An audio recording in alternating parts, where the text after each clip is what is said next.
to that old ass game. I was just joking. Oh, I can't see any better than that. Like I was thinking of the sassy politician. I thought Zach maybe she was started recording out of the blue. Right? Oh, well, we've begun apparently. PKA 628. That with our guest Matt Farah. Taylor. This episode of PKA brought to you by Just Lock and Load. Nobody else. Just the premium cum pill brand that is going to blow your mind, blow your wife's mind, blow your husband's mind, blow a polyamorous group of people's mind. We don't judge where your cum. Well, we sometimes do, but as long as you're using our pills to cum the most legally. As long as you're using them legally, because it's illegal to take more than we recommend, because the government stepped in and said you cannot. This is a cum threat. Like this, like it's a weapon of mass destruction. It's too much coming, and they told I think it's more. That's why it's this limit. You know, it's not. Are we socializing jizz? Is that what's happening right now? Actually, yes. Code jizz for this. Too long, the wealthy have been able to afford to bust larger than the Lord, and it is beyond time that we give cum pills to those less fortunate. Man, that's very good. That's very good, Sam. You know he's going to run again, right? Are your mittens handy? Because that's fucking great. Bernie's going to run again? Bernie's going to run again, yeah. There's no way. He's 102. How about this? He's fucking old. How about maybe Woody will go double or nothing that Bernie runs. Kyle's upset that I'm taking his money this politics season. You didn't take my money. I gave it the fuck away, and Trump co-signed the whole agreement when he came up with his baseball cards the other day. You could have had an NFT instead. Clown. Like a fucking clown. I should have took that $100 and bought one of his clown cards. Is what I should have done. I'm going to take Kyle's. I brought one. Myself a Trump. You bought one, man? You got one? I bought a Trump NFT. There's nothing wrong with buying one. I think it's funny to have one. You know, like you'll keep it the rest of your life, and someday you'll pull it out like a gag. What does it look like? I did not buy a fucking Trump. Oh, come on. You know, when someone says I bought one, it implies that they bought one. They didn't know. It does. I did. I thought I was doing radio, but sorry about that. I thought everything I said had to be truthful and non-humorous. And so now that I know the rules of this program, I will. We're kind of like NPR. Zach says they doubled in price from 3 weeks ago. They're a good investment. I think they went quickly up and then down. I think they're still up, and then went up again, huh? Currently double is what our man's saying. Oh, Matt's right. No, they went up and then up and then up currently and then very much down. Yeah. So it's like you got to have a hype backing, right? Without a hype backing, there's nothing, right? Like who's talking about bored apes? Like anyway, like they're dead, right? Because no one's talking about that shit anymore. Without the hype, there's no point to any NFT. There's no point to any of this crypto stuff without the hype, really. Mm-hmm. Mm-hmm. You know what would make the NFTs valuable to me is if I could apply them in a virtual world that I cared about. Yeah. Or if they were like a physical good made of gold. No. I'm okay. No. I'm okay with it being a virtual good. But currently, I don't know where to show it off and get some pussy. You know what I mean? It's not like I got a Corvette. There's nowhere. All right. Imagine Kyle bringing a girl back to your place and going, "Let me show you my NFT." I mean, it's like it is the opposite of your cum pills. It's like it is the pussy drying device of 2022. Yeah, that is even with regular art, that you can hang it on your wall and enjoy it. People who come over enjoy it. But if your NFT isn't prominently displayed at all times, is there a lot of nothing there. I know it doesn't get you pussy necessarily, but there was a chance to get dinner with Trump, right? He's kind of slutty. I think you could do it. You could get transitive pussy through Trump. He'll be. What I'm getting at is just get Trump. Oof. If those NFTs, it does sound a little too transactional. Giant Trump rump. That's what you get with the NFT. No, Trump's got a big ass, but he does not have a good ass. No, but it's a transitive ass is the thing. Beauty is in the eye of the you parlay his ass into a better ass with a woman. I mean, the only way an NFT is going to get you pussy is if it's the same way. Like, imagine if you had a go-kart racing track in your backyard.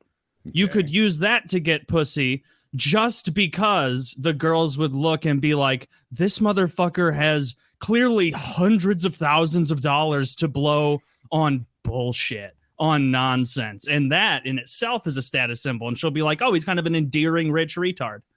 Right, that I can take advantage of because he's so dumb. He's buying fucking Trump cards on this the internet. Guy makes a lot of bad financial decisions. Yeah, and I could be one of them. That could pan out. Yeah, but no, I don't think anyone has gotten pussy off of an NFT. There's a lot of car companies that are trying to like pair them with sort of real things in order to get on that marketing, bandwagon. Mm-hmm. And they know that no one's just going to buy their shit by itself. So they pair it with something like General Motors tried to do a special edition Corvette with an NFT. And it was some color. They called it like crypto green or some mm-hmm. fucking garbage, and like literally no takers. It had like they made one and they couldn't even sell the one. It was so sad. Yeah. That's embarrassing. I'm sure Zach will look up the color, because the color had some sort of like it was named after some crypto buzzword, and I can't remember what it was, but it was very, very sad and embarrassing for everybody. Yeah. The problem with all this crypto is none of it seems to have any value except for trying to find a dumber bag holder than yourself. And I recognize that this is kind of boomer talk, but there it is. There's the Corvette. If I buy a plot of land, right, for farm, I could say, well, how much fucking corn do I expect this thing to yield? How much money can I make off each acre? How much am I willing to pay for this money production? If I buy 1/1,000,000th of Whole Foods, I'm like, all right, how much money does Whole Foods kick out every year? How much am I willing to pay for this share of Whole Foods profits on an annual basis? When I look at an NFT, it will fucking do nothing forever. It will never have any value or do anything. When I look at Bitcoin or Ethereum or whatever the fuck else, fucking poo coin you're trying to sell me, like, what does it do? What does it get me? Oh, no. You're just trying to find a bag holder that will pay more than you did. And none of this stuff has any value. Have you seen, Line Goes Up? I've never heard of this. What is it? It's like a YouTube documentary. It's probably 2 hours long, but you actually just really summarized the whole film in about 2 sentences. Oh, look at me. He hasn't even seen it. It is a very, very good and thorough explanation in great detail of why all of this shit is so stupid. And no matter whether it's NFTs or certain, a homeowner accepting Bitcoin to sell their house, or a car company accepting Bitcoin or whatever, the whole thing can just be encapsulated in that the scam is just to get you to buy crypto for dollars. That's all it is. There's nothing besides that. Buy crypto for dollars and then cash out with dollars, before anybody, before you're left holding the bag. I mean, that's the entire thing. Yeah. That is a thing. Like I don't follow the crypto space closely, but even like the really big influencers, like sometimes I'll search them out. Like even in their like instructions, they're not saying like, in 50 years from now, you're going to have more Bitcoin than you can shake a stick at. It's like, and in a few years, you can cash out to money, and then you'll have money to buy things. And it's like, well, like, have you seen that meme where it's like, the stupid people and the really stupid people and the really smart people agree on something, and like the middle people don't? Like the crypto thing, like I feel like some of that, like there are these really smart people who are like, for a lot of mathematical reasons, this is unsustainable. It's not something that's going to parlay into a larger financial system. And then there's like really dumb people like me that are like, but like you don't buy things with it, like you don't go to the store and buy a rotisserie chicken with your coins. Like what is the purpose here? What are we doing? Yeah. And I think in the end we will be vindicated. One of life's challenges is figuring out which one of those people you exactly. are. I'm a little confused. Am I one of the dumb ones or the smart ones? Or it's easier just to be like, I'm probably that like Wojak, like hole in the brain guy on the left. Well, you want to be too dumb to have FOMO. right? Yeah. I'm too dumb to even think about what I might be missing out on. And I'm like, old car loud, old car fast, old car go vroom. I buy old car. Like that. Not much. And in 20 years, if you still have that old car, you can play with it, drive it, take someone out in it. It still has value. Bro, cars go up and cars go down, and in the meantime, they go vroom fucking vroom, and I'm happy with that. So no problems for me here. Do you still own that parking garage? West Side Collector Car Storage. I'm wearing the fucking hoodie. I do, yeah. And we're building a second one in Gardena, about 10 miles away. That implies that it was a good idea. Oh, yeah. We've been sold out for like a year. I know, but sold out can be different things. I could sell it out in a day, and we've been sold out at a price that exactly. Yeah, you instantly caught where I was going with that. And Zach dropped it, but we moved past it. The Corvette's color was minted green. That was the buzzwordy Corvette. I do like that. Yeah. I like the park, dude. Building. You know, like.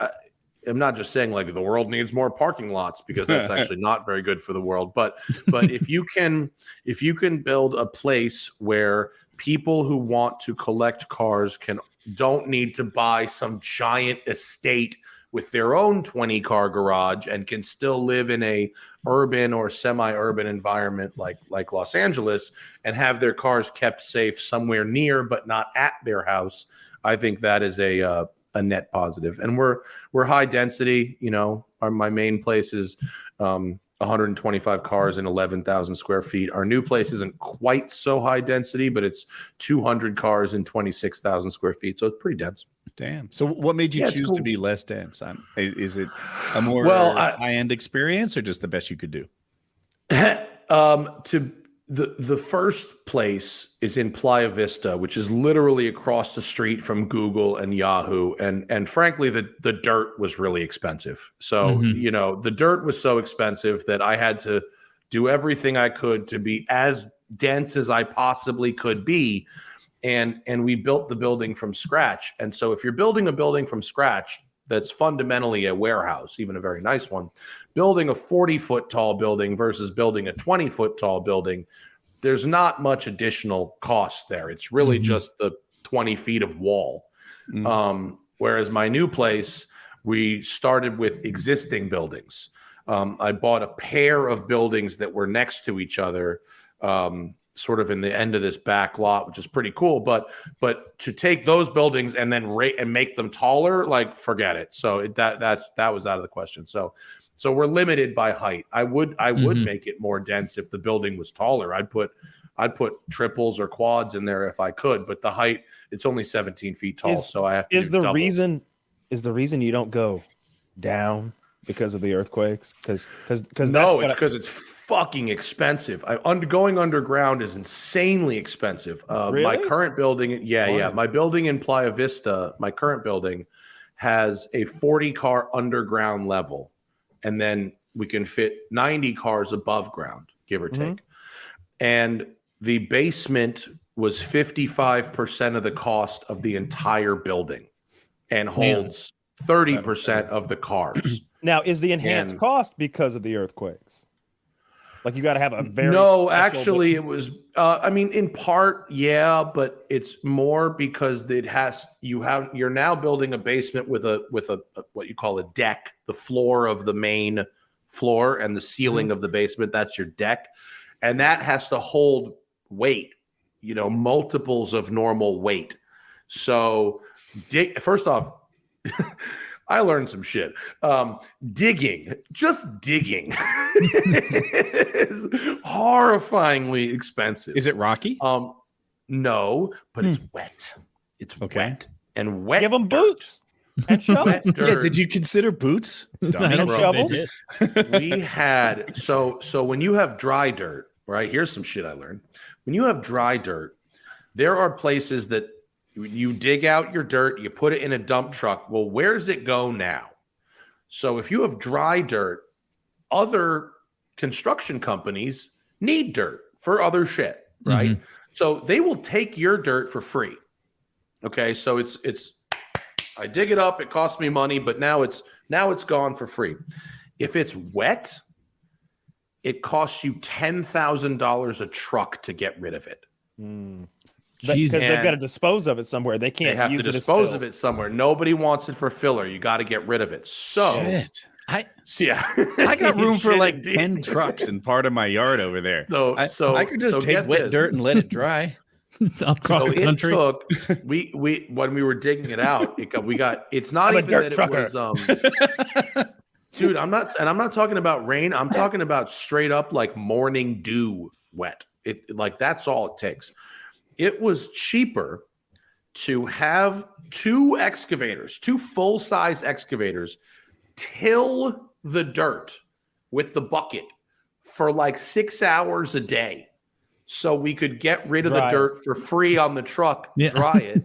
That was cheaper than dealing with the wet dirt. And I'm talking about that makes truck sense, after truck after truck. You were talking about shit you never think about. It's like this. Is this unanticipated expense? I mean, it was unanticipated for me, but like I'm an idiot. I don't know anything about No. Yeah, my father like, was in real estate, and the way he tells it, he's like, yeah, dude, just $24,000 checks get written all the time. Like that's just real estate. I mean, I wanted like to build my first building. The size, the number, and the scale of the checks I was writing was horrifying. I mean, it was so fucked up. Like, and I'm not complaining. I'm just telling a story. It's fine now. We have a good business and we have a good building. But like, those 4 years was like, I'm sorry, this costs fucking how much? Like, like there's 10,000 a truck. Did you have some pride at least knowing that you were stimulating the local economy? Bro, I was stimulating fucking Harvard Medical School with my checks. Like, now every time you hit that pothole on the way to work, you're like, fill that cocksucker. Every contractor that worked for me comes to thank you. My kids can now go to fucking my kids can now go to Oxford. That's what my orthopedic surgeon tells me when I come in. Woody, the gift that keeps on giving. What you got there? Yeah, right. That is fucked up, isn't it? When someone that you're paying like is doing well, and like you want them to do well, but like at the same time, not that fucking well. I remember when my lawyer showed up in that new Cadillac, and I was like, God damn it! I think I just bought that sumbitch. Yeah. I don't think the attorney's office is too nice. Like you don't want your attorney to struggle to pay his lease, but also like. When he's living the high life in that shit, when his bookcases are too ornate, it's like, maybe I need a cheaper attorney. Dude, my moment for that was when my contractors, who I love, I mean, and they're fucking great, they're on point, and they're, they're so good that in this current project, I put them on top of the food chain. There's another lesson I learned, which is the first project, I hired the architect, I hired the contractor, I hired the manufacturer of our lifts, our big quad stackers. They all worked for me, but no one worked for each other, right? So they would only answer to me. Like I said, I'm a fucking idiot. I don't know anything. So they'd be like, well, the architect says you should do this, and I think you should do this. What do you want to do? And I'm like, fucking, I don't know. I have no idea. And so now the contractor was the best. And so now I put him in charge. So now everybody answers the architect. They all answer to the contractor. And I go, what do you fucking want to do? And I'll pay for it. But my come to Jesus moment with the contractors, it's a multi-generational business. Father and two sons. And there was a grandfather, but he's retired. When I found out that these guys, and I love them, these guys go, do you know what Catalina Island is? The wine mixer, if you will. It's the island off of LA. It's like 25 miles off of LA, and it's kind of like a knockoff. It's the Jersey Shore version of the Riviera, but in California, basically, right? These motherfuckers, they go to Catalina every weekend on their own boats, meaning the father, the grandfather, and the son each take their own fucking boat over there. The dirt business is booming. Now do they together? They're on their own yacht. Do they come in kind of staggered, or do they sell together? As a fleet? Fucking flotilla, the flotilla, and I'm like, wait a minute, you guys, you mean you go over there on the family yacht? No, we each have our own. Fuck. And they just are contractors, just breaking it in. Motherfuckers are charging me too much. Yeah. Taylor, did you give Taylor? like don't ruin it. But Matt thinks it's $10,000 a truck. Yeah. They're like telling people in Spanish not to correct him. Like, but sir, we can get rid of it. Señor, it's 2,000, no 10,000, 2,000. I can do $17. And he's like, he does not know English. He doesn't know what this is. Oh my God, bro. It's funny imagining like you being like a coach in a sports movie, and like all of your employees, they're not working right, and you getting them, like taking them on like a pizza party and being like, you guys got to learn to play for the name on the front of your work vest instead of for the name on the back. You play for the West Side Collection. Dude, I used to own a car wash and all the guys were Hispanic and they fucking didn't know I spoke Spanish, and they used to talk mad shit in Spanish, and they'd find out one day that I spoke Spanish and they'd realize that shit on the day they got fired. That's like that's something I've fantasized about, is like being able to speak a different language and hear somebody talking shit about me and be like, oh, like, or like speaking Korean back at them, but like in real life, like I don't know how to speak other languages, so it's just, it's just a Instagram videos of like white man speaks perfect Chinese. It's like almost kind of racist, and like inconceivable that this white dude could learn Chinese. Like, and well, like I've seen some of those videos, and like the people that are the most blown away by it aren't like young Chinese people there. It's like the old people.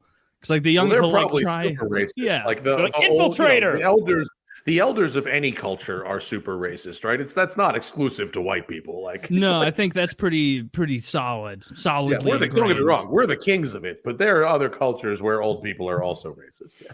Oh yeah, but old people all around mostly are pretty racist. I don't know that we're less racist than we used to be. I think we're just more quiet about it.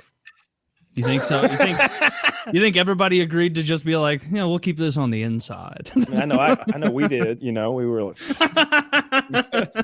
let's tamp it down a little, boy. Let's tamp it down. We'll just have to pretend to be really about states' rights so we can wear our flags. It's really about Which, honestly, I've never been. I just want us to be fiscally responsible. God damn it. The Confederate flag I never liked, even before I knew all the other things, because it's really? Because I think it's a better flag. It's a ripoff of the Union Jack. It's too similar to the Union Jack. Like the American flag at least looks like way fucking different. Every time I'd see the Confederate flag, like, have you seen those memes of people online who like post a picture of the Union Jack and are like, I had no idea New Orleans was so racist. And it's like, you're a fucking tard, dude.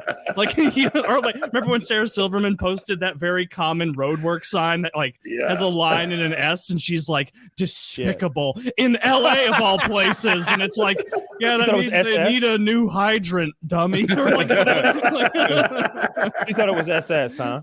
No, it's like a line with an S. But she thought it was SS with a lightning bolt through it. No, right? she thought it was a swastika. That's how fucking stupid. It looked like a Nazi thing. Yeah. Oh, I don't know the sign, but I don't know what it means on the road, but I've seen that. The S with the on the road. I always thought the Confederate flag was Nazis are I knew better. The Confederate flag to me looks cool. I like the design of it. Before I knew it was like the symbol of racist loser traitors, I thought it was the symbol of like Bo Duke from Dukes of Hazzard. Right. Yeah, and I was pro Dukes of Hazzard. Oh, I'll tell you what bag you didn't want to be holding is you didn't want to have a fucking General Lee prop car starting about 3 years ago. Really? Is that bad? Really, I could have bought one. Popular. See, I'm old enough that car is still neat to me.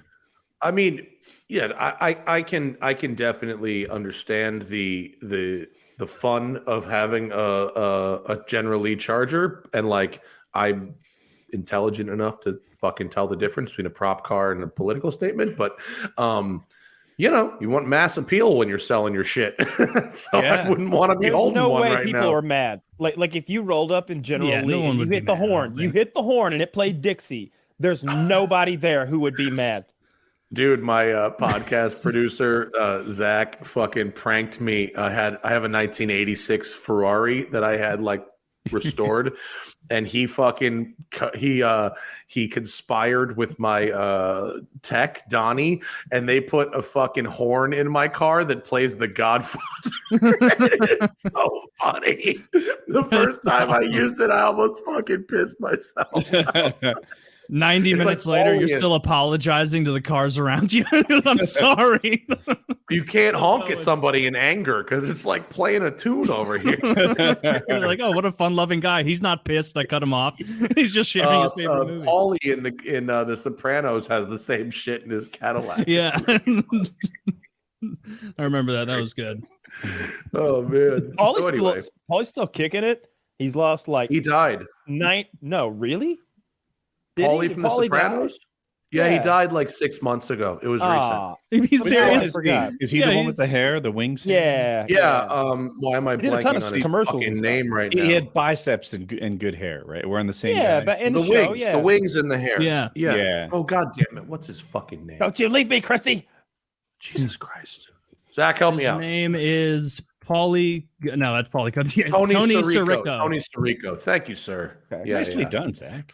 Yeah, he is in fact dead, Kyle. Yeah. If you ever need a fucking cheering up, just go on YouTube and pull up like, you know, best Pauli moments from The Sopranos. I mean, his fucking lines, God, it's all gold. Everything he ever said was gold. His whole character, he's so insecure and I love when they go to collect the money from that Russian in the Pine Barrens episode, and you can tell he's jealous of the Russians' like entertainment system. Like he sees that remote and he's like, I don't have anything this fancy. His face is like, what the fuck is this piece of shit? What? He's like, put remote on docking station. Yeah, like, what'd you say? Put remote on docking station. And he's like, whoops, and like fucking, it's like glass. This fucking remote control, and like he just picks a fight with the guy. That pissed me off. That was one of those OG Universal remotes. Yeah. Yeah. That was a fucking interior decorator from Czechoslovakia trying to live his life. He's an interior decorator. You see the inside of his apartment? He looked like shit. Why did they think he was an interior decorator? Because Tony's on the phone. The interior ministry of the Serbians or whatever. Because Tony's on the phone with Pauli, telling Pauli, like, you got to kill this guy. He can't come back against us. He's like, he was in the fucking interior ministry. He's some kind of a Russian commando. He killed 16 Chechens. And like, and so Pauli is stupid. So he translates that to, he's an interior decorator. He killed 16 Czechoslovakians. Jesus, his apartment looked like shit. That's my favorite. Steve Buscemi directed that episode. I was just about to say that. Yeah. That was. I think that's probably my top 3 for sure. Sopranos episodes. It's fucking it's banger after banger in that. The other one I like a lot is called Whoever Did This. That's the episode where Pyomai dies, and Tony shows up at Ralphie's place, and that's like that might be my second favorite episode. Yeah, that was amazing. Glad you didn't spoil it. Tony, she was a hooah. That the pronunciation of hooah on its own, that one word catapults that episode into my top 5. The Joe Pantoliano pronunciation of hooah is in the lexicon. How many syllables is in that word now, sir? 74 syllables. Yeah. It's just such a great show. Episode. Every time like Tony gets so stressed out, he just goes to the fridge and like starts compulsively eating. I'm always like, I get it. Deli meats. Like I know what you're going through now, Tony. You just need that salt. Your blood pressure is dropping down dangerously to a normal range. He grabs that mayo like he's mad at it. Like he angrily makes it. He's like, motherfucking soup and cheese. And yeah, a little lettuce, sure. A little salami. Fuck you, I was waiting for the scene where he just takes a bite out of a prosciutto leg, straight up. Like, he just got a turkey leg over there. You should have. He kind of just gave up, like toward the end when he's in sushi mode, and he's like eating it, and you can hear him breathing. He's alone eating it, like, and he's just like, How do you think that like ADR session went?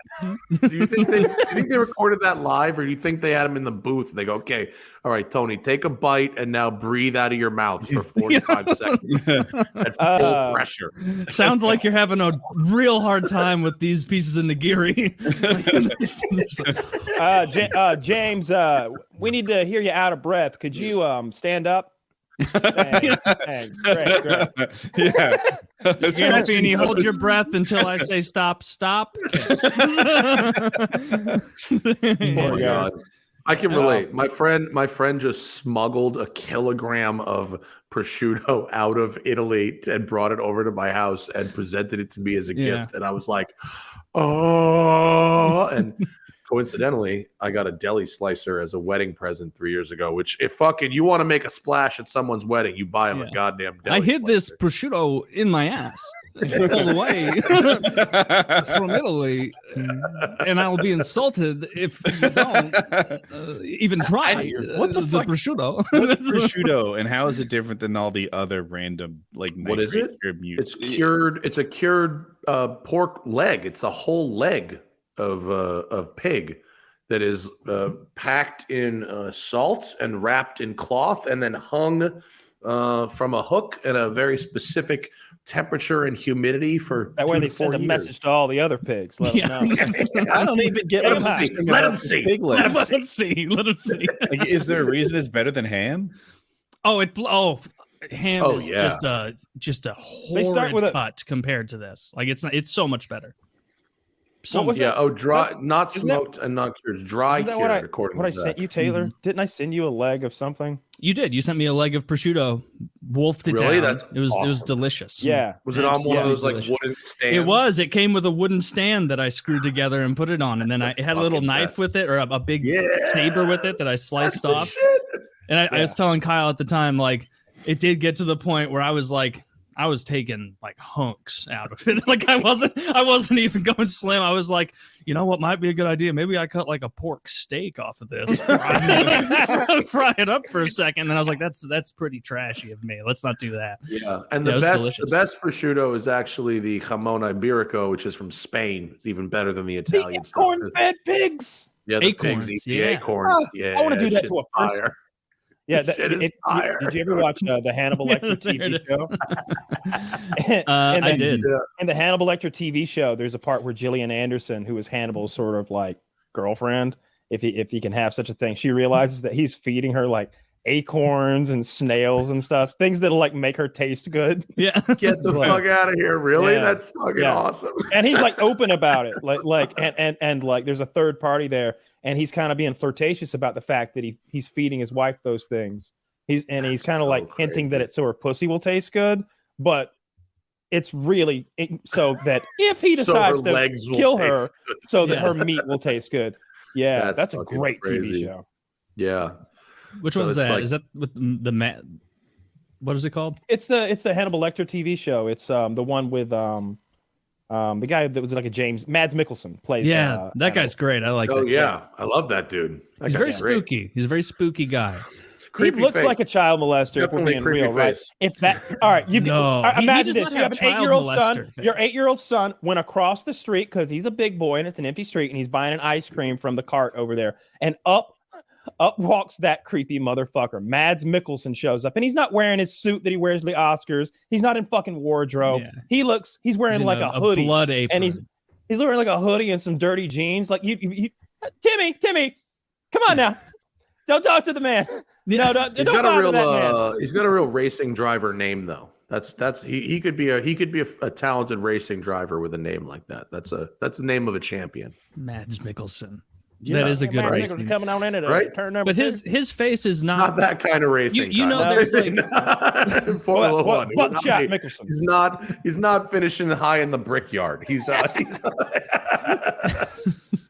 this God this dang it, guy. I'm not top of the stupid enough podium for on NASCAR. Simpson. Mads He has Mikkelson, the a world serial killer champion. face, not a rapist face. The No, a Subway rapist guy, Jared Fogle. Like if your son went over and started getting ice cream and Jared Fogle walked up, your like rapist, like child molester alarms like ding ding ding ding ding, like because that guy has the face and the body and the penis of a pedophile. That's And- not Penis of a true. pedophile. Yeah, he molested Everybody children. thought And- Jared Are you Fogle talking was about- are you great. saying He he's turned not Subway circumcised? around. No, go back and watch those Subway commercials. He was like, he looked awful. Like he was still an ugly, awful man. He seemed He like just a looked great better man. than that version of He himself. saved The lives. whole point of this is that what's his face? Jared Fogle's face is a very obvious, if you think he's doing something sinister, pedophile face. Mads Mikkelsen, granted he is an actor, but if it came out that he was a serial killer, I'd be like, yeah, I fucking knew it. But Harvey like, Weinstein. Harvey Weinstein. One where you look at Weinstein and you're like, y'all know he's here, right? No, Mads Mikkelsen has the Adam Driver thing. Scary. The same thing that Adam Driver All right. has. That's what Mads Mikkelsen has. It's that At ugliness? handsome but not no, but it's ugly handsome. Dude, it's like All right, Mads Mikkelsen is like handsome. I find him to be a handsome man. Adam, the driver guy, like Kylo, fucking beta that's boy. it, yeah. That's an ugly Not ass so much? dude. And You think I'm for he's real. ugly? Like we are all much more handsome than that man. Then And Weinstein? I struggle when with you his see- body. Kyle. It's his body. that Forget I his think body. has- Forget his gross bod. I will never forget his body, Kyle, and you can't make me. It was presented to us as a good body, right? Here we have this shirtless supervillain with a lightsaber, and I'm like, but wait, that's not good. Oh, that Not looks good. that. Yeah, that he All looked right, now better that's right what there. we're looking for. I mean, Yeah. objectively, I have to say that's good. Yeah, All right. that's. I know good. the one. I haven't even watched. That's the not what he Spider- or looked like in Star Wars. the to me. Star It's Wars. fucking not. Like that's And also, man. I know exactly what he's fucking doing because as a wide weight dude, if my body fat got down to Auschwitz level, I would still be a size 34. Oh, is this the Star Wars I have one? The these Star hip Wars bones. photo is Yeah. not good. Look at Dude. that. Look at that. Star It- Wars photo, they, not they great. made us think that was a good Why intimidating are his body. pants so high? Why are you wearing Spanx? He's a wide man. so That man. high. That man also could lose all of his body fat and still be wide waisted. If you were to go back to the previous picture, he does what I do in every progress pic. Whatever I do in every progress pic, which is say shoulder straight, waist tilted. I mean, you know that's- this. You know the fucking strategies, Woody. You know. how to do I'm it. an Can you Instagram influence for me, baby. if he would have been wearing pants that like showed his hips and his belly button, and like he would have looked 100 times. Like I just imagined myself wearing those like genie Spanx pants. Do you know how not flattering that is to the length of your torso to just have half of it cut off? Like you got like a Cotton Hill thing going on. Like it. If I put those pants on, I'd look like the Penguin. Yeah. It's not good. In fairness I'm to not him, I think he can't wears it better judge than I anybody's would. body. I have the body of a Humpty fucking Dumpty. It's not good. So I tried, but it doesn't work. If you want You can do bitches, you know what you need? 2 parking garages. Yeah. And an NFT. And an NFT. Oh, Exactly. save some pussy for the rest of us, would you? You need to get imagine like getting close to getting laid and then like she's unimpressed by the specific NFT. Like she's like, oh, if you would have had Trump You on said a it horse. was a bored ape. Yeah, you said it was a bored ape. This not is a- an excited orangutan. You said bored ape. Yeah, this is a shitty pig. What are you doing? There's probably one too. That Ugh, it's not good. None of it's good.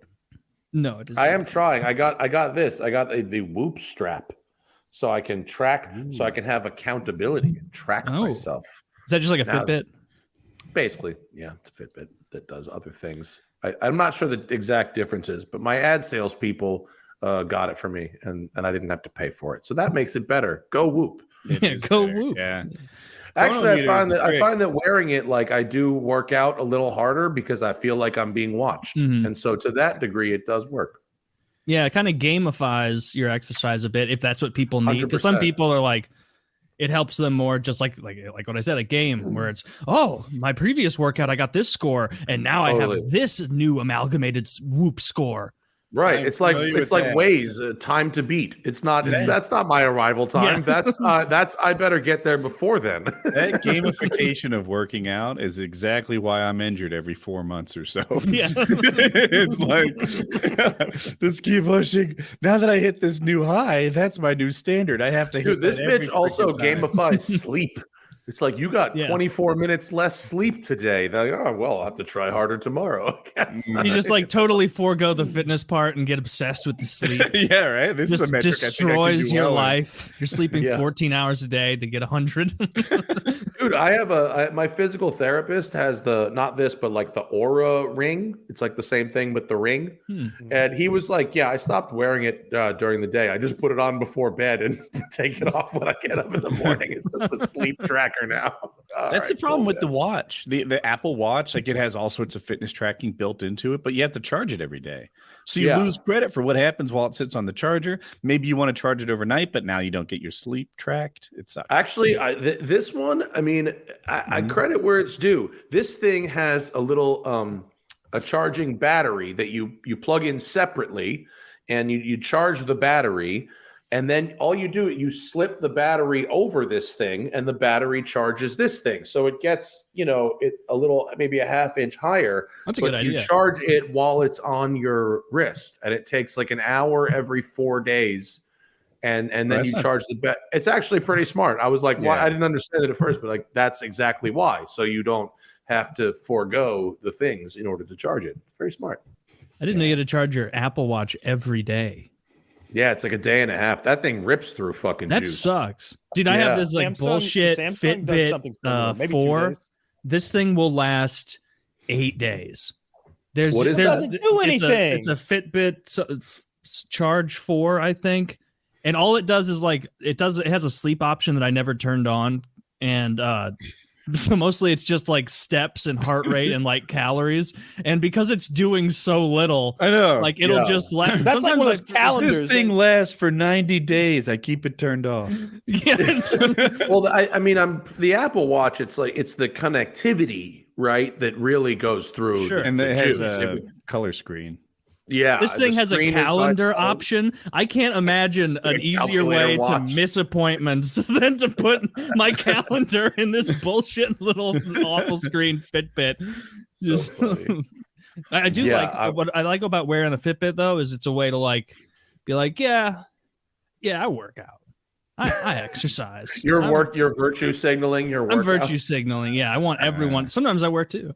Just buy smaller and smaller shirts. Make it look like you're getting bigger. One on each arm, and then I wear a choker one too. A choker Fitbit. That's a good idea, Zach. Go back and remove this. We're gonna sell a choker Fitbit for women. And it's gonna be a sexy Fitbit. That's a good idea. I am like brilliant idea. I went for a Christmas Day hike though, and because I've been wearing this thing for like a week, and I've just noticed what other people are doing, as a result. And we went for a Christmas Day hike, and it was a small sample size, those who are on a hiking trail Christmas morning. Mm-hmm. But literally I was shocked that it was 100% were wearing either an Apple Watch or some type of fitness tracker. And I was like, holy shit, this is a fucking market share. This is the thing now, is voluntary biometric tracking is what's in. And of course it's connected to your app, which who the hell knows where that shit's going. Exactly. Fucking Jeff Bezos is like, ooh, did Matt get 5.5 hours of sleep last night? Fucking jacking off on it. Oh, it's time to serve him ads that he might not have the mental wherewithal to resist today. Right? I am feeling tired. I deserve a treat. Bye. Oh my God. Did you guys see Glass Onion? No. I didn't watch it yet. Oh, I recommend it. Oh, that's the mystery thing that Ben Shapiro doesn't like. Knives Out. Yeah. Yes. I haven't seen Knives Out 1. Oh, it's very good. It's good. I recommend it too. You don't need to see 1 to see 2. You can enjoy 2 without seeing 1, but they are both good. And and in 2 particularly, they skewer the concept of the tech billionaire pretty fucking brilliantly. I saw some videos last night. Have you guys ever seen ball lightning? I know you haven't seen it in person, but have you ever seen videos? Do you know what ball lightning is? Yeah. Oh yeah. I thought you were talking. I thought that was a movie, but like, yeah, I've seen that shit. It's crazy. So ball lightning, depending on what you read, see if you can show that, Zach. Depending on what you read, they either don't know what causes it, or it's caused by like tectonic plates moving around and like underground pressure from like rocks pushing against then one they another. don't know. They'd claim it if they knew. It's these weird electrical phenomenon that can look so bizarre. And I was just thinking, if I didn't have a scientist, if a scientist didn't explain, well, I sent you a video. If you could play that video, that'd be swell. Because this is not ball lightning. This is like something somebody like. That video you sent was the ball lightning. That looks like like the top of a Tesla coil. In Zach's defense, that is ball-shaped lightning. Swell. Oh, that's like a Spencer's Gifts like totally. Like yeah, no, it's like a hovering orb. Yeah, that video. All right, imagine it's it's medieval times, and you're out back taking a greasy shit in the cold, and this happens. This is my new god. Dude, imagine it's 2022 and this This is my new god. I'm 100% going to pray just to be safe if I see this. Absolutely. I'm going to stop worshiping whatever fucking cat god I currently worship. It crossed. And I'm going to switch over to blue light god. That's a blue light god. And I'm guessing that it goes zzz too. Yes, I bet it has loud. audio. Yeah, it makes like a no. The sound it makes sound, it goes. right? Woody, fear not. Hello, my son. Yeah, that's all Black Adam. And this isn't a huge spoiler, but there's a character in it called Fate who can see the future. And then there's another guy who gets shot. And he's like, oh my God, am I going to die? And Fate is like, no, you die by electricity.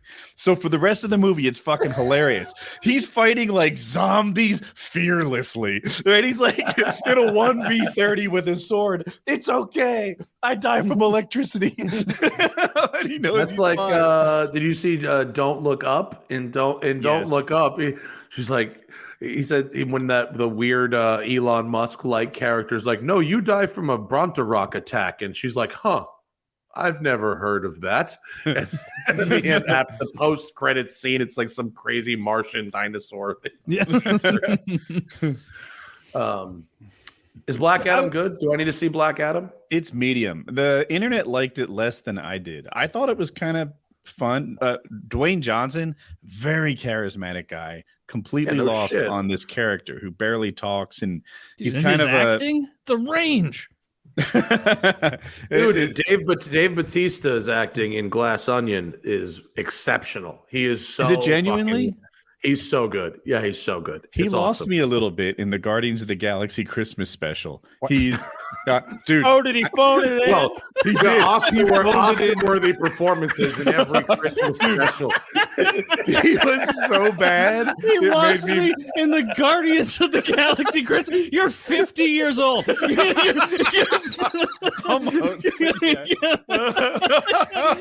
was all in until the song and dance where, Super Santa comes out. Dude fucking phones it in. Didn't get in shape for the role. You're the same age. Blue guy. Didn't get in shape for the role. He did not. No. This is a Marvel movie, my friends. You got to hit some weights and cut the donuts out. My man did neither of those things. 2 days before that, he was screaming at his agent, like, I signed up for fucking what? This was in my contract. I was told the Guardians of the Galaxy Christmas special was really good. I went into it with high expectations. It was so bad. Dude, the description is the Guardians are on a mission to make Christmas unforgettable for Quill and head to Earth in search of the perfect present. Dude. That's him on set. The perfect present is Kevin Bacon. They kidnap him and bring him back up. That's what's his name there? That's the fucking guy that runs the all of DC now.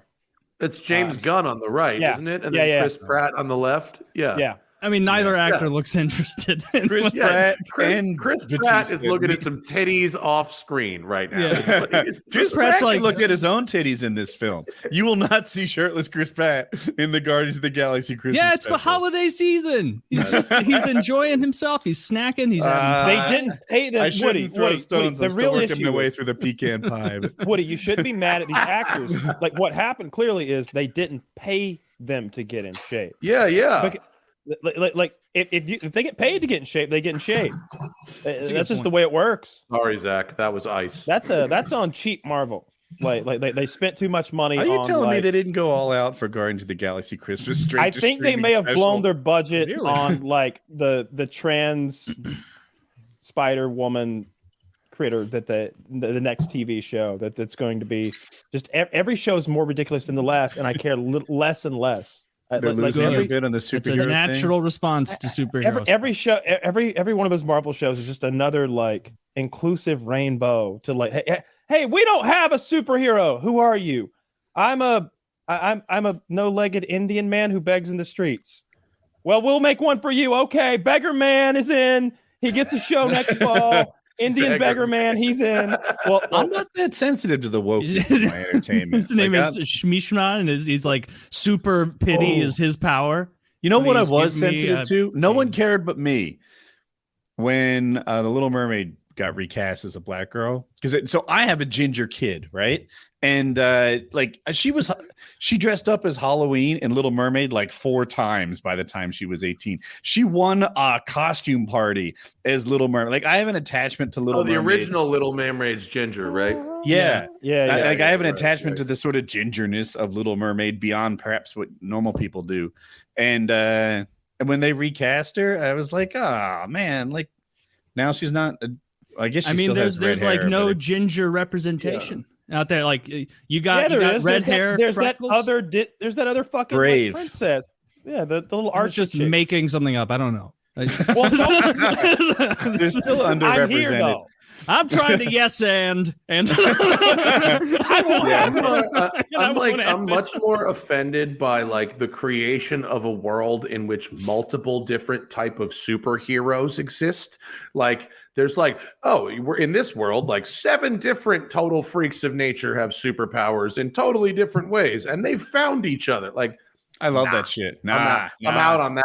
I don't know what you're talking about, but I need a ticket. Black Little Mermaid is totally fine with me. But you can melt rocks and you can shoot lightning bolts and you fucking know each other? Nope. Yeah, they totally are in the same class. Come on. You're in the same 4th grade? What the fuck? Yeah. And you discover it like in an innocent way, like no one's catastrophically injured from your, summoning of ball lightning. I didn't have any interest in that movie at all. Or the Black the Little Mermaid Adam movie. The Black Adam movie. Just Woody went back to the Little Mermaid. I'll never get over it. Nobody cared about that. What was funny though? One person at least. I heard they had a lot of issues because the actress didn't know how to swim, and so Jesus Christ, they were filming some of the underwater stuff, and that's they horrible those casting. Motherfuckers to skate in the Mighty Ducks. Are you telling me if they could teach Elijah Wood? They taught a dog to play soccer in Air Bud, but they couldn't teach that little girl how to swim a lick, just like a rock straight. It'd be way harder to learn how to skate for a film than to learn how to swim. To be fair, they did have that big plastic bag tail on her. Skating's hard. Were they making? If they were making her swim in that shit, okay, I could see how that would be really hard. But there's no way. No, of course not. She's not in like a costume anyway. It's got to be a CGI tail, right?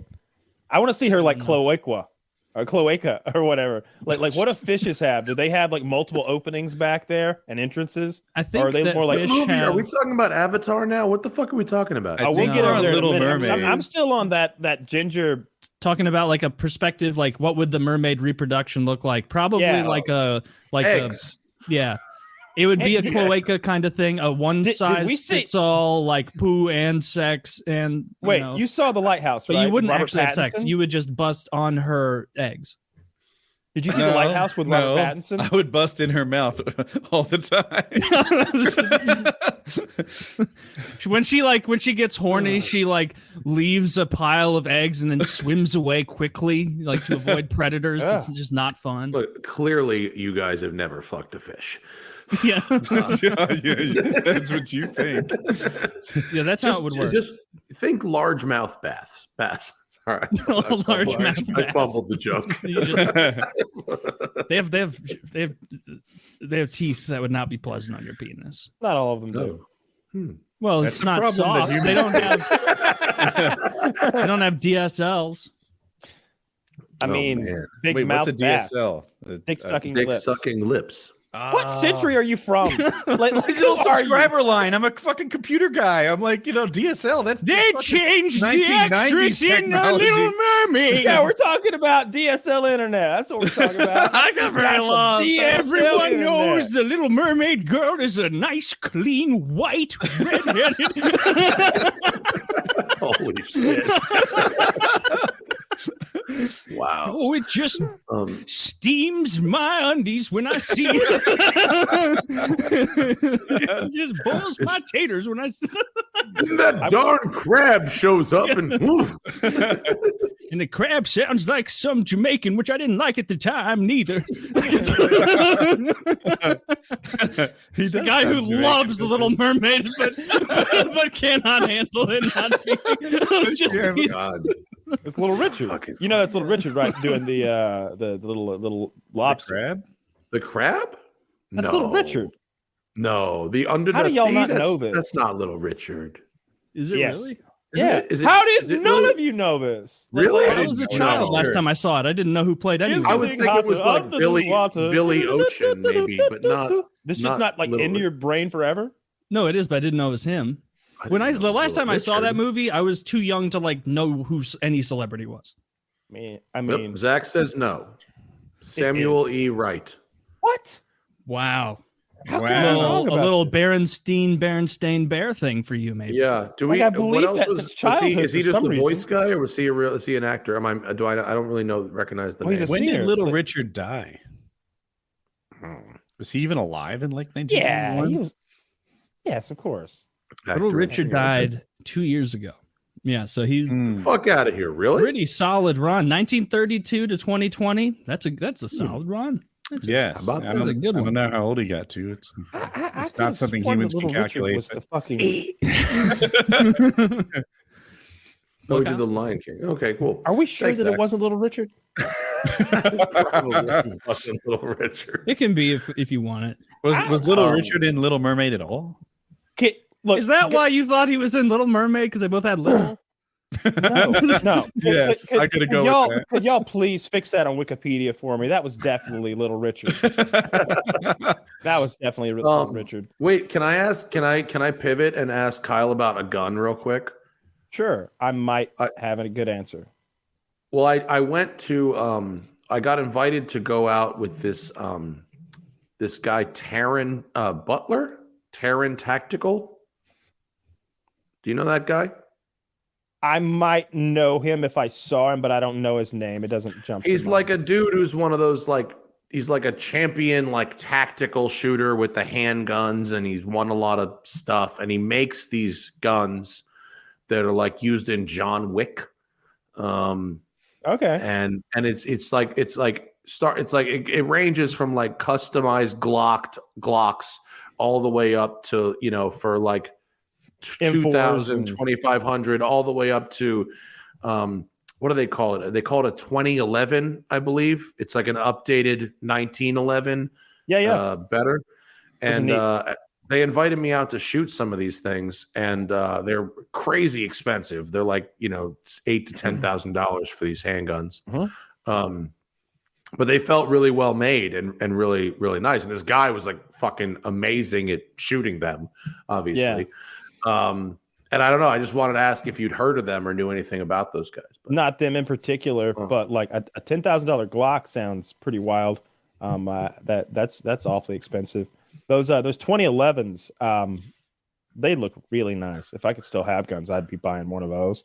They're also in the $4,000, $5,000, $6,000 range. I think there's like 3 or 4 different ones, like a Target model maybe, and like a couple of different versions.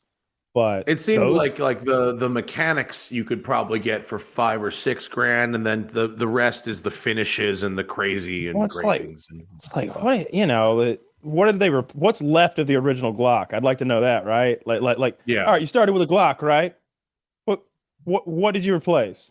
I just want to see the dollars pile up. I'm not saying that the Glock's not worth $8,000. I just need to see that money pile up somewhere because it's just a little chunk of aluminum and steel, right? Like, what the fuck happened? Yeah. It's not a watch. There's cars, it's not there's cars like that watch. too. There's cars where it's like, oh yeah, this is a 1948 Ford, but like you're talking about the dash, or a VIN number and nothing else really. But like I'm thinking, like what does his company do? And again, I could be completely wrong about this, but I'm guessing they're making the slides and stippling. The was grips. called a Taran Tactical, Taran, and I never met the guy. I didn't know anything about him. Someone just invited me to go shoot some cool guns, and I went down there and met the guy. And I don't know, you seem like the kind of person that would know about this shit. So if he's making the ones from the John Wick movies, then there may be a lot of cool factor to his guns that make people pay a bit more for them. Probably. Than I'm okay. Well, I'm looking at some of this stuff now. He had one called the Pit Viper and the Sand Viper and a bunch of shit like that. Yeah, that's the Sand Viper. Yeah. It's okay. It shoots really good, honestly. No fucking recoil, and really, you can feel the precision and nice grip, and I don't know a lot about handguns, but it shot good, so I don't know what to tell you. I'm looking at that right now. That's I don't even know. This looks really cool. I would give him that much money for this, because this doesn't look like a Glock to me. I don't know what I don't know what this even is. No, that Sand Viper thing is the 2011. That's not the Glock. That's like a totally handmade thing. I'm just going to scroll down to one of the Glocks. I mean, I see one that he's like, it's some basic modifications on like stippling and magwell and extended mag and some other stuff, and it's like $800. No, I don't know how you get to $8,000 on a Glock.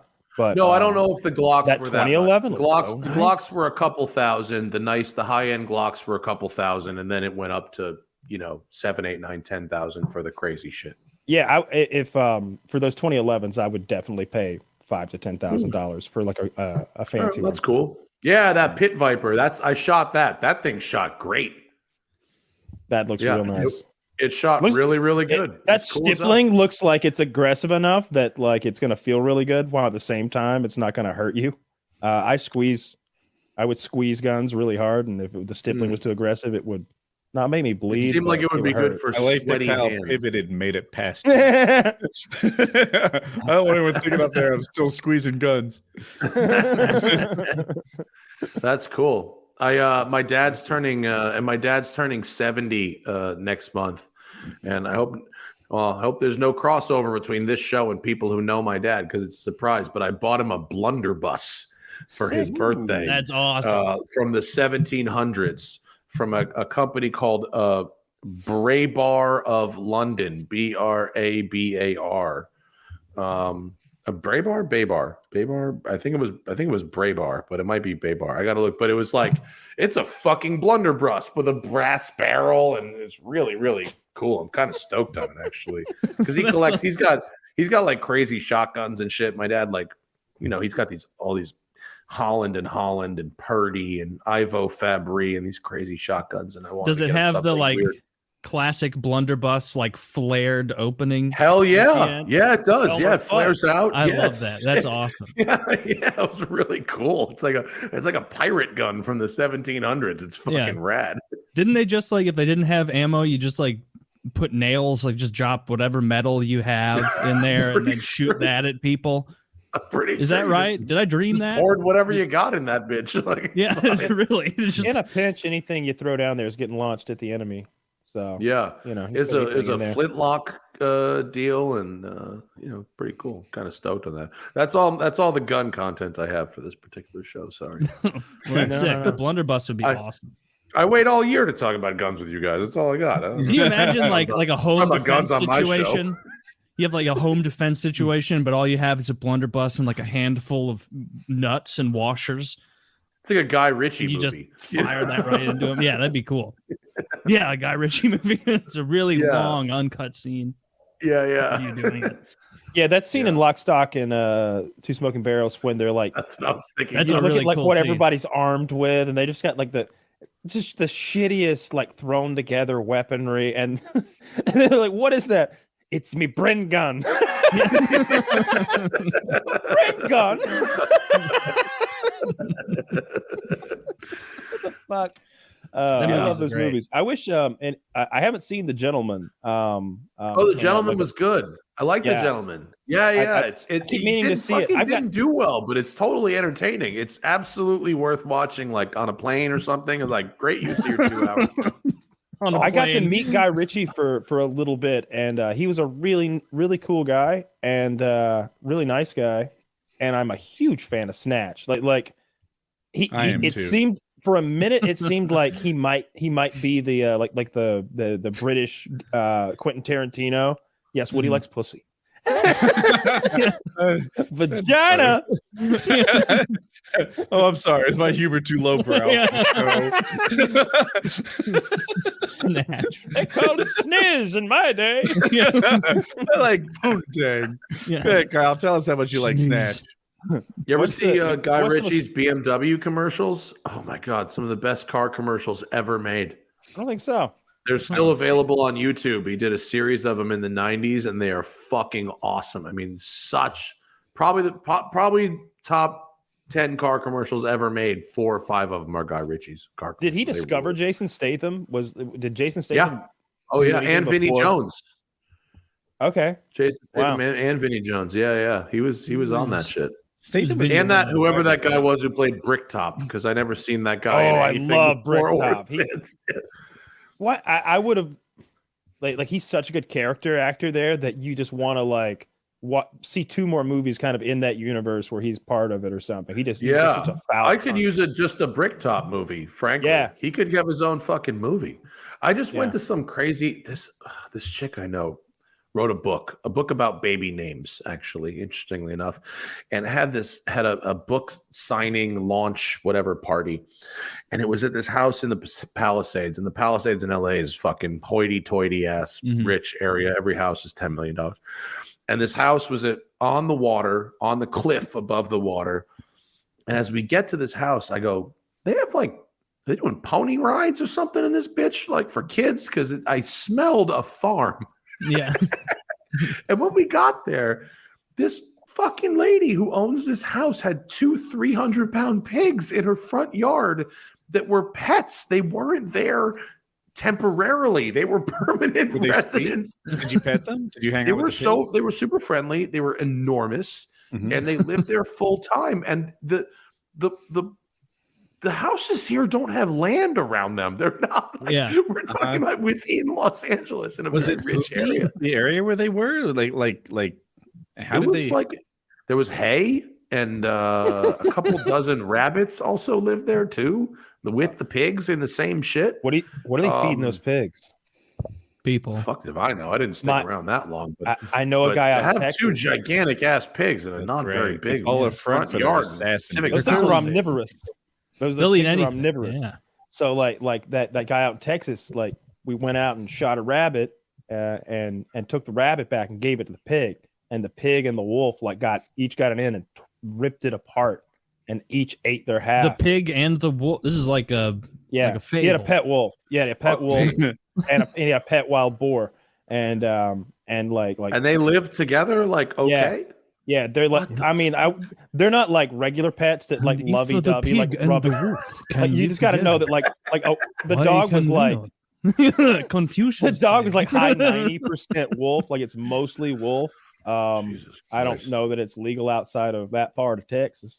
And the wild boar, even you're not supposed to keep those things pets, But anyway, I don't think so. he's on 80,000 acres, so I don't think anybody's going to complain. No, dude, this was on like a quarter acre, and 90% of it was taken up by house. This was not a fucking That's yard. foul. Like, I'd poison those awful. cocksuckers. 600 pounds of pigs, and there's other people that live near you. Imagine you save up your whole life. You're not Michael Bay. You're not. You're not fucking what, some Hollywood producer that's got 8 of these homes. This house is your pride and joy. Yeah. This is it. This is the culmination of a life's work. You're 82. You're going to live here for the next 3 to 5 and enjoy it. God damn it.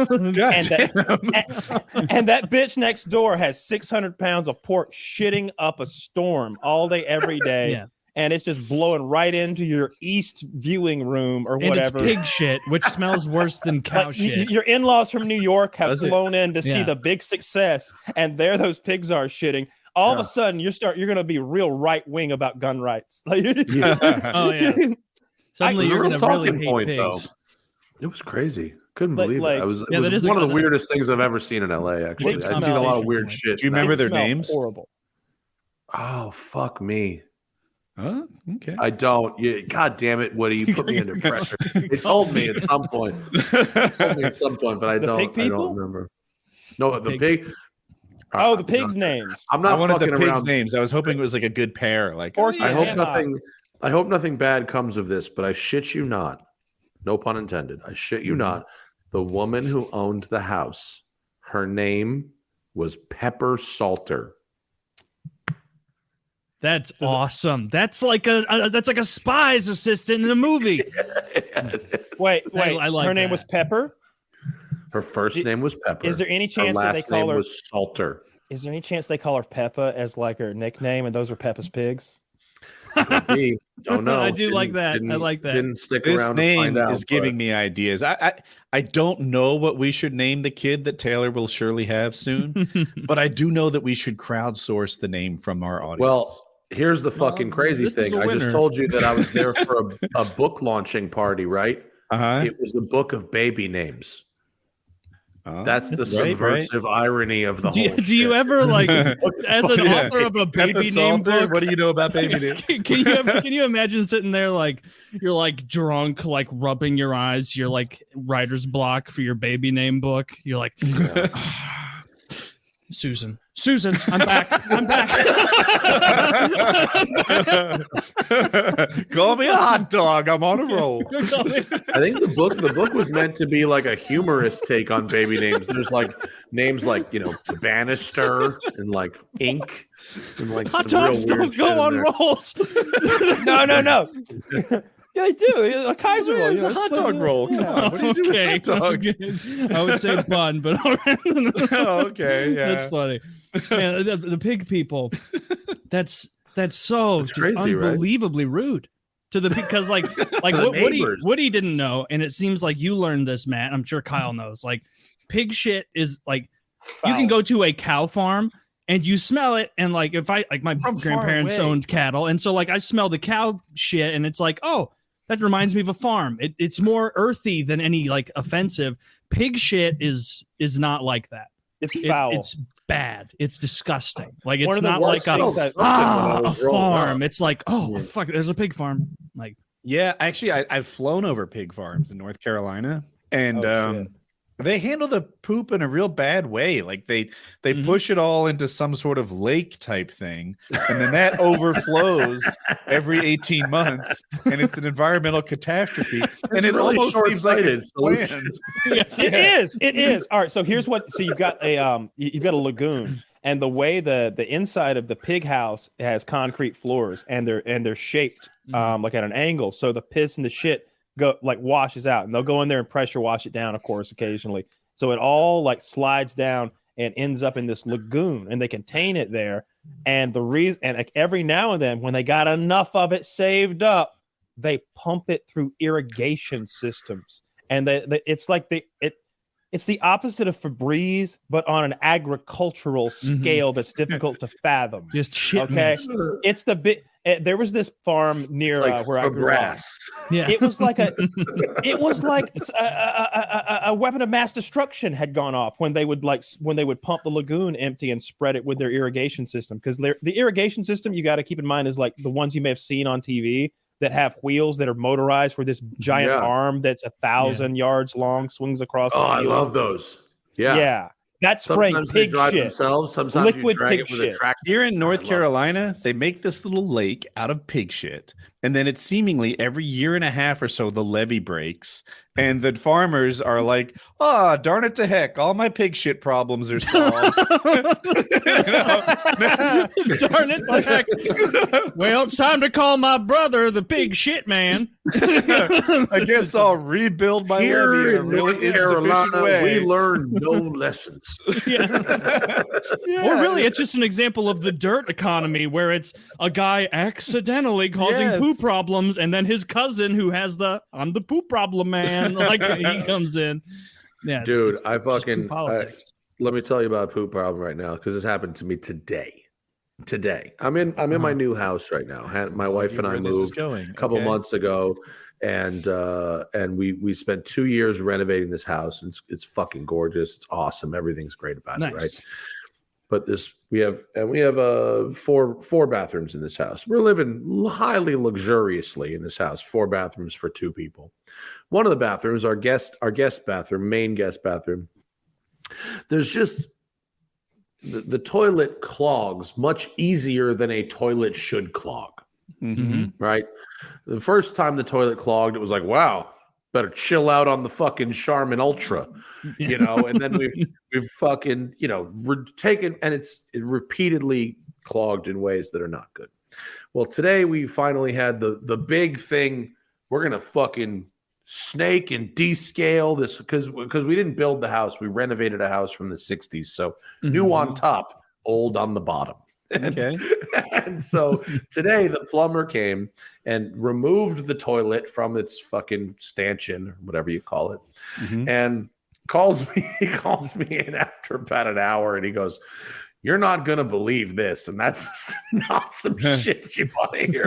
Here's another $12,000 check.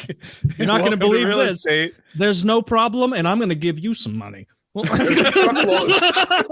don't believe it. A truckload of wet dirt down there. And he goes, "Here's what I found down there," and holds up about a handful of about 6 blue construction grade rags. And I'm like, motherfucker. And then he calls me about a half hour later and he goes, "You're not going to believe what I found now." And I was like, "What?" "About 6 more." So apparently while our house was under construction, there was an exposed pipe and they capped it by fucking shoving rags in there. and then nobody took them motherfuckers out. For 60 years. So they've been, who knows, maybe, but those are good rags. You should keep them. Yeah, right? They're high. They don't make them like that anymore. What is the brand of those rags? You should keep rags. So that's like one of those things where like when you see something really old, was any part of you like, man, this is a pain in the ass, but at least the people who did this are long dead. Like part of you thinking that, like, oh, these fuckers. No, I was like, '90s. Man, this is a pain in the ass, but at least it's not my shitting and wiping habits causing this problem. I mean, that's really what I thought. At least it's something that was outside of the control of my colon. Yeah, I like that they found the actual cause. Right, I hate when it's like, we're not sure what did it. We're gonna button it all back together and hope it stops. That's bad. Yeah. Well, that was they don't the last. Do that in the visit. surgery. Yeah. So Dude, anyway, are we going to talk about Andrew Tate? This story is fascinating to me. Is it? Because I'd never heard of this fucking guy until like 4 days ago, and I feel like I'm really glad I jumped on the bandwagon now because it's gotten funny quick. Yeah. But is it real? Is the most recent development the arrest? Is it a real news story? It's so new. The human it happened like 30 minutes before this podcast started. And here's what's up. So if people don't know who Andrew Tate is, he's this social media personality. He got huge on TikTok, also big on YouTube and Instagram and stuff. Now he's banned from everything as far as I know, but he still has a huge presence online somehow. I see him on Reddit every day. He writes to Greta Thunberg, and I promise you this will get better. And out of the blue is like, I've got 33 cars, Bugattis, Ferraris, whatever. They all make carbon dioxide. And, you're going to like it or not, whatever, right? He just out of the blue, he picks a fight with a terribly worded tweet. Weird, really weird. It was there was like thing to do. No reason for it, etc. And also, I have to say, factually, and I what I've learned about this guy is that he's not fucking cool, but just on a strictly factual basis, because I am the car person, it is actually quite environmentally sound to buy 35 cars because you can only drive one at a time. So you're not inherently dirtier than someone who just buys, say, a single F-350 Super Duty and commutes to work in it. See, that would be true. He did call out their 8-liter and 6.5-liter motors and stuff. But anyway, so he picks a fight with Greta. To do, but on a purely scientific level, okay. So are not making emissions. I hear you. So Greta writes back, and she has a pretty good tweet. She's like, "Oh, tell me more about it. My email address is I have a small dick at getalife.com." Something close to better. that. It's small dick energy at getalife.com, which is a very well worded tweet. I mean, it's pretty good. Point Thunberg. I can't tell if she obliterated him in this or if this is my own bias and the internet's home court advantage that's saying hers is like way better. I mean, they both look stupid. The ratio ain't wrong. The ratio is pretty extraordinary on the Thunberg. I did see that. Okay. Well, Tate claims that wins the ratio. So give me the floor for a second. Andrew Tate makes this reply, which you're watching in his robe. And in it, he's saying Greta Thunberg has a small dick based on her email address. And he has these pizza boxes brought in. And you can see the Romanian pizza boxes. And being an asshole, he goes out of his way for some reason to be like, don't recycle those boxes, drawing attention to the pizza boxes. Anyway, the Romanian authorities see this and they're like, fuck, Andrew Tate's in Romania? We've been meaning to arrest this guy on human trafficking and rape charges. And they've taken him. They pull him out and they say, we got you. And now he got thrown in jail for human trafficking and rape. I don't know where the rape is specifically. I know what he would do, according to the charges are. He would online sort of entice and seduce these women and say like make them think that there was a relationship possibility with Andrew Tate, this charming dude. And then when they got there, he would keep them locked into some apartment producing OnlyFans content, like against their will. These are the charges. This is like an SVU episode, dude. This is like not real. Come on. Crazy. And can you do it better? Yeah. So no, Andrew Tate says, hey, I wasn't thrown in jail for all this. I've been swatted. But and that's where I don't know where the truth is. It's all so current. The truth will come out tomorrow after the show or something. But yeah, apparently he's locked up for. Was he on the lam, or was he in Romania because he like is a world hopper, like vacation guy? I think that's where he primarily lives. He's Romania. Oh, okay. He doesn't classy people. Where's he from? Is he British? Romania, I believe. Oh, he's Romanian. I was just going based on the accent. My understanding was such. I'm not an expert or anything. He's American and British. Okay. Are there really women who said that they were like forcibly like held there against their will? Yeah. Like specifically to make OnlyFans? Because I know there's the one girl who she said that she was brought there for sex and then held there, but there's like a live stream video of that girl in particular like going out to get everybody pizzas and stuff, like during the live stream, like popping out and going to the end of the driveway to get pizzas and stuff. Like his end of the story on that one was she was saying some stuff so that her boyfriend wouldn't be jealous that she had flown to Romania with Andrew Tate. So let me read this for a second. The brothers are accused at least call this an unforced error. So at minimum, let's just call this a fully unforced error. So this is what I'm trying to say. Right. The brothers, is my mic on? The brothers are accused of luring women to lavish villas using what Dicott called the lover boy method, in which they struck up a relationship over social media before convincing the women to come to Romania to pursue a romantic relationship. Instead, they would allegedly keep the women in a small studio where they're forced to work as pornographic models for OnlyFans and other websites. The scheme unraveled when an American woman managed to send her location to her boyfriend. They alerted the U.S. Embassy that they were being held at the home without their consent. The cops raided the home, yada, yada, yada. So I don't believe this. See, this. I don't believe this. Because his side of the story is, of course, that, like, I had 6 girlfriends. I told them all, listen, you're going to go on I'm going to sleep with all of you. You're going to go on OnlyFans. You're going to make money, and I'm going to take part of it, and I'm going to keep you organized. He's like, 4 of them left, of course. He told 4 us left, like, 1 was down, 1 called the cops. Yeah, it was something like that. Yeah, right. Maybe 1 for 6.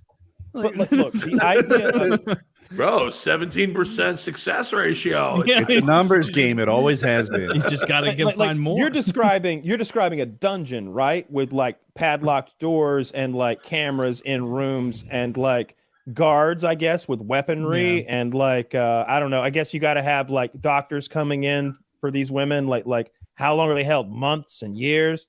Like I need some details because I bet what it was that girl who didn't want her boyfriend mad at her. I don't know. Andrew Tate's like, okay. I'll play look, devil's advocate. Greta Thunberg is like she never says anything witty. Like her thing isn't being witty. Her thing's being like outraged and oddly looking. Yeah, that weird little Down syndrome face of hers. I mean, like she's an adult now. I can say what I want. It's a pretty unforced error that like they make Down syndrome. It's not like dolls. someone hacked this dude's fucking Twitter and picked a fight with this girl. Like he picked a fight with this girl. Oh yeah, he didn't need to fucking pick. Yeah, and then if it wasn't for the pizza boxes, they wouldn't have known he was in Romania. That's what I'm saying. They're little Twitter. How did he get? I'm Twitter curious about that quick. too, Woody. Because like, how does he get into a country without them knowing? Right? Like, you know what I mean? They know. I do know what you mean. In Europe, you could drive across a border. So what I'm guessing, what it sounds like to me is there's a million borders in Europe. No one knows anything. Yeah. Okay, that's fair, but I think he flies around a lot. I know one of the things that he flexes is that when he flies to like Germany, he doesn't just fly; he flies his cars in too. But he won't just. He's like, but I'm gonna need a car for my friend too. He's gonna need a car. My brother, his car's there too. And look, once you're flying 3 cars, you gotta get 5's like the same price roughly. So there was some of the folks. Again, like I said, I've never fucking even heard of this guy until recently. Honestly, but some of my more educated Twitter people have said that the actual scam is that he is a tax related thing that he has the cars he brags about. There's no way he has enough money to legitimately afford the cars, and there's a financial element to this, and the human trafficking, and again, speculation. The human trafficking is some kind of a pretext to a financial related fraud crime. I'm not buying. I'm not buying. I mean to say, I'm not understanding this part of it. Like, how does buying cars make you money in taxes or like that? Well, no, it's not that it makes you money, but if you like, for instance, like he, there was that original tweet showed a picture of a Bugatti Chiron, right? Okay, that's a $4 million car. Like you got to have a lot of money to buy something like that. And look, I've been an online personality influencer for a fucking long time. Like, you're not making that money doing that. You're just not. You're making it from. What if he had a dungeon full of women on OnlyFans? So I know how he makes his hard. What he has something called. That's Bugatti money. I think it's called like. Fuck! I wish I could get it right. Sigma there was University something I read called like Hustler University. Hustler University. Thank you. Yes, which I think may have been some type of fraud in the same way that Trump University may have been some type of fraud. So what he does is that was what I don't know. So what he does is he has these like assistants that work for him and coach different classes in Hustler University. And these guys exactly like Trump University. They don't They don't have nearly the charisma he does, I'm told. But they go online and they tell you how to do like a drop shipping business or how to be a baller or just how to make money in different places. He teaches SEO and how to make money online. Zach says it's $50 a month. what I read was that's like where it begins. You know, it's $50 a month, and then you spend like $500 on this course or $1,500 on that course. Sure. And, you know, it can start to cost a lot more. But yeah, basically, he does Discord like hangouts. That sounds like chump change, though, in the grand scheme of thing. Like I'm telling you, if you got that dungeon full of ladies working OnlyFans, like that's your bread and butter. Like you're talking about, we made $3,800 this week in the G Club, and we made $380,000 this week on those 3 whores who like flash their pussy online. Yeah. Like it would be a whole different scenario. I didn't consider that. Yeah, for some reason, I just assumed Hustler University was the real moneymaker and not the 6 women in the room. But sometimes 6 women in a room make a lot of money. 6 women in a room make more money than a man can even fathom. Yeah. You work your whole goddamn life, you can't make as much money as 6 women in a room in a week. That's hilarious. 6 women in a room is like 12 parking garages. You know how fucking talented you got to be to out-earn 6 women in a room? Yeah, there's really no way. If they're typing, I don't have to have any fucking talent at all. Secure your spot for just $49. Our price will increase to $147 after 170,000 members reached. Current number 168,000. Wow, that number verifiable, real, definitely not definitely not 100% made up. Wow, did you guys realize that Andrew Tate is running the most lucrative streaming service on earth? Did you know this? Wow, that's incredible. That seems like real. Did you see it? Now look, I'm not. There may be financial improprieties, but he has this one baller tweet about how he doesn't want to be you. Did you guys see that? Yeah. I don't really think anything about this guy is ball. Even like the tweet between him and Greta Thunberg. Neither one of the things they said. What he said was cringe. What she said was just low tier, not funny. It's just people who like Andrew Tate pretending that what he said was like owning Greta, and it's people who hate Andrew Tate pretending that Greta did something even vaguely funny. It's like, whoa, whoa, my goodness, like that, what a burn. It's like, don't be retarded. No, I bet this was against anyone but Andrew Tate. I bet it's on clever comebacks on Reddit, like it was funny. Yeah, I mean, look, Reddit called clever comebacks. Her joke's not that great. Clever comebacks. It baited this guy into getting arrested. Like you have to understand. Like the pizza makes a strong point. Even alleged joke, according to who, joke kind of sucks, which it according does. to everywhere, like CNN. I mean, look, let's saying it online, Kyle. The pizza thing. If the pizza thing resulted in him getting arrested, then her tweet wins. Straight up. They're saying, as far as like saying that he was arrested in connection with human trafficking charges. Right, but if they didn't know where he was, I'm looking at it on NBC, The Guardian, New York Post, The Daily Beast, Market Watch. But they're saying Rolling human trafficking. Yes, that's what. Human trafficking. Okay. He's long been running from that charge. Yeah, that he's associated with that. Oh, it's like a Polanski. It's like that. Yeah, but he doesn't make great movies. Right. And you know something? We need YouTube videos. We need to give him credit where credit's due here. He said he's not going to recycle those pizza boxes. You're not supposed to recycle pizza boxes. I learned that today. Be doing that, and so thank you, Andrew. Going green. He's that's clearly why he did it. He didn't do it. This is the second time he's been arrested for human trafficking. Taylor, can you read this tweet? Yeah, it's because of the grease.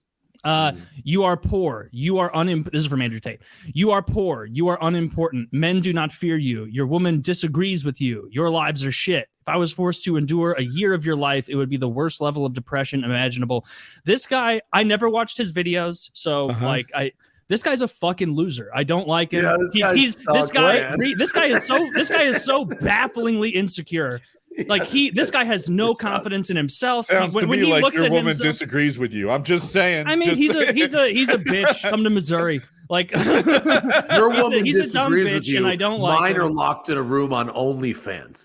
Yeah, there. And you know what? Like he's the level of insecure that if he saw a clip of someone as low tier as me, he's that much of a bitch. He might respond to it.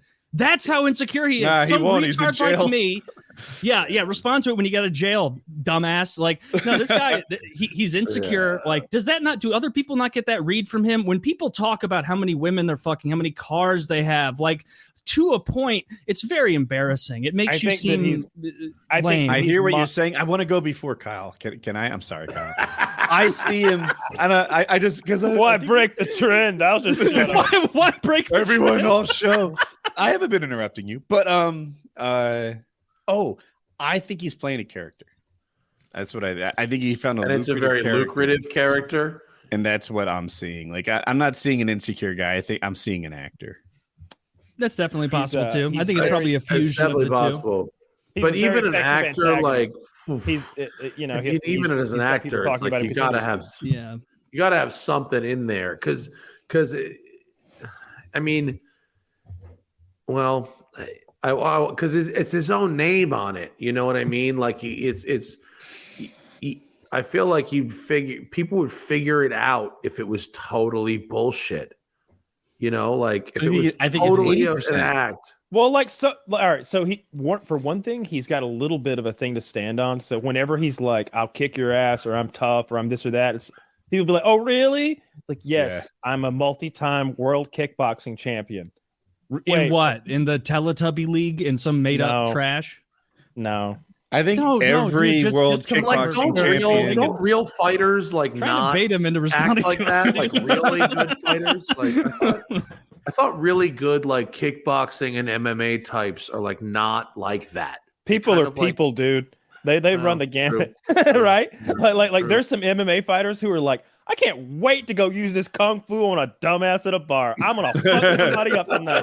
I'm gonna make a $250,000 Saturday night, but I'm gonna jab me a Mexican Saturday. Like they don't care. Like they're assholes everywhere. What was the point you wanted to make earlier that I interrupted, Kyle? Do you remember? Oh, it's gone now. Oh, I'm sorry. It's not in the book. It's gone. Yeah. Is it in the book? You never know. Let's see what I got in here.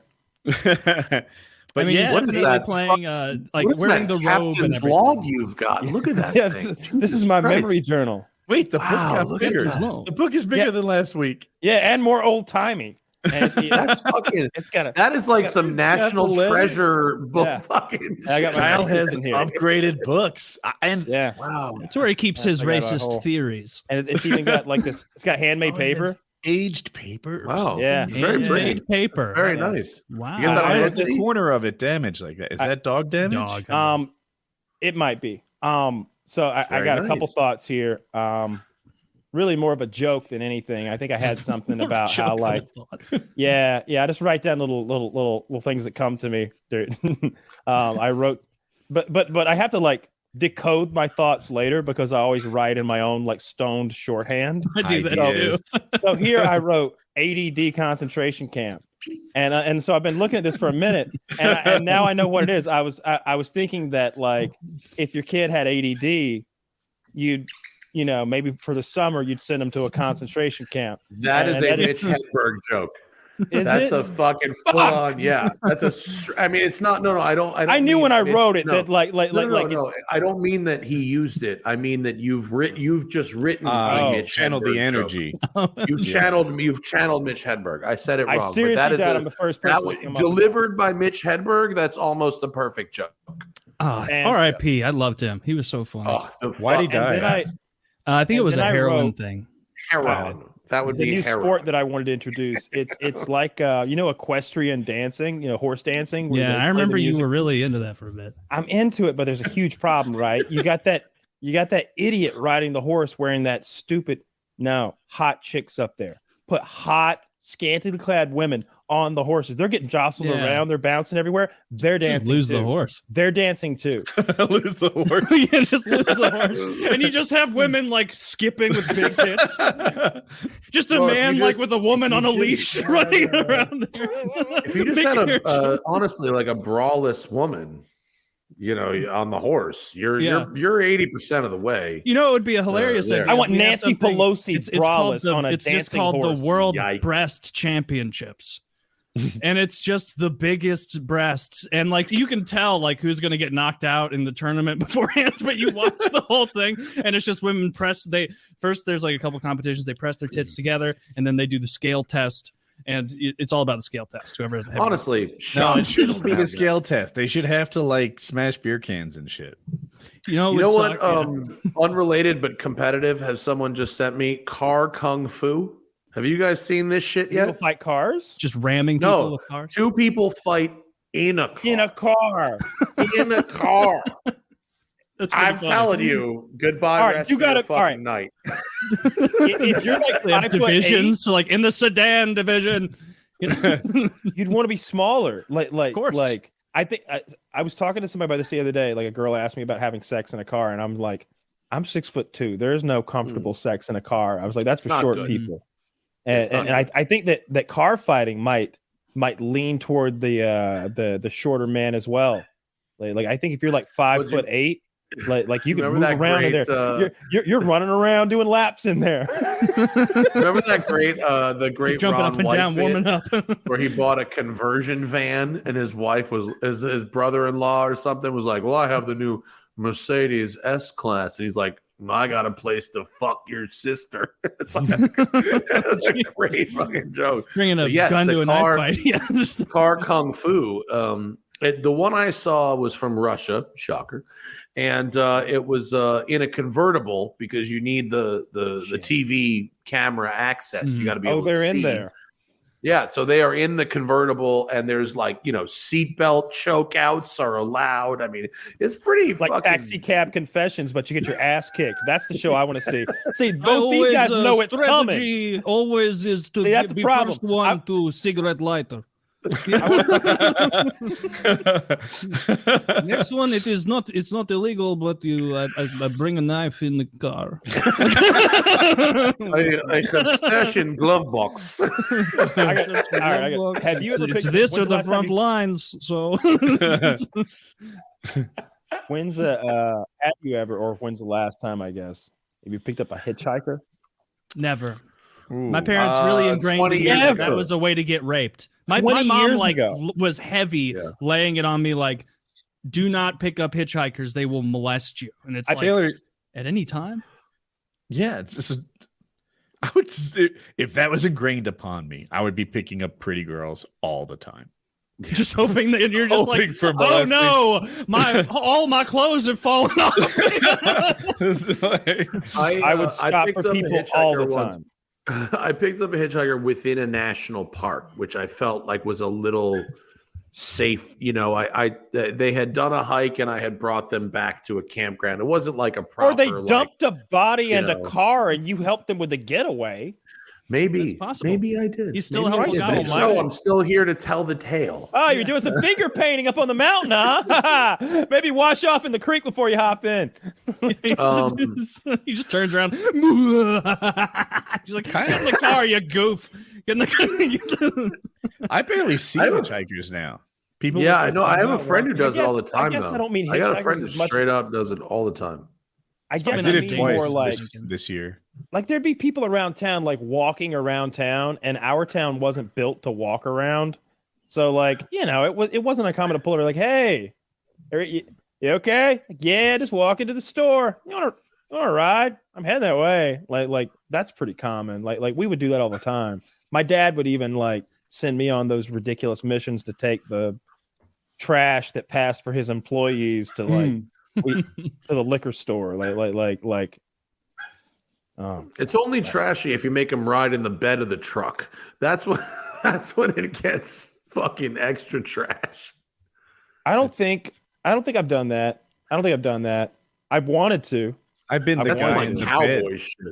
I was the guy. I did it in Mexico. I made video of it, and it wasn't a pickup truck. It was like a fruit truck. It wasn't a dumpster. Yeah, like a fruit truck or something, like bigger than a pickup truck. Andale. Oh, like they threw you in the back and drove you to the town with the fencing around the sides, kind of thing. Yeah, that's a good description. Yeah. Before I got about 15 before I got to cruise out of here. Okay. Did you guys want to talk about cars? Do we care? If you don't, it's fine. I'm just curious because like that's the kind of the thing I do. I don't know. Is there anything going on in the car world? Oh wait, Tesla's stock was at like 109. Tesla. It's funny. That's where I was headed.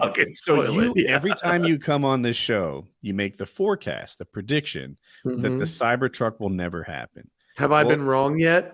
Elon Musk, world-renowned truth teller, has said that the Cybertruck will be coming out in 2023. He's like, it's a real thing. It's going to happen 2023. Sure. Yeah, which it was a real thing in 2020, 2021, 2022 also. Yes. You left out 19. That's when it was actually due. But yeah. It was real all those times too.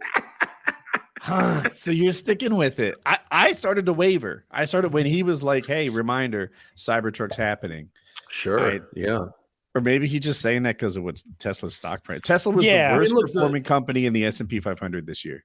Yeah. Well, because I don't necessarily wish their shareholders harm, right? And and if you like the Tesla Model 3 or Model S or Model Y, you should buy one. Like I'm not going to go out there and say don't buy a Tesla if it fits your needs. I write about cars for a living, and like I want you, the royal you, to have the car that makes you happy, even if it's a car like I don't particularly like your needs are different from mine. So like whatever, if you want to buy a car and that's a Tesla, like fucking buy one. Like I don't give a shit. It doesn't matter to me. But what I don't want is corporations lying to people, whether that's FTX and Alameda, or whether that's Tesla, or whether that's anybody. Like I'm anti-fraud, and I'm anti bullshit. And so it's obvious at this point that the whole full self-driving thing was a scam, or if not a scam, I mean scam involves a mens rea or whatever, right? Which I believe it was highly optimistic at a fucking minimum, but mildly also bullshit. And a lot of the stock price, the big run on the stock, the huge run started in 2019, right around when they started saying our cars will be able to drive themselves, which was a lie then. It's a lie now. And that's been pretty much proven at this point. I have this thing happening. Right. If you're remodeling my bathroom and you say, Woody, this thing will be done in a week, and it takes you 10 days, 16 days, then you were just wrong, right? You weren't lying to me. Your estimate was just off. If you say, Woody, this thing will be done in a week, and it takes you 27 weeks, then it was a lie. Right? Yes. You were full of shit. There's no way that you really thought it was going to be done in a week. You were just lying to me. Yeah. That's where I am with Elon Musk and most of the stuff that he says he'll sell. Yeah. Well, I mean, there was one of the most viral tweets of the last month was a guy who said, and I don't remember who the actual tweet was, but the fundamental context of the tweet was, I don't know anything about electric cars, but Elon came with electric cars and people said he was a genius, and I don't know anything about electric cars, so I assume they were right. I don't know anything about rockets, and people said he was a genius with rockets, and so I assume they were right. But I know software, and he said some of the dumbest shit I've ever heard in the last month. And so I'm staying the fuck away from his cars and his rockets. And I think the Twitter thing, and full disclosure, up until November 4th, my wife was the director of research at Twitter. And so I have some insidery stuff that I can't necessarily talk about, but believe you me, everything that's been made public is fucking nothing compared to what happened behind the scenes with all that. But a lot more people know about software and then know about electric cars or rockets. And I think everyone is learning that this guy is not a genius. He's an investor. He's made a few right moves here and there. He's had a couple of good ideas, but his genius is not transferable to all media all the time. And that's what a lot of this crazy inflated stock price was. And if you look at Tesla as a company that builds and sells cars, then it was ridiculously overvalued It's not a tech company. It's not some tech. It's not the Amazon. It's not iTunes. It's not even Bitcoin. It's just a company that makes cars, and you can give them credit where credit is due. They made electric cars cool by building a good-looking and fast electric car 10 years ago. But their technology is incredibly stagnant. They've rested on their laurels in some places, like build quality and incremental improvements. And they've bet it all on black with full self-driving, which was a total fucking scam. It has not materialized, and using the existing technology that they have, it will not materialize. It's not possible. They're putting radar in the cars now, or LiDAR. Well, they took it out. They took it out. The earlier cars had it. They took it out and said, we don't need it. We are camera only. It's possible with camera only. It's better. Every other serious player said, bullshit. And now they're putting it back. So everyone else was right and they were wrong. And now we're seeing in real time with Twitter how not a genius Elon Musk is. Meanwhile, if you paid $10,000 for self-driving and you have a car that doesn't have radar in it, just know it will never be good. It's highly likely at this point that you have bought a car, if you had bought the quote full self-driving option. And oh, by the way, as of 2 days ago, a new California law has made it illegal to use the term full self-driving in California. They have declared that misleading. And so beginning in 23, taking care of the big problems first in California. look, going down the list. I love California, but at a governmental level, we fuck up a lot. You know what I mean? Like, I love my sunshine. I love my windy roads. I love my beaches. I love my legalized weed. You know, but California government does fuck up on a regular basis, and so I won't defend that. But every once in a while, they fucking hit one. And they have made it illegal starting. They haven't given an exact date. It's not like by January 12th, but it said the law says starting in 2023, it is illegal to use the term full self-driving because it's misleading. And I agree with that. And for years I've been saying, like, won't somebody do something about this? And finally they have. You know, there's a lot of things that I'm the Elon Musk hater on the show. But I do admire how he swings for the fences. You know, when he tries to do full self-driving, when he tries to do the boring company, SpaceX, whatever, he's always going for this home runs, for these grand slams. And every one of these falls short of what he's going for. But, I mean, he's done something special, right? I mean, putting something like being in, like I don't really, I'm not that pro or against him, but, like, it seems like ambition is probably his best quality. Like, he clearly wants a piece of everything. Yeah, like that man's potent. He's potent. He's ambitious. Like, he wants his hand in every pie. Like, what do y'all think that about? kind of, like, if you've like worked in business worlds, like Woody knows, like all of us know, is it like always the like smartest guy at the top, or is it very often the dude who fucking wakes up, grinds, wants that like next level, like wants to attain it, like it's a goal in itself for that guy?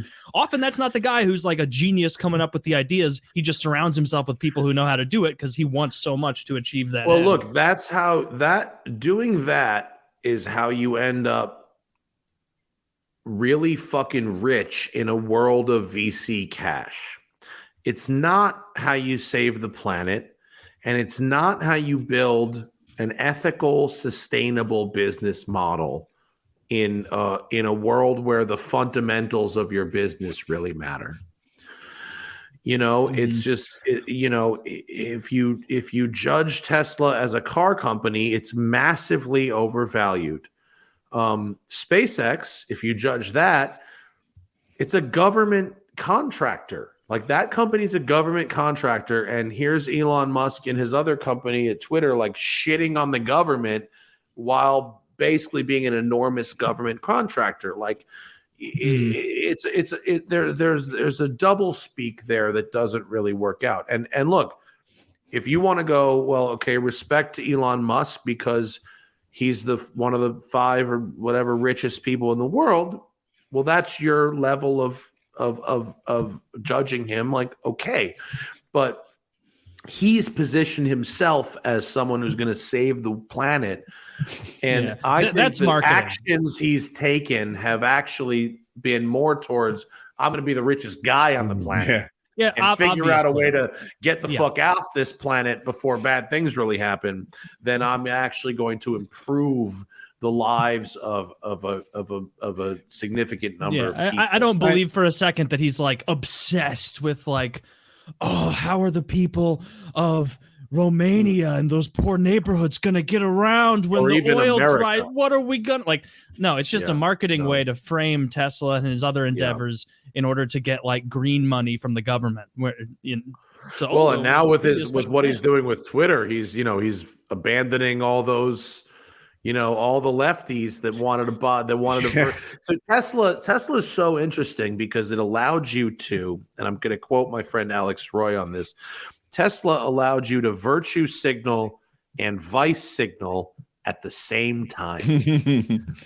You could go, I'm saving the planet with my Tesla, and oh, by the way, it runs a 9-second quarter mile. Yeah. I'm not sacrificing anything. It looks like an Aston Martin, and I'm fucking running 9s. I'm drag racing Lamborghinis, and I'm saving the planet while I'm doing. You could virtue signal and vice signal at the same time, which is so interesting.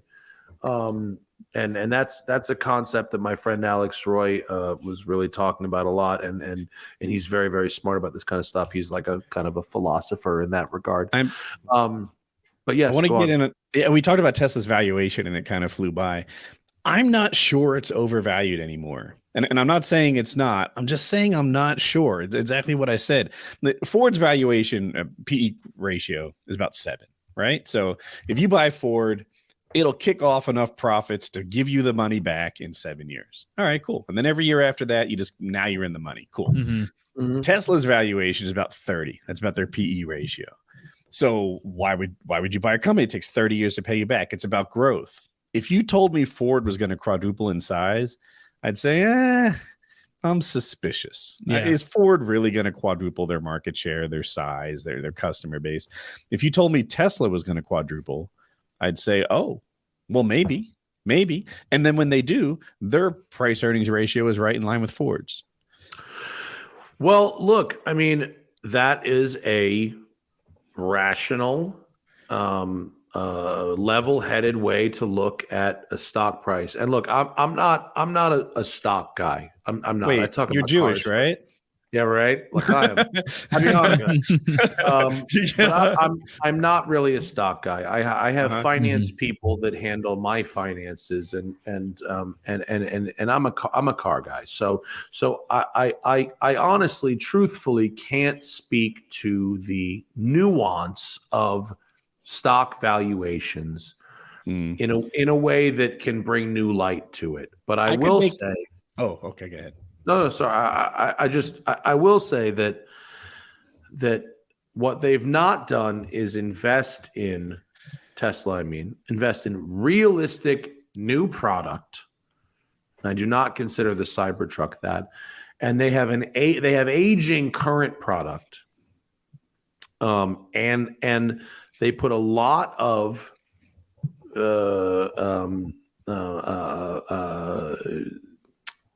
let's call it I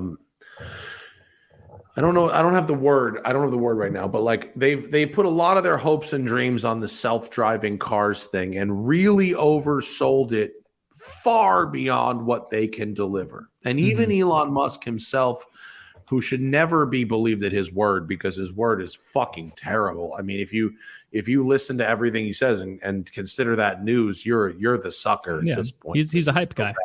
He's a hype guy, but even he said, the valuation of Tesla is dependent on the self-driving thing working, which it's not going to in current state. They just don't have right now the fundamentals of car building to deliver on that. Now, they may at some point with rational leadership, with rational investment, with investments into the fundamentals, but they don't have it now. And so I don't necessarily think that at $100 or $110 a share, they're super, super overvalued. I thought at 400, when their company's worth $1 trillion somehow with a 2% market share, that's fucking crazy. I mean, that's just that doesn't make any sense. That's based on them delivering a product. It's a tech company. Have you not seen their dancing robots? Yeah, right. Boston Dynamics with like a word.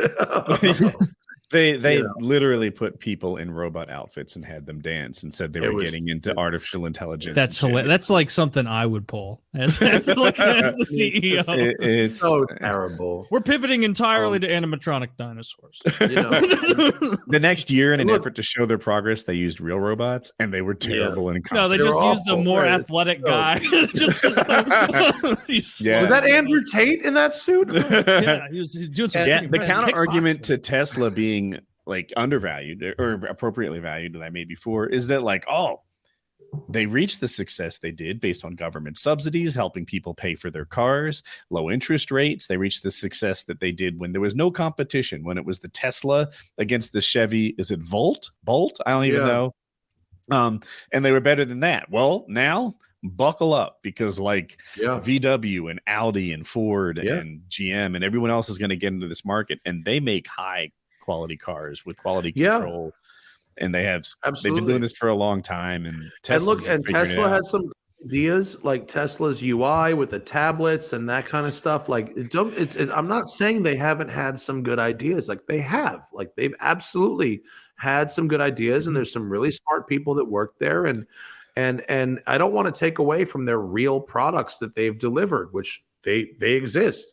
You see them out on the road every day, but the mainstream automakers are coming. The EV credits are running out. Their era of exclusivity is over, and that's not going to swing back the other way. I mean, mainstream automakers are only delivering more and more EVs and transitioning more and more of their product lines to EVs every single year. And every time someone is unhappy with their Tesla for one reason or another, when they're looking to replace it, they're going to have more options than ever before. Do you think that, just so I'm tracking, does Tesla still have the best electric cars? Or you're saying at this point, they're not even better than Fords, or I don't even know who the example would be for. No, I mean, it depends on how you want to judge it. Right. So what Tesla does have, and what is unfortunately not good for society, is the private supercharger network, which is more reliable than the general public supercharger network. Now, that's great if you own a Tesla. But if you want to look at the world, it's not good, because it's a waste of space and a waste of energy to have any kind of charging area that's only good for one make of car. Imagine gas station. Imagine you had to take your Ford to a Ford gas station and there's a Chevy gas station right fucking there. Yeah. I mean, that would be terrible, right? And that's what we're looking at with Tesla charging, right? It's great if you own a Tesla. It's reliable because the software only needs to interact with one type of car as opposed to with every type of car. Remember when Apple CarPlay first started, and it was really wonky with all the different types of cars, but they sort of figured it out eventually. That's where we're at with. So Teslas would only be able to charge at Tesla stations, and everything else would have to charge at the everything else station. Well, Teslas can charge everywhere. Oh, okay. But other cars can't charge at Tesla stations right now. That's what we're looking at right now. So good for Tesla owners, bad for the world. So that'll literally be their big selling point if they maintain that network over time, where it'll be like a Verizon map, where it'll be like, here's the access to energy if you don't have a Tesla. Here's what it looks like if you do. And now that's in Europe, In the European Union, Tesla stations are legally required in many countries in the EU to provide power to non-Teslas. Yeah, So they're required to have batteries that can come out too. That ain't happening here.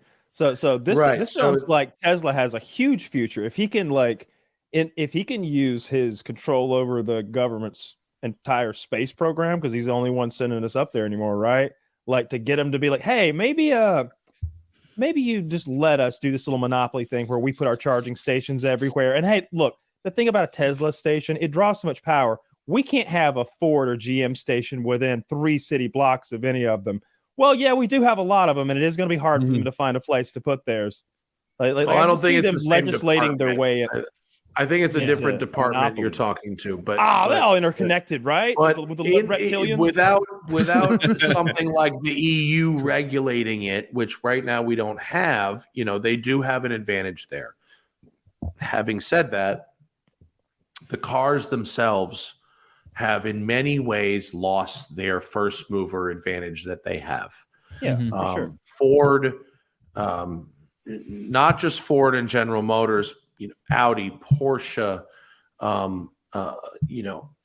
you have, and not to mention you have startups like Lucid and Rivian. Audi and Porsche make more sense anyway to compete against someone who's going to buy a $100,000 Tesla. They're probably. I mean, I just drove the Lucid Air, dude. The Lucid Air is way nicer than the Tesla Model S. I mean, it doesn't have the supercharger network, but it's a nicer product. The Rivian trucks and SUVs are dope as I've been fuck. in one of those. They're awesome. They're so. I mean, they're expensive. They're not well for everybody, thought out. but they're built. You would never get in a Rivian and go, this is the company's first vehicle. It's built super, super nicely. And then you've got, whether you agree with it or not, the government is forcing all mainstream manufacturers to produce a certain number of electric vehicles. The Hyundai Ioniq and the Kia EV6 are super nice. I mean, really, they're I have my wife drives every day the Ford Mach-E, which is a really nice product. Tesla is losing its prestige because of they got a 15 to 20 year first mover advantage that they could have really intelligently worked with and worked from, but from the Twitter thing and all this other shit, they're burning that credibility by not investing properly in the product. And with all these crazy distractions and him burning his liberal cred by going crazy fucking right-wingy, it's not going to go well for them. Yeah, that's what I was starting to say. Like he went right before the midterms and said vote Republican. You may agree or disagree with that, but it's undeniable that it's bad. Not who buys his cars.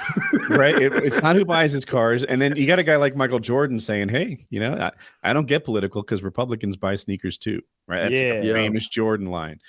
The Republicans barely bought Teslas in the first place. And now you're all in with them. Bad call. Why do you think Republicans weren't buying Teslas? I think I was looking at it as a green thing in the same way that I think Republicans don't really buy Priuses. Yeah, I mean, I don't know. And look, certain people are trying. I mean, have you seen the new electric Hummer? I mean, it's not for lack of trying. They're figuring out that the Hummer went from, and this is like mid 2000s, so I'm like a teenager. I'm in high school. I remember the Hummer being the sickest of sick cool things in 2004, 2005, and then by the time I was in college, you saw a Hummer. And people were like, wow, that's gay. And it's like, what? Kryptonite, when did we switch? 3 years ago, we all said it was a cool army truck. And now it's not a cool army truck. We switched a week after Hurricane Katrina. Why? Oh, yeah? Because gasoline was $5 a gallon, and it never went back down again, ever. Yeah. It's been crazy high since. It has. Kyle's right. There was a very drastic shift right around Hurricane Katrina, and all of a sudden, gas guzzling, giant SUVs immediately became uncool.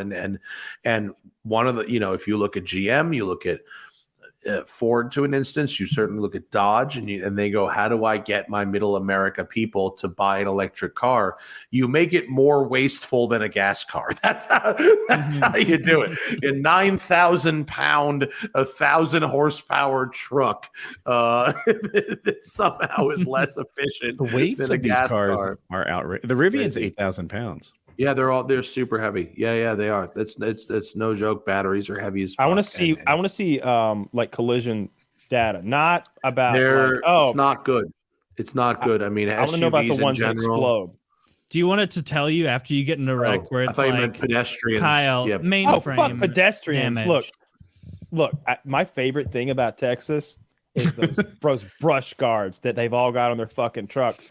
And people see that and they're like, "Oh, what an asshole! How big's your dick?" If you've ever driven it through Texas at night, that's your shield against the night. You need that motherfucker because they hikers.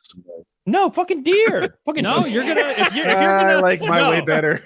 No, they always tell you when you see a hitchhiker in the road, you don't want to slow down. You because if you slow down, it can hurt you more. You just got to plow through them. It's a shame because they are living creatures, but you need one there. You need a brush guard there. Do you? Because the deer, because of the brush, large roadkill, I guess I'll call it. Yeah. Deer, fucking deer. Yeah. They make them specifically for deer. There's like a deer guard. Are Texas deer different than the deer that North Carolina and Georgia have? It's more about like the wide open nature, the overpopulation. That seems like I'm talking about just there are these big stretches of road where it seems like you're just driving through their habitat, and it's not like in Georgia where you're driving 80 because it's Texas. You're going fast. There's straightaways. Like the speed limit is 80, and so, like the speed limit's 80. So people are going 110. Taylor, did you think I drove 80 through Texas? You're adorable. It's wide open. In this group, I'm the biggest road, bitch driver. But as you're going, you see like pods of deer every 5 minutes, like 3, 4, 5. Sometimes you'd be like, that's 17 of them out there. Like they're just hundreds and hundreds. I mean, that's why we're there. We're shooting stuff, like everywhere you went, there was something to shoot in Texas. Yeah. Guys, my wife is knocking on the door. I'm going to bail out of this one. It's about time for you to take a advertising break, I think. Yes, it is. It is. But as always, I'm sorry for bumping you. I know I was supposed to be here 2 weeks ago, and I had to bail last minute, and I very much apologize to that. No worries at all. We always enjoy having you. I always like spending a couple hours with you guys, and thank you for entertaining me and my lefty California politics. Anytime you need an offensive impression, you pop back on. Can I just plug real quick? Of course, the Smoking Tire on YouTube, the Smoking Tire podcast. If you want to hear me talk for 4 hours a week. If you have a car you need stored in California, West Side Collector Car Storage, WCCS.com. If you want to hear me get political, the Smoking Tire on Twitter. Fuck Elon Musk and his fucking shitbagness. And thank you guys for the time. I always appreciate it. Man. And Happy New Year to you all. Yes. And, Happy New Year. Happy Hanukkah. Happy Hanukkah, of course. Yes. And I'll see you again in a couple of months, right? Sounds good, man. Sounds Thanks good. so much. All right, guys. Check out Matt's stuff. Shout out to your audience. Thank you very much. I'll see you guys later. Them. Later, man. Take care. Bye. All right, That's cool. I was interested in his take on the Cybertruck because Elon said it was coming out soon, and I took it to be true. And I think he brings up a good point. He always says it's well. He did send that message across well salted by letting us know that his wife was just fired by the man. Oh, man. Well salted. I like that. Message was like Taylor's Meats.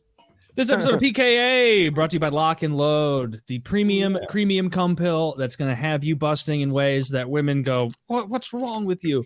They're gonna say, "Is you really want this? You take pills for this?" And they're going to say that, but they're really going to be saying, "My God, this guy cares about physicality. This guy, my God, I need eye drops. I should have brought extra makeup cleaner over today because I have so much cum all over my face. It's stuck in my mascara. I can't even make it to the bathroom. I'm so painted closed." Kyle, is that gross to you? Is talking about all the cum that our listeners is gonna? She'll shoot be all wet over? tomorrow from your gigantic load today. It wasn't that. It wasn't You that. get your own sloppy seconds 24 hours later. Don't you want that? Let's not sell it that way. That's I'm gonna give a veto. She's getting a urinary tract infection for sure. Lock and load, code PKA, code Jizz. Get yourself this wonderful product. Get yourself the pre-workouts. Get yourself the proteins, all with code PKA or code Jizz, and enjoy that discount. Very high quality. If you're someone who works out and you want high quality workout stuff, this is very, very high quality supplements. There's a reason Derek's company is the fastest growing workout supplement company on the planet for the past couple of years, because it's high quality stuff. It's efficacious. So check it out. Code Jizz, code PKA, lock and load. Start coming like a man. What do you got, Kyle? There it is. Jism. I want the new code to be Jism. That's No, you don't get in the text again, telling him to make it Jism now. I want it to be. I want one code that's like really long and it's hard to tell the L's from the I's, but it gives you like 16% off or something, like a little bit more off. 21%. Right, it is code O000000 ILL11LII, and then the old English A.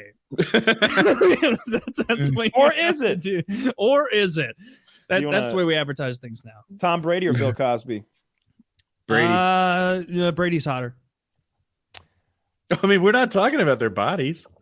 Oh, so Tom Brady. topics. I thought you meant who I'd rather get molested by.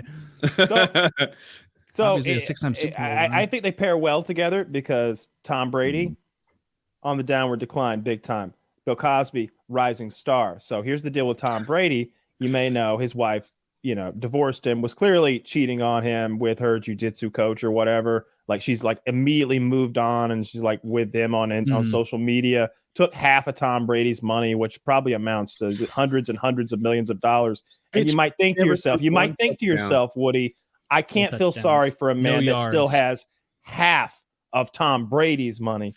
Well, Tom Brady's half of Tom Brady's money was in that FTX stuff. Oh no! So now he's going to be playing for a while.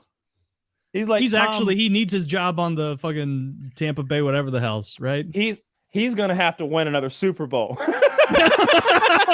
he's got to take a lap for 7 out of necessity. He's like, come on, guys, huddle up. I need this shit. God damn it. Now look, I got to get 5 more passing yards this quarter to hit my bonus. What's the bonus, Tom? It's $8,000. Now I need that. That'll get the alimony for the week. Well, I'm doing it for Ethereums. Yeah. Sorry for Tom Brady. There's no way that he's hurting for money. But I mean, I feel bad for him as far as like his career, and I'm not a football guy, so maybe I'm reading this wrong about his career. It seems like he did that thing that athletes sometimes do, where they could leave on like the tippity top, but instead they decide to like hang out. And so it's not that it takes away any of their legacy. To be fair, it's just won the Super Bowl the most year, recent. Right? It's like when a family member dies of cancer, like you have that cancer memory of them instead of what they were like in their like prime sometimes, So I think that's kind of what it is with Tom Brady. It sucks. He kind of tarnished the legacy, but I think it's still understood among football people. Tarnished the legacy at all. You know who's tarnished the legacy? Their legacy. No, as far as being the best the whole time, because wasn't he the best the whole time he was in the league, and now he's not anymore. He could have left after everybody has like a rise and a fall, but he won the Super Bowl like a year or two ago. Yeah, Zach. First of all, Zach, can you tell us when he won the Super Bowl? I bet he knows off the top of his head. Yeah, the years mixed together. Yeah. My take on these pro athletes and how long they stay, it's like they should stay as long as they want, and it's fair for them to stay as long as they're better than the replacement would be, right? Mm-hmm. And I think Tom Brady's easily. I don't know shit. Oh, he won in 2021. Okay, so last Super Bowl. I'm sorry. Well, it's really like 2 years because we're about to have another Super Bowl, right? Like we're so close to it being 2 years. Oh, yeah, two Super Bowls ago, yeah, because the 23 will be in like a few months. Mm-hmm. Anyway, and it's you should stay as long as you want to, as long as you enjoy this job. it's fair to stay so long as you earn your team, as long as you earn your spot, right? Like Wayne Gretzky might be able to get an NHL slot today just because he'll sell tickets, but he's probably not good enough to play in the NHL today. Dude's like 60 years old. Yeah, there's no way he's old Wayne's lacing them up and doing well. Unfair. What if he does like Bill Dauterive but in the end? The bulldozer. So it's unfair for Gretzky to play today. Brady, though, he's still not the top of his game, but the top of the game. He's a good quarterback. I don't think the discussion is like, has he gone too far, or is he if he's good or bad? Like that's not even he's still an NFL quarterback who's getting it done. Like I think Matt Ryan just got fucking benched. Like the guy's way younger. Brett Favre toward the end. I remember his last game. I think it ended with an interception to the Rams or something in the playoffs. It was embarrassing. He was just like, fucking threw it away. Gunslinger, with your little dick, and you're stealing from the poor people of whatever trashy state you're from, Arkansas, Louisiana. I don't remember which. Scumbag. Zach said that he has, allegedly, I guess, 21 touchdowns and 9 interceptions this year. Again, I'm not a football guy. That seems like a lot of interceptions compared to the touch. That seems like a bad ratio, right? That was last year, he says. Last year he was 43-12. I don't know anything about football. I don't know what the ratio is supposed to be. Touchdowns. That seems bad. I know he won the Super Bowl. Yeah. But at the same time, but Kyle, you kind of understand what we're saying with like to be the guy for 16 years or whatever it was at the time, and then just punch out is like a different vibe than being the guy for 16 years and then going, I'm going to retire, and then going, all right, now I'm going to be a serviceable average guy for a few years. Well, he's had one season where he's had one bad season, right? I mean, this will probably be his last season. I thought he just wasn't that special anymore. He won the Super Bowl last year. I think that's a good. But like this year he's an NFL quarterback. He's just not a special one, I think. Yeah. Like he's still good enough to be there. Nobody thinks less of Tom Brady. This is about that horrible wife that took half his money and those East Coast liberals who took the rest. these cosmopolitan. I don't know whatever background they may hail from or whatnot. Oh. Right now. That's so funny. The bastards, whoever took Tom Brady's money and aloof, and that great man's money. Yeah, he is a great man. No. Look, it takes nothing from his legacy. It's just a different.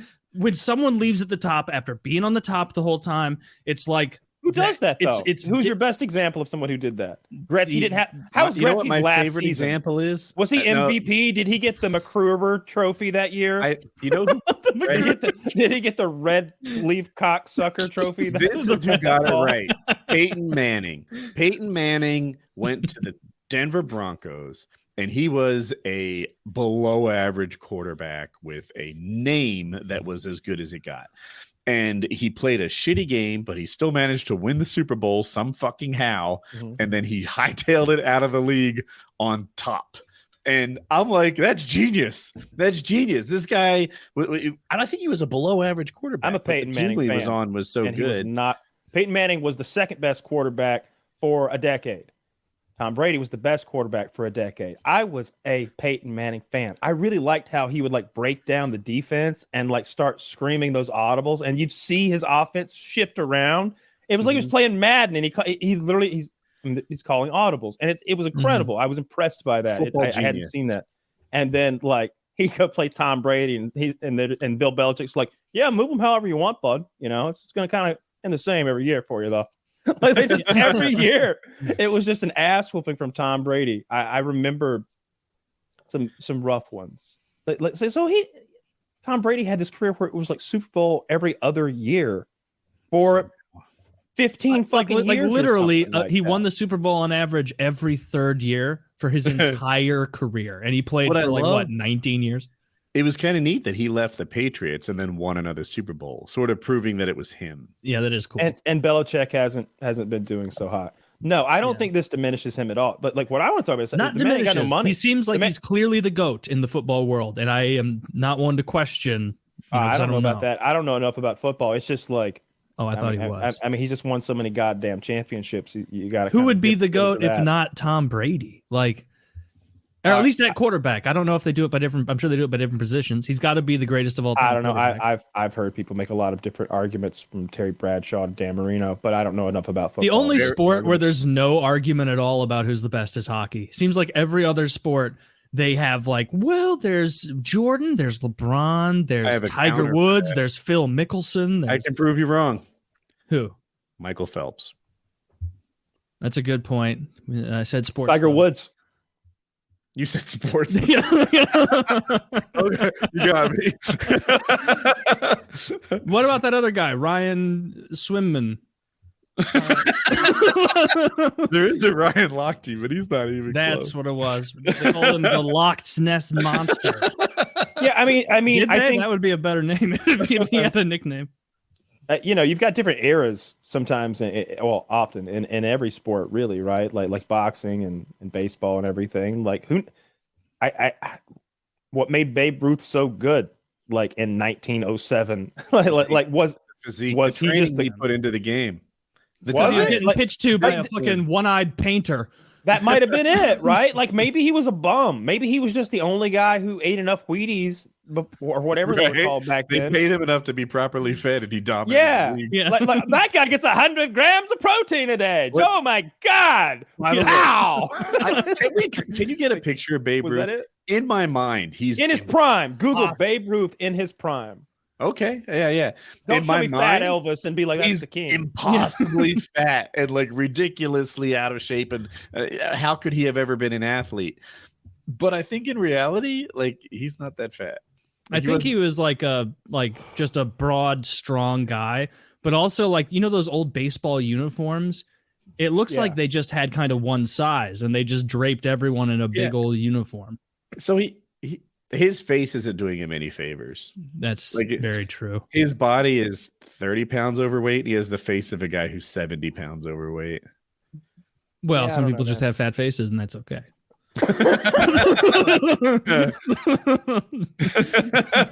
and that's okay sometimes if that's just your faces. If I had to bet though, if Babe Ruth was going to have to face, I don't know, the Braves starting lineup, I bet he's getting smoked. I bet he's going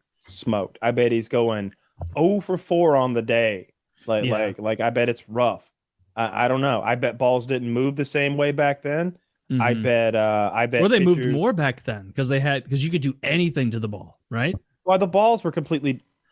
Look. Oh, did you hear about this little controversy? So apparently, the MLB used 2 different balls. At least 2 different balls this year without telling anybody. They had a ball that didn't pop as well for the regular season, and they injected a heavier, better ball for batters anyway for the postseason. That's why the Phillies got second. We joked around about the NFL doing that Amazon thing. Where they had the ball. Baseball did the shit and just didn't tell anybody. They put a hotter ball in for postseason play. You know what a skeevy cool controversy. Have you heard of George Santos? Do you know this guy? No. I know in politics, but no. So this guy is I think his name is Congressman, or his title is Congressman elect, and he won House of Representatives as a federal government position in New York. And he's a Republican, and he's a liar. A liar's liar. No, hang in there. The shit that he's told. So he's not an incumbent. This is his first year. No one knew him or anything. And he lied about his job history. He said he worked at Goldman Sachs and Citibank. Not true. Didn't work at either of those places. He lied about his religion. He said he was Jewish. Now he's like, well, I was raised Catholic and I'm a practicing Catholic. Can I interject? I want to get this out. He's like, I'm kind of like a Jewish person. I'm Jew-ish. Honestly, I am on his side now. Like I like that. He only said that after they put the screws to him, and they were like, "Dude, are you a Jew?" And then he breaks it down. But he had originally said, "I'm on his this." The quote was, "I'm a proud American Jew." Like that's the quote. And they're like, are you? It's totally Jewish? legal to pretend to be Jewish. Ask anyone at my local synagogue. I never claimed to be Jewish. I am Catholic. Actually, no, don't mention any of this to them. My friends. Like, I never claimed to be Jewish. from I'm New York? Catholic because I learned my maternal family had a Jewish background. I said I was Jew-ish, but he's not Jewish at all. He said he owned 13 properties that he rented out, that he was some sort of big time landlord. He actually owns 0. He's a landlord. That's pretty Jewish. Also not true. Loves landlords. I'm trying to remember. Oh, he said his mom died on 9/11. That didn't happen. This guy he's just compulsively lying. He's a compulsive liar. Dude, can you imagine just as a politician being like, my mom died in 9/11 and just leaving that out there? And then they tell you no, and you're like, don't you sully that day. Don't you dare. What are you, an Afghanistan terror? Because they did it, because we know they did it. Like, can we agree now that the next guest we have, that like it's the first time we're meeting them, Taylor claims to have been in Tower 1 and like tells the story of 9/11 from a first person point of view, even though he's like far too young to really remember much. like 10 years old. like I want you to like have them transfixed with like a really emotional story, and then like ends with like, and we just, the flames and the smoke were getting to us, and I held on to my secretary Marge's hand, like you had a secretary back then, and we jumped. We just jumped. Yeah, we jumped. And I saw the plane coming, and I said, duck! And I ducked, and the plane tussled my hair. It was so close to hitting me. No, I want you to tell the guest that you jumped from the tower, from like the 87th floor, but you survived. Yeah, I landed on Tower 7, and that's what... No, it was your girthy secretary, Marge. I made it into a bush, and she collapsed into the top of Tower 7, and what would happen caused a controlled demolition if you had a morbidly obese person, let's say 550, 600 pounds, and you jump from the 50th floor of a building, and you get them right underneath you, right? You use them like a big cushioning meat pod, a pillow of sorts. Could that provide some? No, because they're still full of bones. It's going to be really hard. Ride down, I have to hear about how good they are at Dark Souls, and I kill myself. Could you like position yourself to leap off of them? Technically, I own the trailer. That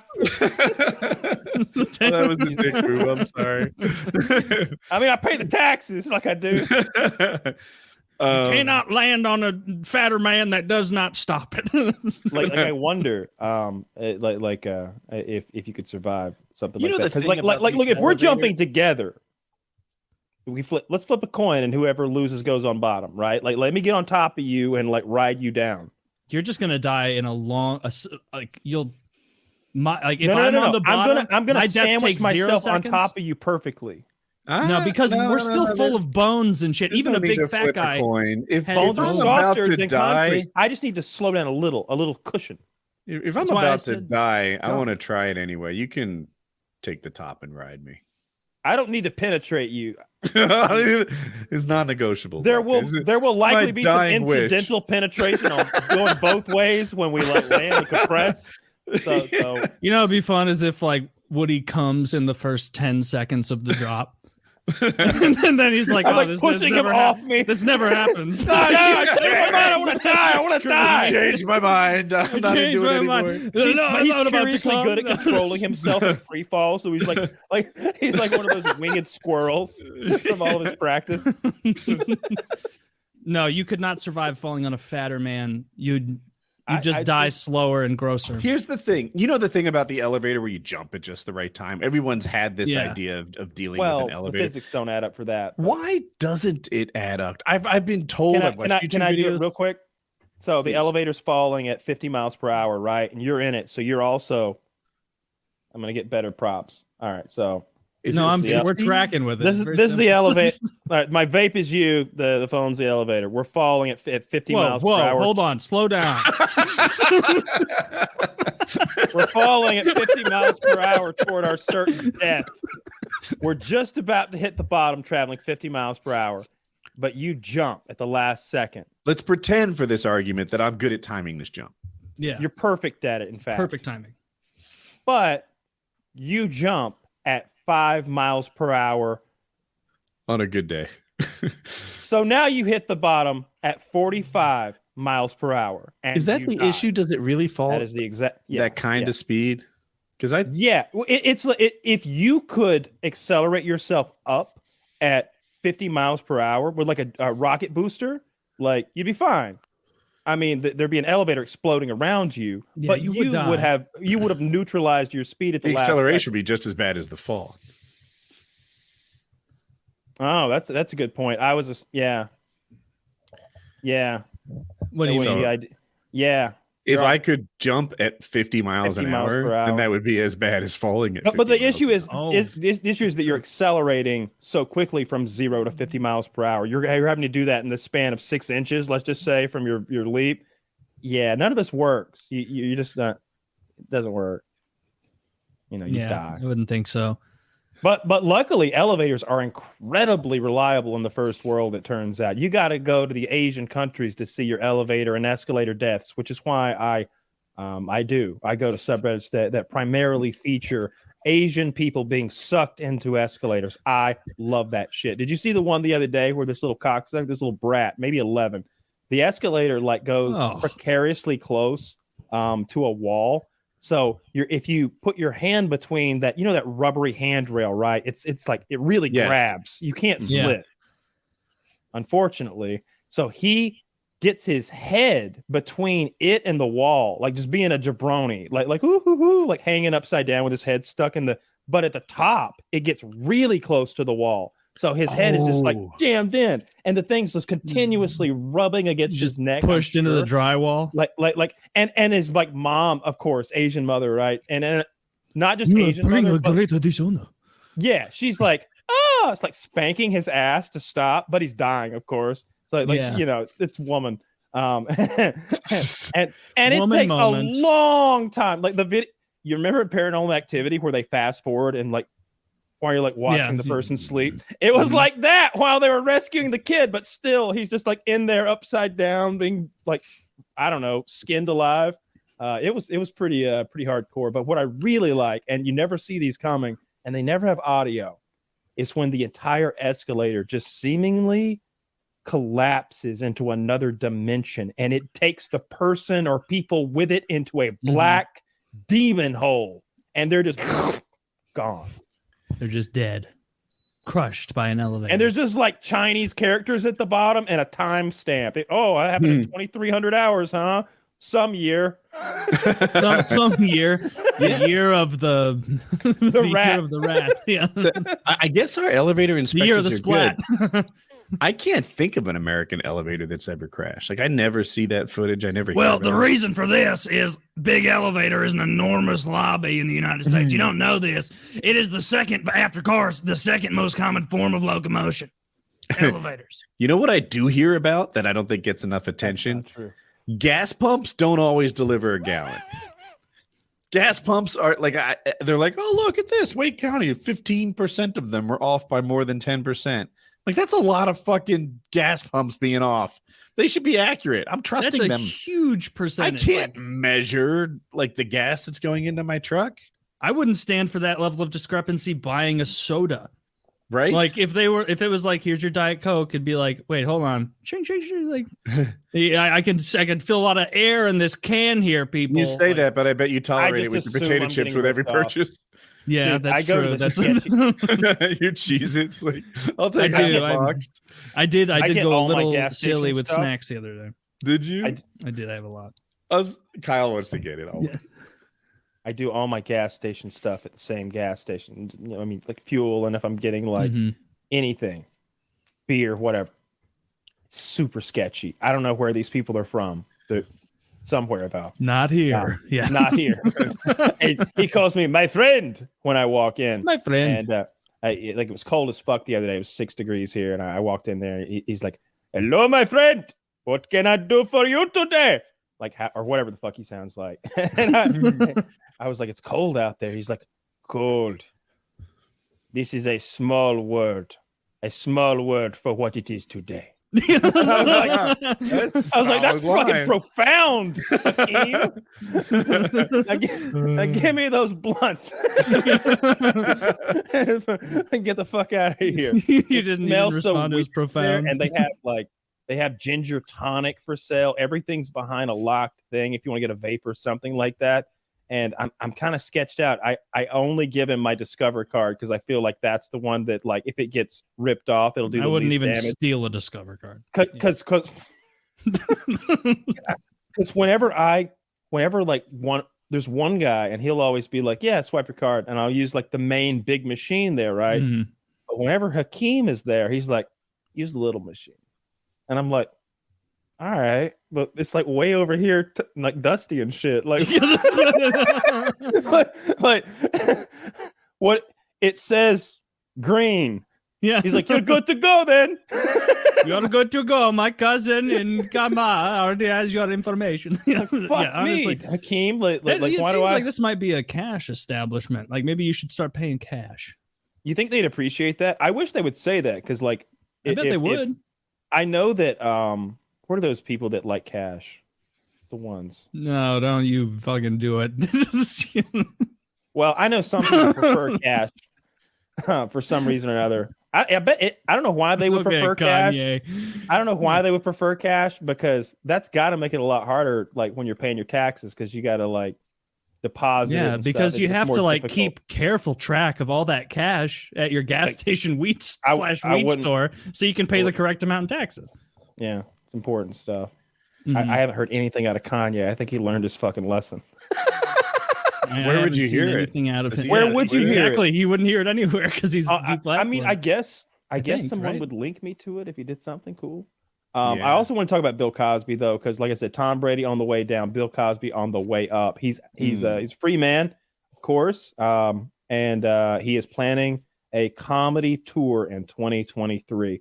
And I want to go. I'm going to go to Bill Cosby's fucking show if Bill goes, and I'm going to scream something. RSK. You should scream the only thing. There's only one thing you could scream that would make you the feature of the story. I don't want to get a severe beating from Dr. Cosby's posse.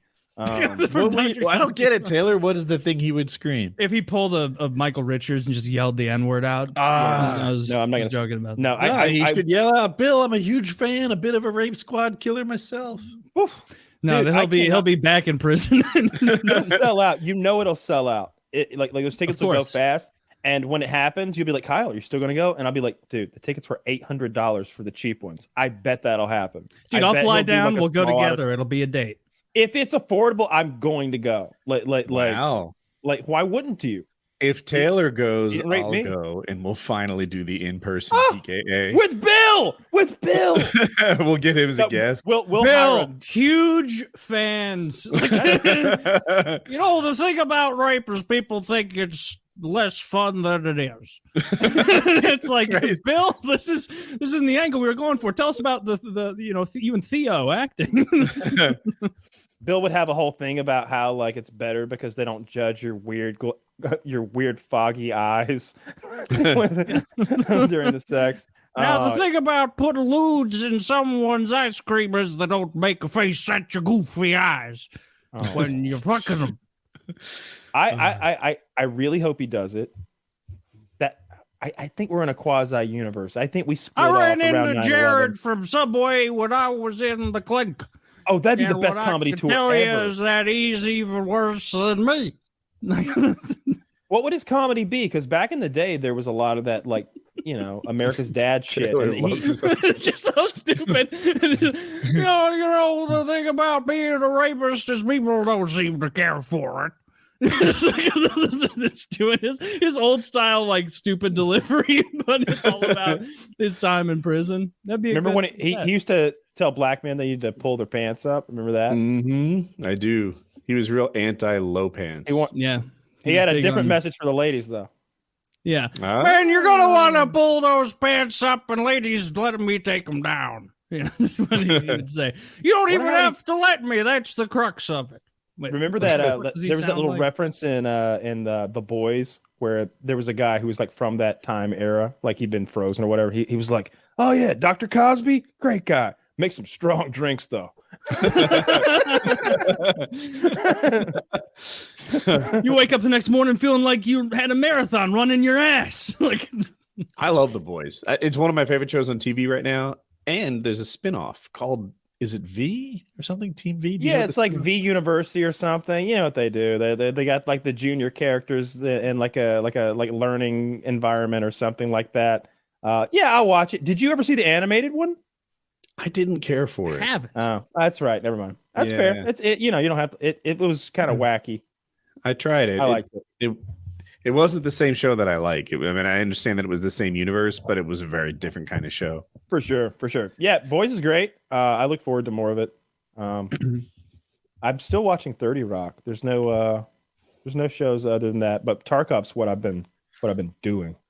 Tarkov's what I was going to ask about. Yeah, all right. I'll keep my topic for later. How is before you go? I spent all day trying to fix my computer, and I fixed it. I was so excited. I got it. The recovery drive, redid the OS. Everything's working. And I'm like, oh, sweet. So I start doing what you do with a new PC. I'm putting like my graphics drivers on, my some of my favorite games, Chrome, all the logins and shit. You know how that takes forever, like getting Discord on there, your various websites. So I'm working on that. I install Tarkov. I choose my character. I'm a USEC. I pick my favorite voice and my favorite face. I'm all about that. I got the Twitch streams going in the background, so I'm working on the drops. They're coming to me. And then the computer broke. Oh, like, motherfucker. I was so deflated. And it just now it doesn't even seem to turn on. I bet it boots off the recovery drive again. You got a bad CPU or something. You got something like a pin fucking bent or something. Like this thing is just ghost in the machine over there. I just bought a new 4080, which is making it hard for me to be like, fuck this new computer, because I basically just bought a new one. Maybe I buy a new CPU, motherboard, CPU, RAM. Just get a new CPU and throw it in that motherboard. Then it's like a $500 fix, maybe less. Like I don't know how much a CPU. Maybe costs. I could boot off the recovery drive and start testing shit. Maybe it's the hard drive. Maybe I don't know. Do a RAM test or something. But it's really frustrating to work on because everything you try takes like 20 minutes. Like this computer takes 20 minutes to boot. So it's do you want to tell it to like the Windows does a thing where it's like, oh, should I self-diagnose? I see your last boot didn't work. And you're like, yes. To do that process is like 20 to 40 minutes. So you can worst case scenario hours on it. Like if you're not gonna like try to like replace it piece by piece. I did see this guy on like YouTube Shorts who's also big on TikTok, and he like diagnoses. He was working on phones, but I bet he could do PCs like a lot easier. But the people that have phones that won't boot anymore, he's looking at them through a thermal lens and finding the issues in their circuitry when he feeds voltage through various like points, and he's like, oh, and I see that this little thing right here is getting a little too hot, so we just pop it off and replace it because I'm an actual electrical. This is that shit you saw in like the movies that you thought this is what I always imagined science was. He's got a circuit board in a phone, popping shit out of it and replacing it using a thermal lens to find the issues. And he's like, sure enough, boop, and his photos are good. And like you need that kind of guy because you might have that kind of problem. There might be a motherboard thingy broken somewhere. I don't know anything about electronics. Plug and play Lego style over here. Yeah, maybe I'll just find a PC guy and stop torturing myself with it. Well, you know, sell one of those motorcycles if you need to. Maybe, but I was like, I don't need to, but the thing is like, would I swap my least favorite motorcycle for a gaming PC? Yeah, maybe I'd do that. You hear that, guys? Anybody out there got a gaming PC, 48 or better? We're looking for a modern CPU, and we want to ride a 2-stroke home.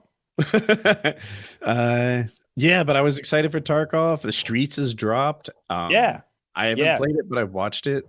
It is. So yeah, anybody who's into Streets or into Tarkov, by the way, just if you want to get the drops, I'm sure they're shitty drops, but make sure you use the Chrome extension or whatever browser extension to auto collect them for you, so you don't have to sit there and click that shit like a slave. Put that shit in 160p, minimize it, turn the volume off on that browser window, and forget it. And it'll just collect them and put them on your account. In the Discord with the group, are you guys grinding nonstop? I'm grinding nonstop. Yeah.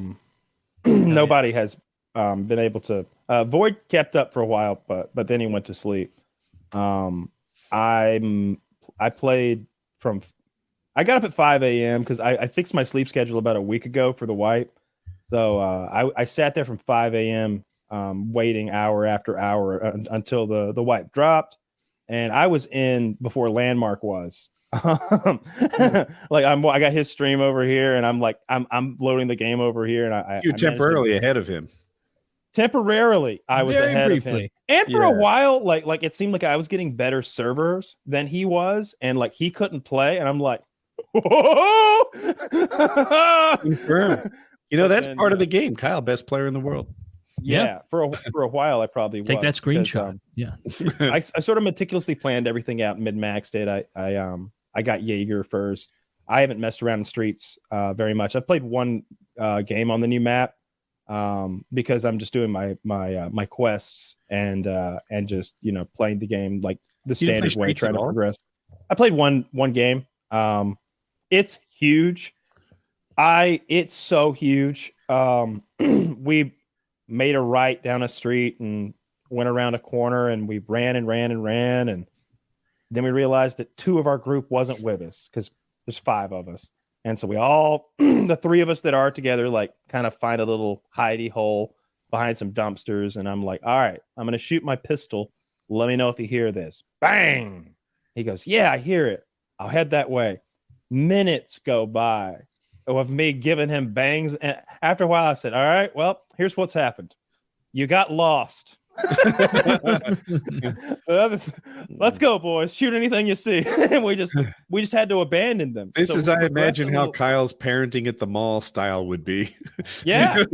Well, listen, son, loose. I shot in the air 3 times. You can't find me off that. Work your way home. Yeah, that was it. You can't follow the scent to Wetzel's Pretzels. Get the hell out of here. We walked for a long way, and sometimes when you're playing like a map, you can kind of feel that like, this is the edge. Now I've got like the edge on my right side. Now I know that I've just got to kind of look over here. That's going to be all the enemies. The right side now is a wall or a cliff, a mountain, whatever, or the ocean, whatever they do. I thought I'd done that. And then I looked to my right again, and it just keeps going. It just keeps on going. And I was like, guys, this isn't the edge of the map. Look over that wall. And they were like, we can't go there, can we? And I'm like, yeah. And we just went. And it's an enormous. Is it way bigger than anyone thing about that? It's a couple blocks plays in a group of 5. No, not anymore. You often play in a group of 5. No, not lately. I play solo. All right. So Kyle used to play in a group of 5. And that's an interesting dynamic. On Factory, it only holds 5. So you're everybody. You can be assured that there will be no one on that map but AI if you enter in a group of 5. In other maps like Customs, I think it maxes at 12. If it's not 12, it's 13. So when you roll in there with a group of 5, you probably outnumber every other group. I mean, conceivably, there's one other group of 5, but you probably are the biggest group out there. In Streets, is the cap 40 people? 17.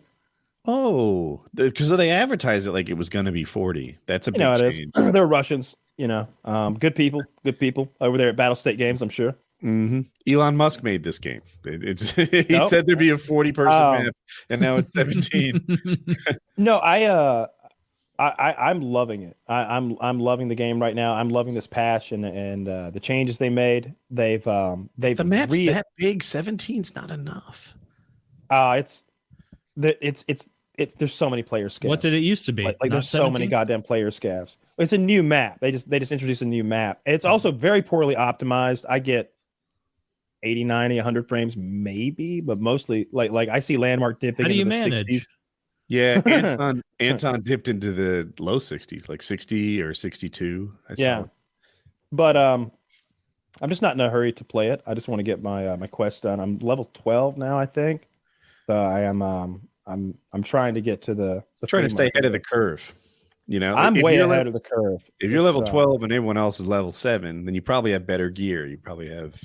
You know. I think when I looked on Twitch, like the highest ranked person on Twitch was 17, and I was 12. So I'm not like nearly as good as they are, but I've been grinding so goddamn hard doing my tasks. I don't know how many raids I play. That's what I should look at. Are you playing again right after this? Hopping back on the grind? If I'm not tired, I've been making sure that I get like plenty of sleep between Tarkov. playing. Yeah, for Tarkov. Smitty Stone on Tarkov. Do you know Smitty Stone, the Twitch streamer? No. He might be better than Landmark. I watch Deadly Slob. I watch Landmark. I watch Bastille. I watch Willers, and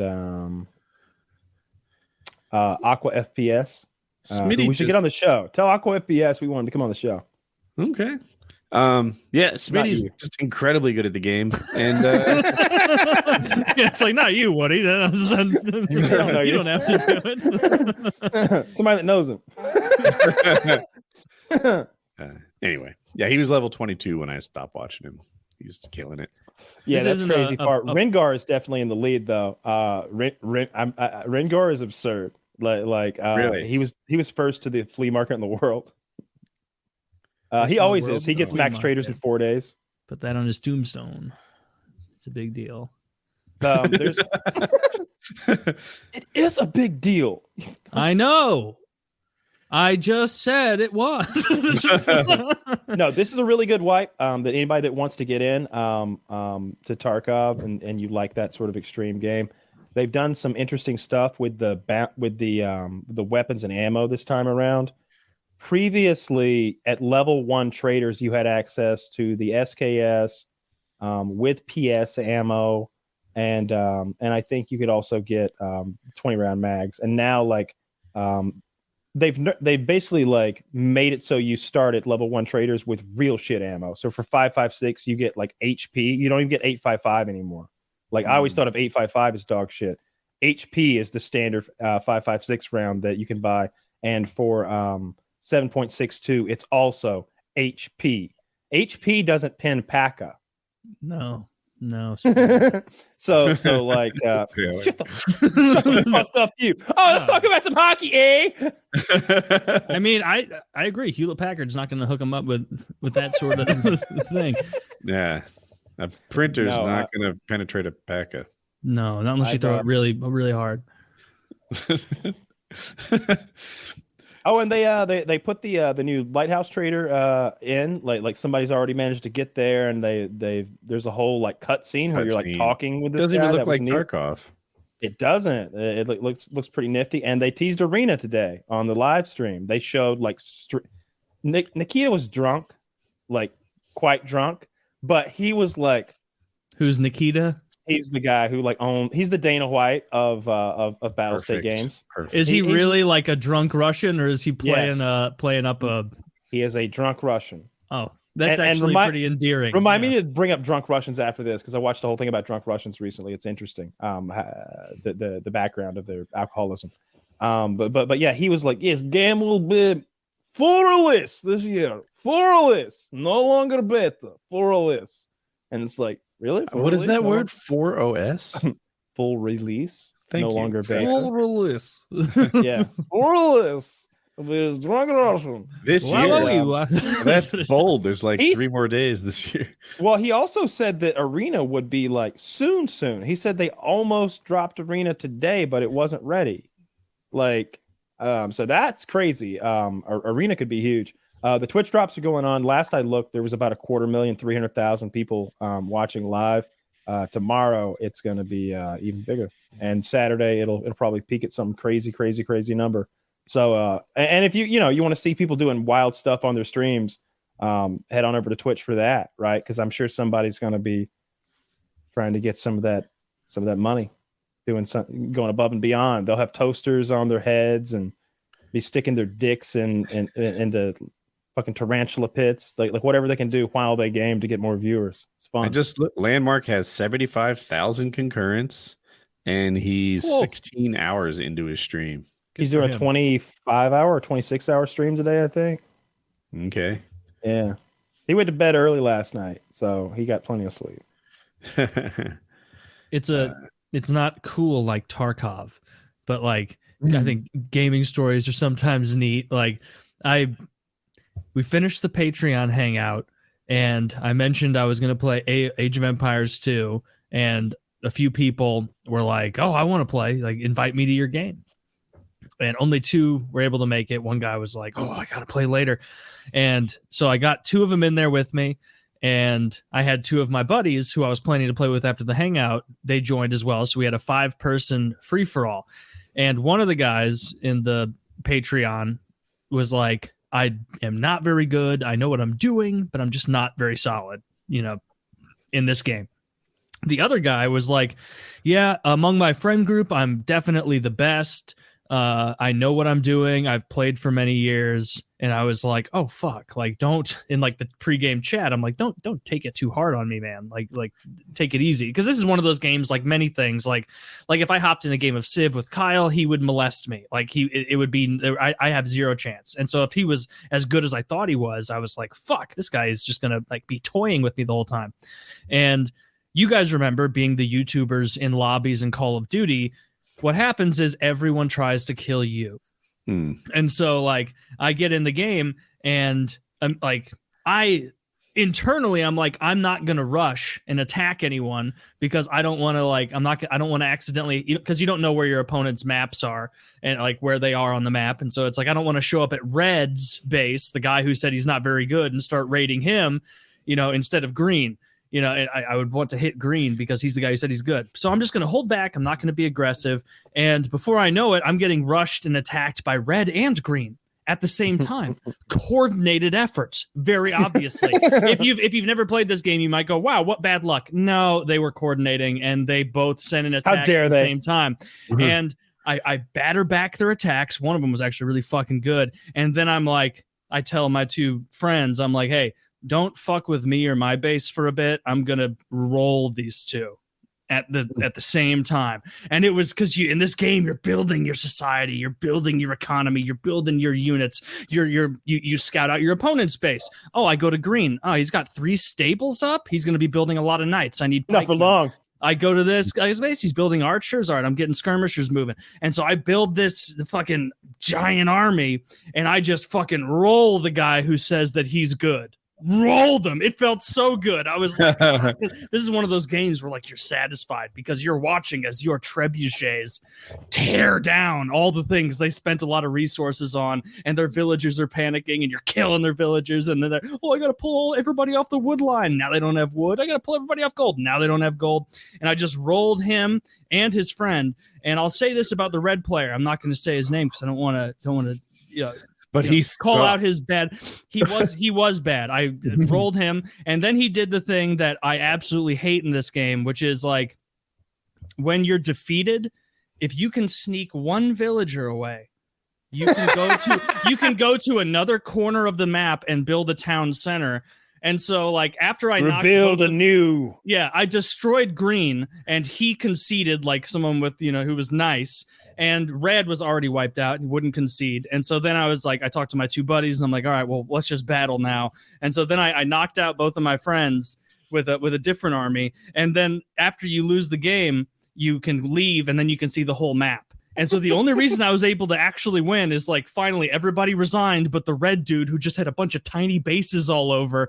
And I had to like ask my buddy cheating and be like, all right, tell me where red is on the map. And he's like, just all the way to the right, all the way to the top. Because it was one of those things where like, I cheated for sure. Because like imagine in Civ doesn't work this way. I think his opponent won here. No. Red is the best player. He fought to the last man. He loved the last. And only through cheating could his enemies defeat. This sounds like if you told this story to someone from the other guy's point of view, it'd be a Greek tragedy. And only when the dirty Persians were led through the goat path was Leonidas slain. So this guy escaped escaped your attack. You let one go. He rebuilt another civilization that probably would have kicked your ass. No. I gotta get mad. And you're not cheated. Basically, like to put it in perspective. So like I said the game. So you have a population limit of 500. So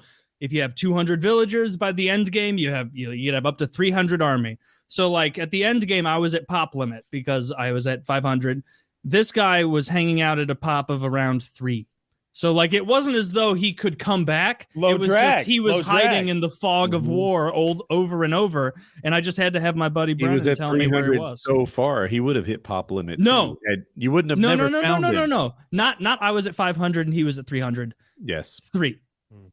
When I said 3, I meant 3, meaning that he was moving 3 tiny villagers around and building town centers, and I would destroy a town center, and then I'd be like, Brennan, does he have another town center? And he'd be like, actually, yeah, south part of the base, this fucker built another one. And I was like, God damn it! And so then I had to march my slow ass army down there and try and find his other one. It's fucking hilarious. It was. I thought that guy plays Rust. When I said that if you had found him fast enough, he would have also hit pop limit. Yeah, I thought I might have been right. Like I thought if he was at 300, you would be totally right. If he was still at 300 pop and I was at 500, yeah, I'm probably gonna win. But he has a fighting chance because he has an economy. No, this guy would like found him yet, right? You might have found him at 500, right? Had you not had help, but no, he was at 3. Yeah, and and you need villagers to have an economy to make military. So like by the time he's running away and building these things, you can look at the top and see I had 80 people on wood, 120 on food, 40 on gold, 20 on stone. This guy had 3 people building a town center over and over, and then he would go to wood just enough to get enough wood to run away and build another town center. Yeah, that was pissing me off. There's so many mechanics in Rust that are just funny. like that. Like you can build like little. So instead of a town center, you have the tool cupboard in Rust. Yeah. It like putting one down on a foundation block basically like claims an invisible sphere of territory. So they can just come in and build those all around your initial base so that now you can't expand it all. You might not even be able to like build a wall inside your like base now because people can be real shitty like that. I saw that well, when you decide to jump over to it, Kyle, and play eventually just a game or two, you will so quickly become like, you will immediately after your first game, you will look up a build order in a YouTube video and a video of the best civs, and you will be better than me. And thanks for gifting me that game, by the way. I noticed a little while after.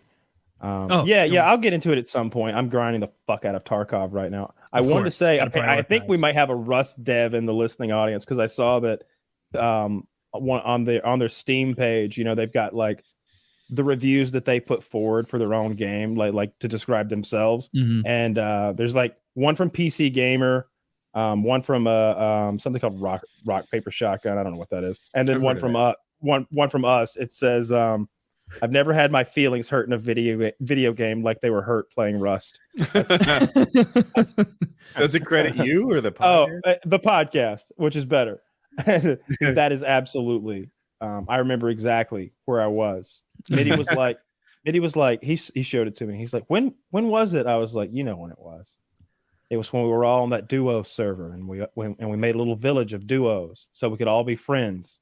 And that child with a speech impediment came, and he had that semi-automatic pistol, and he called us every name in the book outside our base. And anytime we went out, he'd shoot us 3 times in the head, and then he'd laugh at us, take our gear back to his base, and come back and call us more names. And he boiled it down. Your pumpkins? Yeah, corn eating our. He's out there eating our food. He's this kid rocks. He's in our pumpkin patch, like eating our food. He's like, he's like, what's up? What's up, cocksucker? What's up, you fucking cocksucker? What, you maggot? You maggot-ass ninja bitch? You maggot-ass ninja bitch? You old-ass man? I can hear you're fucking old. You bet your fucking knees pop, you old-ass ninja. You old-ass fucking ninja. This kid's, by the way, he's 12 and he's got a speech impediment. So it's like, it's easy to go back at him like, you can't even fucking talk. And he's like, yeah, I bet you pay fucking taxes, though, you fucking ninja. Bet you pay fucking taxes. What's that like, you fucking old ass fucking fit? And just like shitting on me. But he really boiled it down. And that didn't hurt my feelings. What he said, he finally was like, he's like, you're just going to sit in there like a coward. Because you know, if you come out, I'll take anything you bring me. Bring me more stuff. Feed me. Feed me. Nom, nom, nom, nom, nom, nom. And he starts eating the pumpkins. He starts eating the pumpkins. And I'm like, 12-year-old just bending you over a couch. I cannot look. I don't know if he was cheating or not. We suspected he was, but it's possible that he was just so goddamn good that we couldn't even look at him without dying. And it's possible he's just that fucking good. But he was right. We couldn't leave. Like, we couldn't play the game. And he was by himself? Yeah. You couldn't bomb rush 2 people out the door? That wouldn't work? 2. First of all, it's a duo server. Yeah. But we've made a village. So, like, all of my friends that you know, they paired up and they built a base right next to ours. He's shitting on the whole village, Woody. And we're all in the same Discord call. So, like, Scum's like, all right, I'm going to push out of my base. It's imagine a neighborhood. We built a neighborhood with like next door neighbors and a street in the middle, and like, so we know where everybody lives. We built like towny houses, and he's like, all right, I'm gonna push out of my front porch with the 12 gauge. Kyle, you come out the roof of your place, and we'd all rush him, and we might kill him. But the thing is, he's just got a semi-automatic pistol. It's worthless. None of us can even use the goddamn thing well enough to carry it. So he comes back with another one, and he goes, "Brah!" And I'm dead. And he like, grabs my gun, and he's just like, "Da, da, da, da, da, da, da, da, da, da," and 2 of them are dead. And somebody else is like, "I'll help." And they like run out of their base with no fucking pants on or something. And he's da, da, da, da, da, but he leaves the door open. So now the guy he runs in. Now the guy's like looking through the crack in the door, like shooting our beds, like shooting our beds, and like just won't just let us making play the goddamn game. And like, you could make the argument, we are playing the game. This is the game. Right. You're right, because it's Rust. And so, yeah, that's that. He hurt my feelings. Like, he was right. I wasn't good enough to be in the game with him, to even be in the server with him. I wasn't good enough. I needed someone to protect me from him. Now you have them. Now you've got that guy. Oh yeah, I could put together a fucking squad. See, back then I made the mistake of playing with like people I liked. Now I play with people who are good at games. I play with some friendship doesn't even begin. Oh my god! You should try to have a conversation with these Mongoloids. Like, if you think for 1 second that Kyle would rather play a video game with me than with an absolute retard who's better than me, Kyle would sacrifice all the more fun conversation we'd have for a guy who's a little better at the game. Kyle would be like, "Oh, are you a Scandinavian savant? No problem. My new gaming schedule is from 2 a.m. to 9 a.m. Let's roll." Yes, my name is Steven, and I say the N-word a lot. And it's like, all right, Steven, you're in the mix. Like, all right, Steven, can you click heads, captain, motherfucker? He's like, as long as they're black as whoa. Yes, I can click heads as good as a. It's like, all right, Jesus. Yeah, I get. In Tarkov, I haven't played with large groups in a long time because it gets real frustrating. I play with mostly just duos, but almost, I would say 80% of my raids are solo. It's just, I like to walk everywhere, and everybody else wants to run around, and we're not all taking it as seriously, I suppose. Did y'all?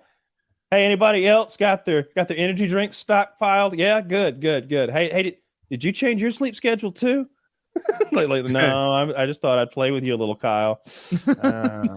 That's not gonna work. I'm gonna go ahead and need you. The big teams was the turnaround. Like, let's say it goes perfectly and all 5 of us survive the raid. It still takes them a while to put their kit together, and you're only as quick as the slowest guy. If it doesn't go perfectly, and I say I die, right? Now I'm not playing with these guys again until they finish their raid 30, 40 get all minutes synced from up now. Again somehow. Yeah, and Get out of here. That's also like, maybe I want to do my task, or oh my gosh, people aggressively going for kills when there's 5 of us and we run across a scav. You have to either sprint in front of everybody to get to that scav first, or just accept that you're not going to get any action. When I play solo, all the action's mine. Yeah, that's duos is the best way to play a game like this, and for me, it's been the most fun way to play every game that I've enjoyed in a long time. Like Rust, when Mitty and I play Rust duos. At the time, he was on like COVID unemployment, so he could fucking grind, and because it comes down to everybody's like, yeah, I'll play Rust with you. Yeah, I'll play Rust with you. Will you though? How much? How often? How many hours a day are you willing to put in? Oh, well, I'll play 4 hours at a time, no problem. And then what? Like a little quick nap or like a shit? Like what are you going to do for the rest of the 16 hours? What, do you have a job and bills? Where are you going to be for the other 16 hours that we put in before our first nap? God damn it. We put in 26 hours on wipe day. We go a full day and then push it 2 more hours at least. God damn it. And Mitty will do that. We'll do a full 24-hour continuous like play session to get a half day ahead of everybody. Because it's not enough to outwork them a little bit and then like oversleep because you didn't really do extra work. You just did work while you were sleepy. Like so you've got to like go super hard in the paint. And we would do that. We would outwork a whole server. We would get so ahead in the tech tree that we just burn them all out of their houses. I played Escape from Tarkov. Sound whoring is a really big deal, bigger than it ever has been in Call of Duty. It's super big. And I played with a guy who never stopped moving. Like, we'd like whatever, collect and plan in the bushes, and he'd just sit there and like smack every tree while we were sitting still. Like, you were trying to get us killed. No, I like playing my buddy Void. He's very good. Larry, of course, anytime he's on, Larry's I play with him. Good. But except Larry keeps saying he dies. Does he still do that? No. Well, when he does, I don't fall for it. You fall for it every time. You're easy to scare. Like, I bet one of those people that like Jackie could go, ah, like around every corner every day. The thing is that I guess I do fall for it because he will say it the same way when it's true and it's not true. And I think sometimes he's predicting his death, right? Like, I'm dead. And sometimes that means he died. Sometimes that means his best guess is he's about to die. But then he's not dead, and you see a guy, and in Tarkov he looked different every game, so you don't know if he's an enemy or not. And it's bad comms. Maybe you're trying to preempt in that case from the audience. If that happened and I killed him, he'd go, "That was me." That's what he sounds like, by the way. I would go, "You fucked up. Bad call. Bad call. You said you were dead, so I shot the bad guy I saw running around." I'd be like, I'll dump your gear. I'm keeping your meds. That's what you'd get out of me. I'm not gonna feel bad if you said something stupid and got killed for it. Here's the thing: I have killed Larry on purpose repeatedly. I've killed Larry on purpose repeatedly because he shot me as a joke. Mm-hmm.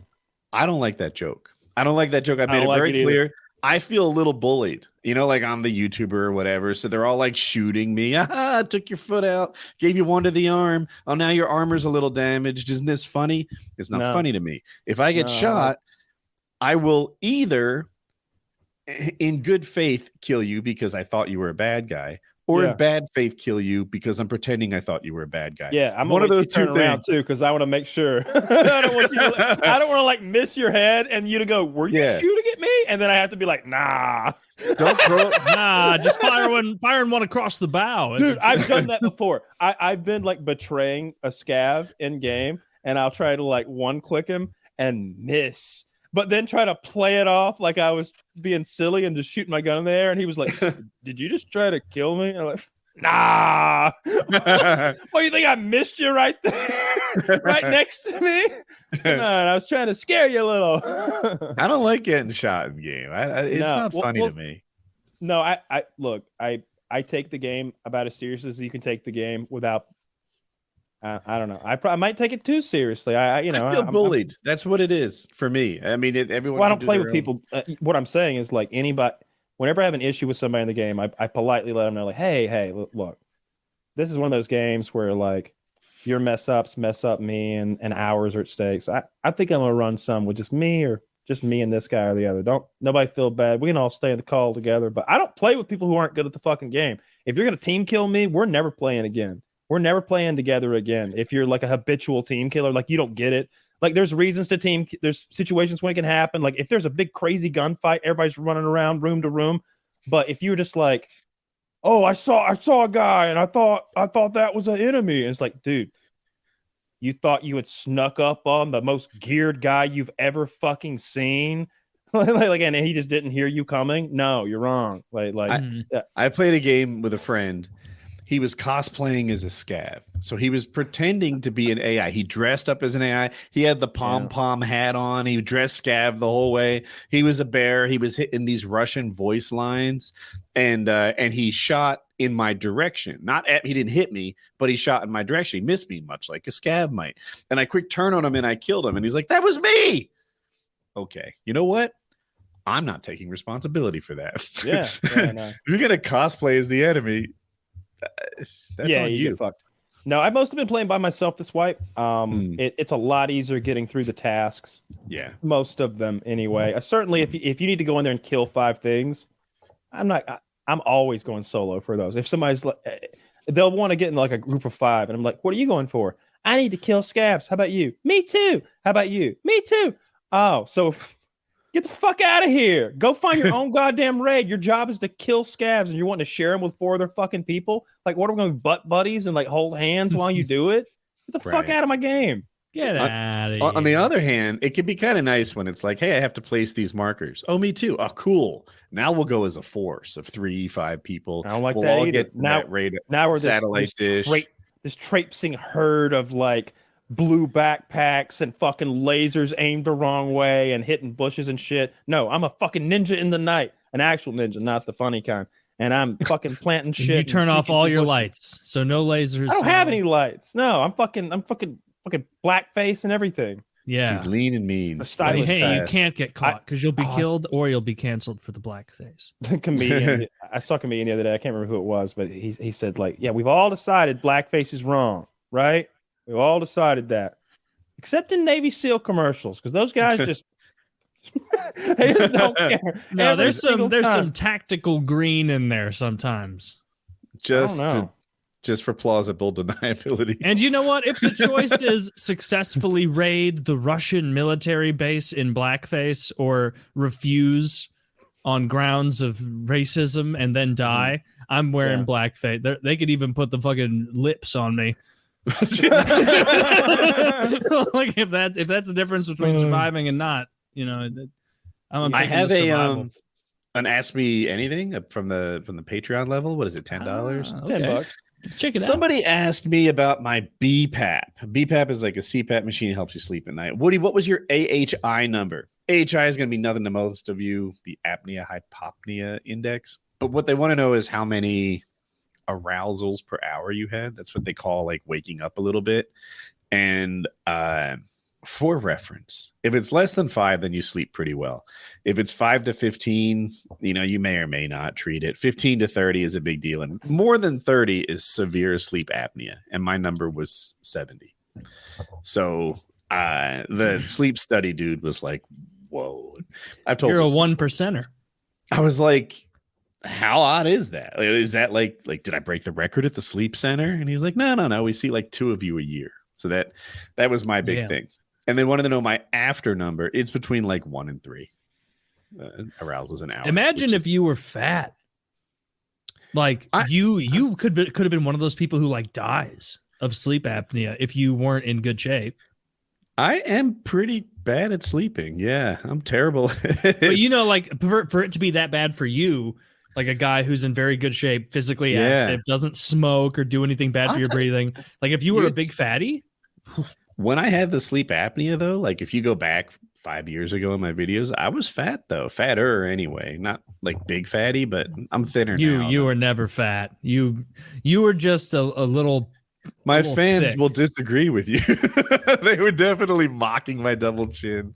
Oh, I believe that. Yeah, I mean, I get mocked for being fat all the time. But like, you were never actually fat. Like, and also as an American, it's easy to rationalize not being fat because like so many of the people you see are absolute planets. Oh, have you seen on Reddit the other day? They were showing pictures of like, I don't know, a diner from the 50s. And it was like fit and good looking. It said, "Look how thin and healthy everyone looks, and how small their plates are." Ooh. And everybody everyone looked like their ideal weight, like everyone, like out of like 38 people, maybe 45 people, like, you know, dozens of people. And then, all their plates were like saucers. Like what the fuck you gonna do with that? Put a teacup in it? Fries and a burger? What? There's like nothing on there. And it's a little reasonably priced or reasonably sized burger, rather. Just a little thing. A fucking nickel, though, right? Most people won't get this movie, but the Goonies. Can you show this, Zach? In 1980. I remember the Goonies. I've never seen it. You remember the Goonies, Taylor? Oh, I remember watching it. I don't remember when it came out. Yeah, you were probably weren't born when it came out, but there was a character called Chunk who was impossibly fat, and they all made fun of how his belly fat just wiggled back and forth disgustingly. This is the impossibly fat child from the 80s. Yeah. This is like the truffle shuffle meant to be embarrassing, like shake your belly around, fatty, and like. That kid would not turn heads today. Nope. At all. No. Not even close. And they even like, I'm just noticing this now. They even put like a big fat person's style on him to like play up. Like, wow, look at this kid with his big Hawaiian shirt, like a big fat fatty. Like they dressed him up with an elastic waistband right across the love handles to maximize what a fatty he was. And that's the best they could do. You go to a neighborhood swimming pool, you're seeing 10 kids fatter than this guy. Yeah, exactly. Exactly. You're going to see a little Mexican kid, super, super fat. I remember that when I worked at Enterprise in Boise, there were so many, because obviously, like, I don't know why, obviously, because it's so north, but there's a huge Hispanic population there. And I remember, like, noticing, like, there is an epidemic of really fat Hispanic kids. Really they're the worst. Fat. Oh, the Mexicans are fatter than us. To the point that like the level of fat that you feel like you would be justified telling the parents, like, what are you doing like, to him? Like if you realize like you're setting him up for like a life of problems and like difficult health. Like, come on now, what the fuck are you doing? Yeah, but it's like fat, awful dad is like, look at me. Yeah, and it's like, yeah, look at you. I'm not saying Americans aren't fat, because there's clearly a bunch of them, but I wonder if it's overstated by our height. Like, if you said Americans were the heaviest people on the planet, I'd say, all right, that kind of checks out. But we're like in the top 3 in height, so we're gonna be heavy. But like all the countries that beat us in height, like all those Northern European countries, like they're not. They're fat. sexy, yeah. They're not. I'm not saying they're fatter. I'm just saying that maybe, for example, fucking China's as fat as we are, and they're not nearly as tall. Not them, but yeah. Well, Mexico is the fattest country as far as BMI goes, and it's all because of that full sugar Coke. No. Mexico is not. We're winning again. Oh, I thought Mexico was number 1 for obesity rates and stuff. Because they had that full sugar Coke. Like, think about Mexican food. Most of it's carbs.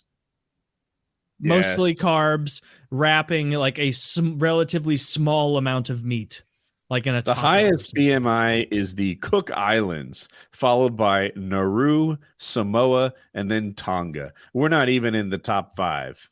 Yeah, but like half of those things you just listed, there's like 11 people that live there, and they're all just of a big boned family. But yeah, the top 10 is Tuvalu, Kiribati, St. Lucia, Micronesia, and Egypt. Egypt's a real country. I've heard of Samoans. That. So like, what is it? Do they like biologically or like diet wise or evolution? However they would say it. Why are Samoans so fat? Is it like an introduction of a new diet? Something maybe they weren't used to while they were living on islands for 10,000 years? That's what we did to the Indians, right? We put them on those like government rations. Like, I think that like a huge staple of their diet now is like fried bread. And but I think that was because like they were given those ingredients by the government when they were on the reservations, because traditionally fried bread I don't think was what they ate as much as like, but it was a ration, so it was basically like, okay, we're going for calories. And they really suffer from alcoholism. The Russians with the alcoholism. I get apparently what's up? Apparently the control of vodka in Russia going back to the czars and before has been like the way to control the people and a way to bestow power and money to people that your underlings. Like if you're the czar and you want to like give somebody a good job, you're like, you'll handle the vodka. Oh my God, really?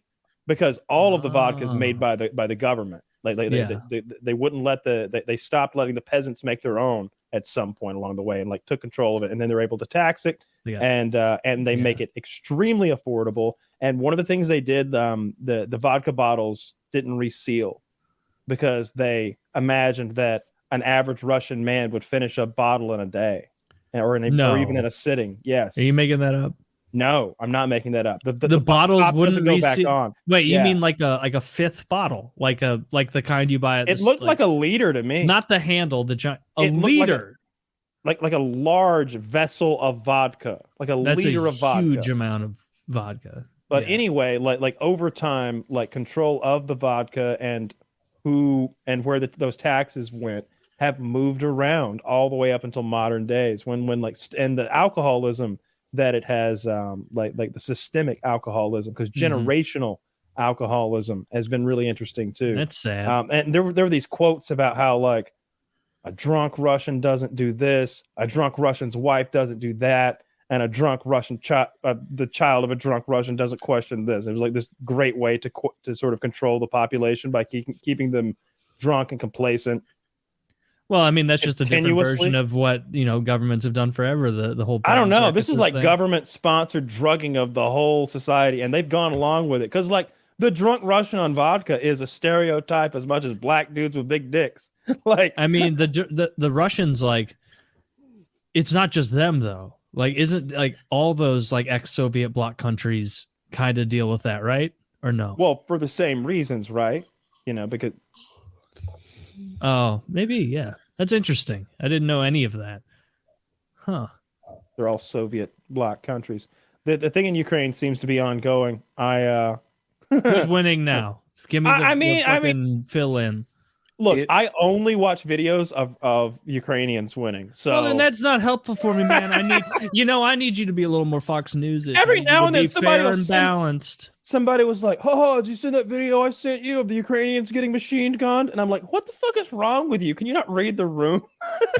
So what was the name of that site, Woody? The one that shows the map? Oh, I forget. I need to look it up again. But that map, I can tell you because I follow it like every day. The front lines have barely moved. It's barely moved at all. And I don't follow this one iota, and this looks exactly the same as it did 5 weeks ago when we looked it up on the show. Literally, in the last like 6 weeks, it's moved 2 blocks. Here's what has changed. City. Actually, it might be a little more Russia-y.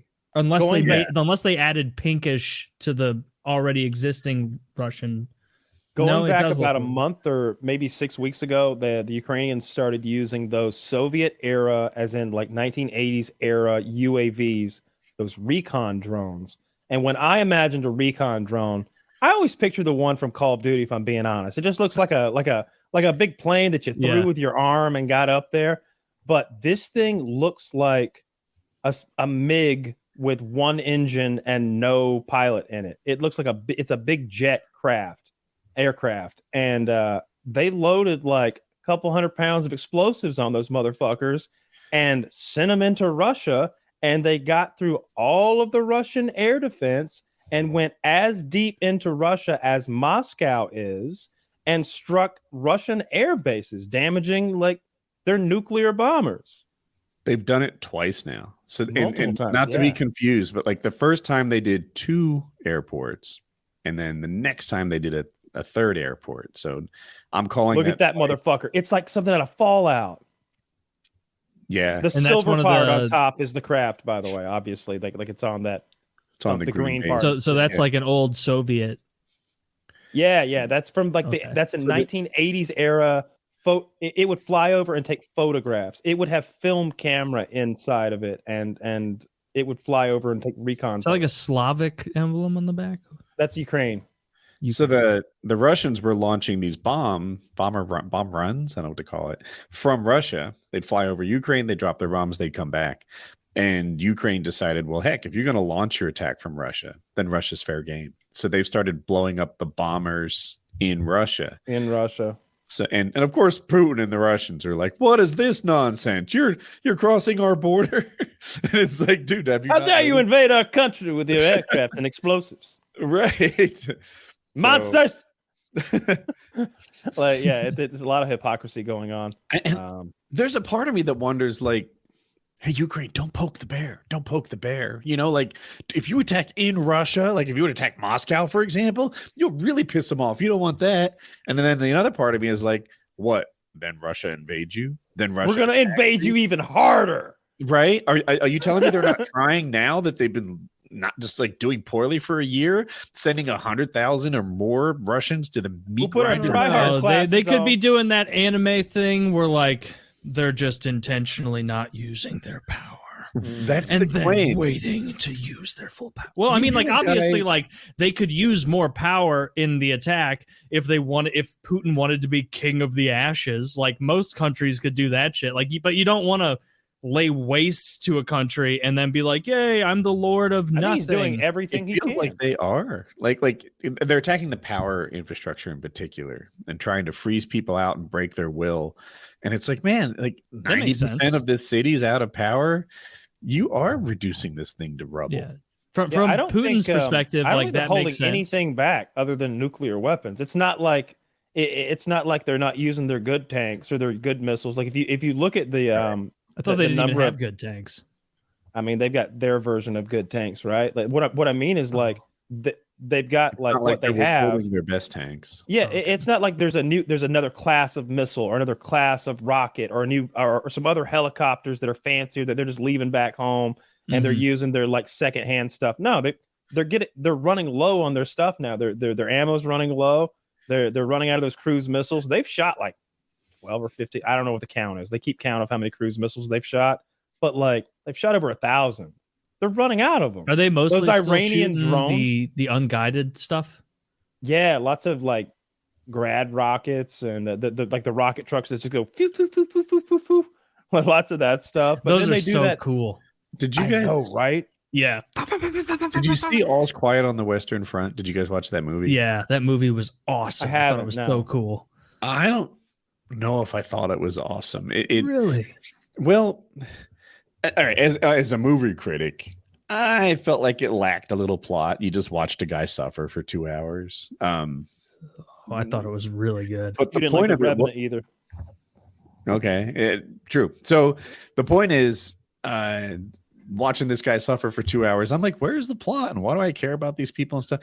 But in terms of capturing the suffering of World War I, home run. My goodness, just the wet mud alone looked like such a horrible existence. Yeah. And as I'm watching this World War I footage of these guys suffering in the European winter, these guys just suffering in the wet and the cold, and their clothes are dirty, and there are no clean clothes to change into. This is your clothing. Yeah. Boom. And I'm like, this is Ukraine right now. Nah. Right now.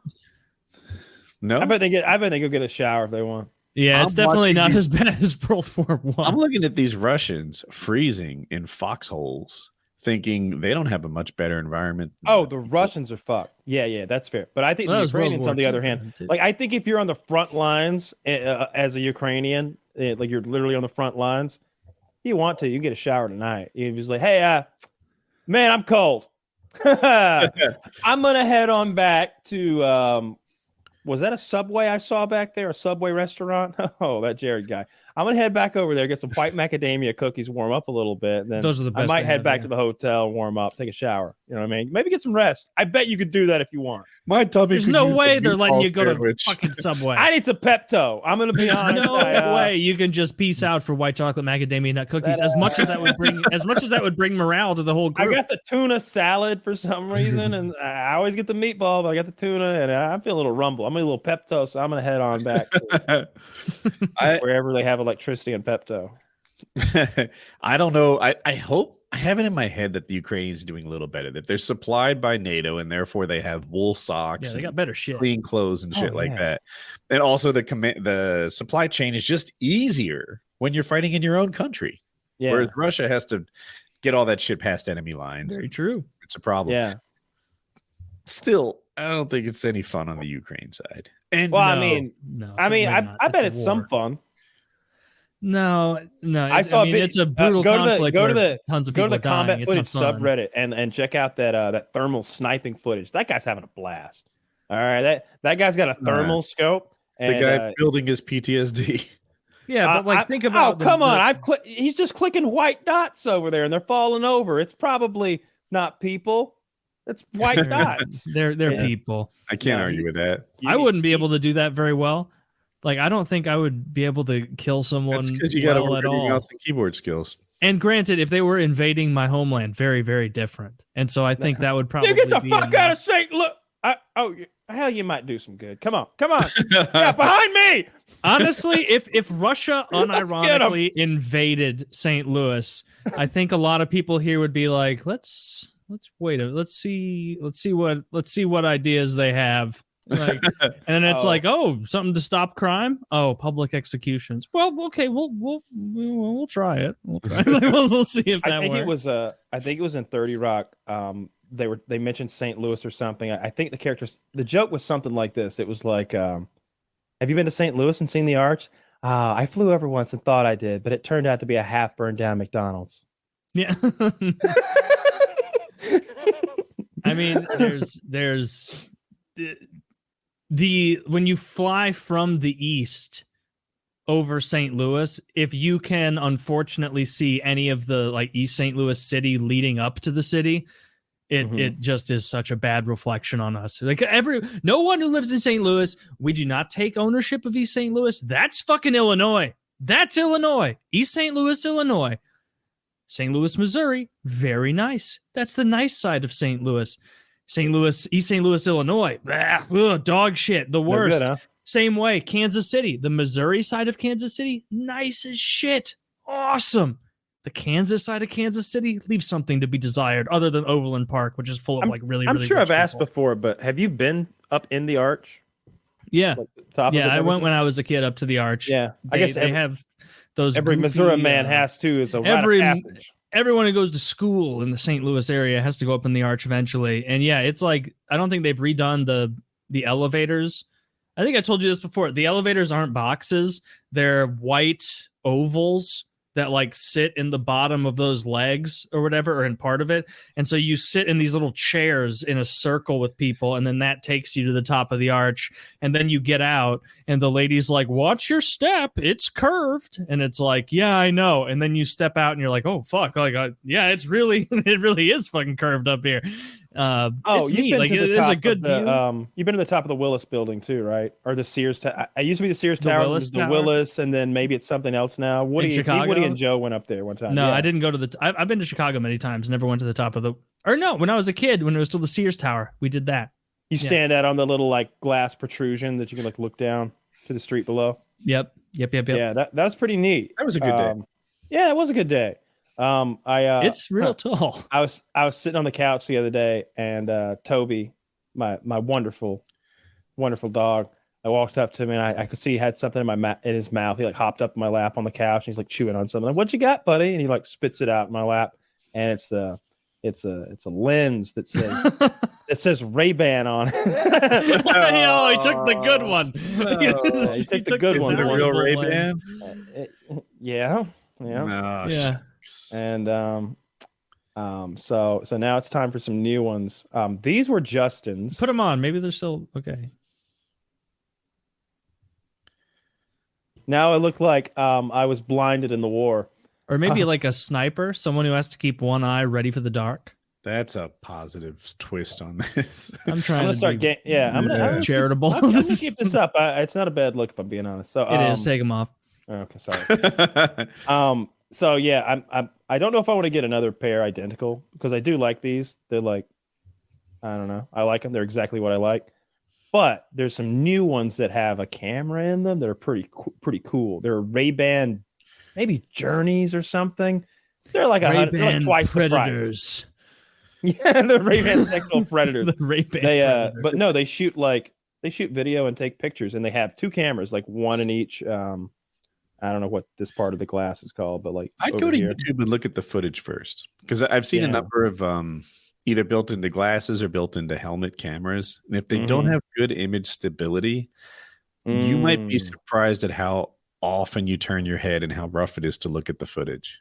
Yeah, those are probably some bootleg ones. I wouldn't buy anything off Amazon that's like name brand or designer. That's what I've learned too. There's like, so I'm into knives, and a handful of people are like, "Oh, I bought this Benchmade knife from here. I bought this or that like premium brand knife from Amazon." Nope. And when you send it in to get fixed, the knife companies just keep them. They're like, "Yeah, that's a counterfeit.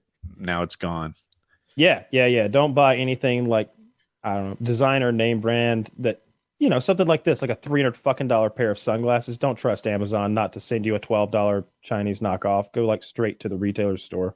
Often straight to the retailer store. Is it like, is it slower shipping, cheaper price? Usually, basically. Because Amazon takes like 40%. So either you're supporting this company you like more than you would be otherwise, or you're getting it cheaper. One of those two things is going to happen. And like you said, sometimes the shipping's not as good, but buying direct, I used to be total Amazon. If someone would give me a link and I'd be like, "Oh, I wonder if Amazon sells the same thing," because their customer service is good and their shipping is good. One, their shipping is not what it used to be. It used to be you could set your calendar by that. Like, you know, the 2 days meant 2 days. Now it doesn't mean shit. And they'll lie to you up until the checkout. Be like, "Oh yeah, I'll be there tomorrow. It'll be there tomorrow." Oh, it's been delayed. Or like it'll say while you're buying it that it's coming in a day or two, and then as you're at checkout, it'll say 7 days. And unless you're on your game, you're like, fuck. Oh my god, yeah. I've got a hat coming next month. I can't wait. I'll have a haircut by then. I won't need the hat anymore. Amazon's not what it used to be. And there's too much counterfeit on it, and their shipping is unreliable, and Prime is better than it used to be, the TV series. Yeah. There's always been a counterfeit problem on Amazon. I'm so psyched for that Henry Cavill 40K thing. I saw them try. Hope he actually gets that project moving. That'd be sick. That little statement that he put out was really endearing, and I don't know. You got to believe that, like, if he's the executive producer and the star, you would imagine that he's got quite a bit of say so. I don't care what the budget is. The budget doesn't matter. The budget doesn't even matter. But it is Amazon, so they can do whatever they want. I don't know. They're taking a bath on Lord of the Rings. The Lord of the Rings budget is exactly what I was calling out when I said it was misleading. It's like, "Oh, this is a $500 million show." I'm like, fuck, I'd like to see that. I don't know many $500 million shows. $499 million into licensing rights. I made that up, but it's something stupid like that. And you're like, "Oh, fuck, that's not a lot of production value." Meanwhile, that 1923 show is $500 million for real, and they spent it on like moving like thousands of herds of animal instead of using CGI, and like flying all over the planet. And Harrison Ford and Helen Mirren. It's dubbed and stuff. Like it. Is it good? No. That's the Netflix thing. That's like what I'm thinking of. I'm talking about the Yellowstone prequel. You're right. I'm sorry. Yeah, now I know what you're talking about. Yellowstone's like the biggest show on TV. I wonder how it stacks up against Wednesday. It's smaller. I was actually just looking at that recently. I was trying to pick a new show. I think it's only smaller because it's not on Netflix. Like if it was on Netflix, it'd probably be the biggest thing going. I have a really good clip from that show I want to show you, but it's like 45 seconds long. I wish we could watch clips on here. Yeah, I miss those days. It's a good fucking show. I actually I think I'm a season and a half or maybe even something like that behind. I'm just gonna let it accrue so I can watch it all at once. But it's a really good show. Kevin Costner's obviously, I mean, you either like him or you don't, I guess. I've always liked Kevin Costner. He's a little boring. Sucks. I hate him. Does anyone dislike Kevin Costner? I hate him. You're joking. Seems to have Wait, hold on. Is he the guy from Field of Dreams? Yes. Yeah. Every single Durham dances with wolves. I don't. The Postman, Waterworld. Waterworld's underrated. Waterworld is. Oh my god, Waterworld sucks. I love that movie. Waterworld is awful. He's a bad actor. Every time I see him on screen, he takes me out of it. I don't know what it is about Kevin Costner. I don't like him. He's not a good actor. He's just not. I think he's just too authentic for you. He plays strong but Too much of silent, a dude. real American. He's too much of a real American. I'm too much of a secret communist. Yeah, no, I don't like Kevin Costner. Not one bit. And I've never seen Dances with Wolves, and I never will. Then you've got to. Hey, that's the Oscar winner. Like also The Bodyguard with the Whitney Houston movie. That's a good movie. He shows off his comedy chops in that one. I'm not watching it. That dry motherfucker. Not watching anything with this fucking cunt. Dude, I cry. I've only seen Dances with Wolves twice in my life. Twice in my life, I've seen Dances with Wolves. Cried so hard the last time I watched it. There's are you really not going to watch it?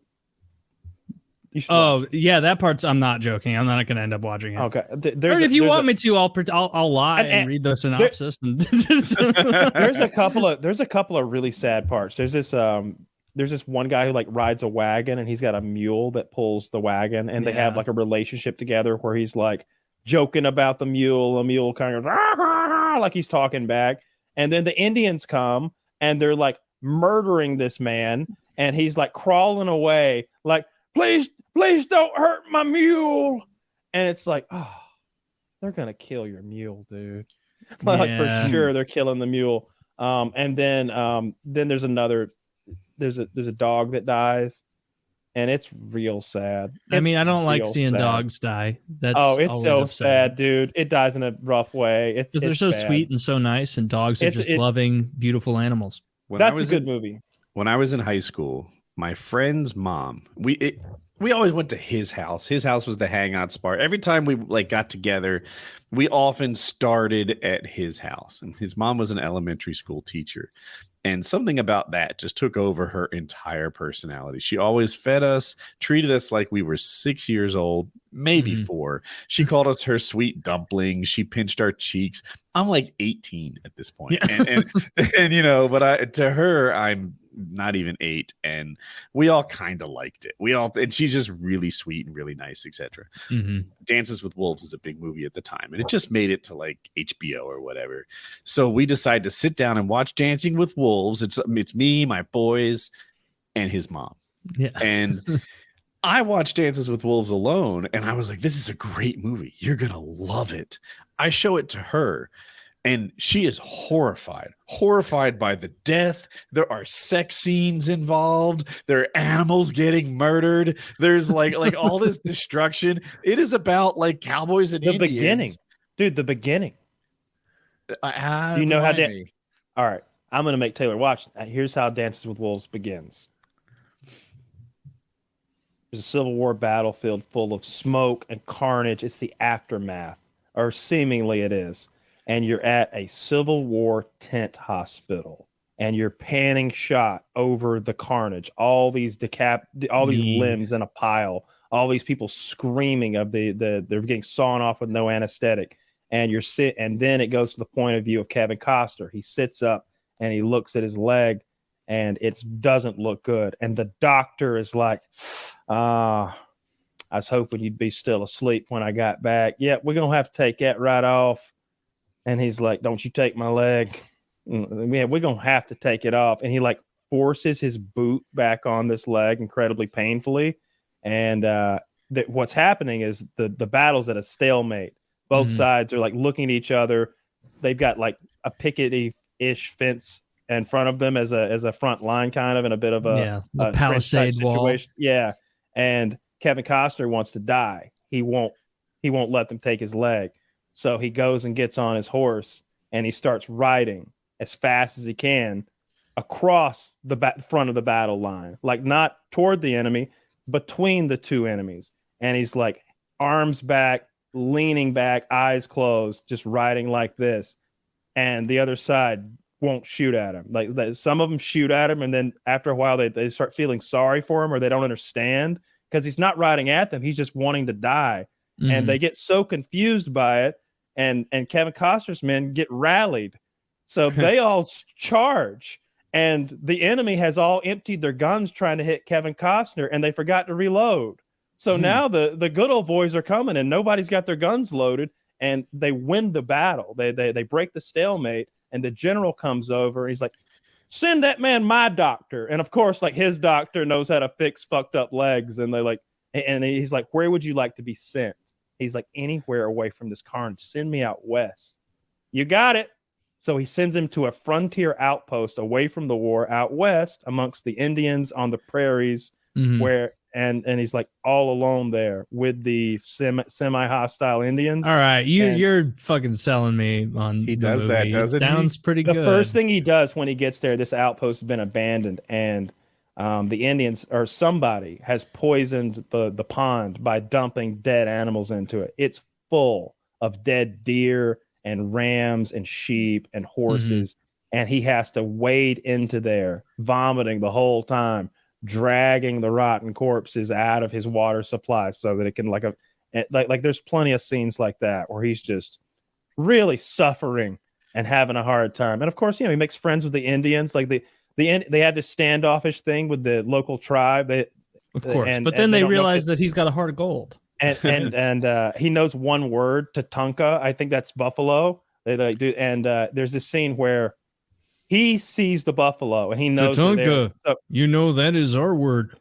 the Indians are having a hard time finding buffalo. Yeah, the Indians can't find any buffalo. They're struggling. Kevin Costner sees buffalo and he's like, I'm going to tell my friends, the Indians. And he rides up and runs up to him, and they beat the shit out of him because he's like invaded their camp. And he's like, no, Tatanka. And they're like, Tatanka? Tatanka, yeah. All right, everybody, come on, get together. This white man's got Tatanka. And they all like ride together and they kill the shit out of the buffalo. It's like a 3 hours like epic. It goes on and on. But I'll never watch it again. I don't like seeing animals die. It makes me cry. I am of two minds listening to this. Part of me is like, man, I wish I had Kyle's memory, right? Because he's doing these. I had forgotten all about the poison pond. I had forgotten about half the shit that he just told. On the other hand, with my memory, I get to watch it again for the first time. Yeah. You're like one of those Alzheimer's patients that gets to fall in love with their wife every day. Yeah. It's a blessing. Speaking of TV, I don't even know who Sauron is. Zach has these things. Can I? I've been looking at this. Yeah, go ahead. Patreon pop quiz questions. Woody, who was the guy who made really good Call of Duty weapon guides videos? Hint, he played Xbox. That was what got it. I messed up his name all the time. I think it was Xbox Ahoy. If not, it was like Ahoy. Yeah, Xbox. he was the one who made the super specific gun videos. Yeah. Kyle, who was the guest that same episode? Now that to me is an incomplete question. Do you get it? Oh, the same episode as Xbox Ahoy. Like we had dual guests that night. I guess. Oh, I don't remember who the guest was 2 shows ago. I remember Finster. yeah. And I have no like 2 shows ago. I do this, but I don't like the part of my brain that like prints memories. It doesn't operate while we do this. Yeah, hold on. This will be embarrassing. Let's see. Who was our guest 2 weeks ago? We had it was Finster last week. We had Filthy recently. Filthy Robot. Who was between Filthy Robot? Slush Puppy. That's right. Slush Puppy. Yeah. Yeah, we're on the ball. And so who was before Filthy? Can you remember back that far? Dude, that's so fucking far ago. There's no way. That's know. 4 weeks ago. Yeah. I have no idea. No, I don't. People will be like, "Hey, that was so funny when you said this." I'm like, I have no memory of that. Taylor, what does recursion mean in the context of card games? Now that baffles me because. Yeah, I mean, like, I know recursion is not a keyword in Magic the Gathering, but a card recurring keyword would mean something like, I guess delve isn't a good one. It's where you can go into your graveyard, your discard pile, and pull something back into your hand to play it again, or pull something back directly to the battlefield. So you're recurring a card that's already been played either into your hand or onto the field. Easy peasy. That's an easy ass answer. What did he think? Great question.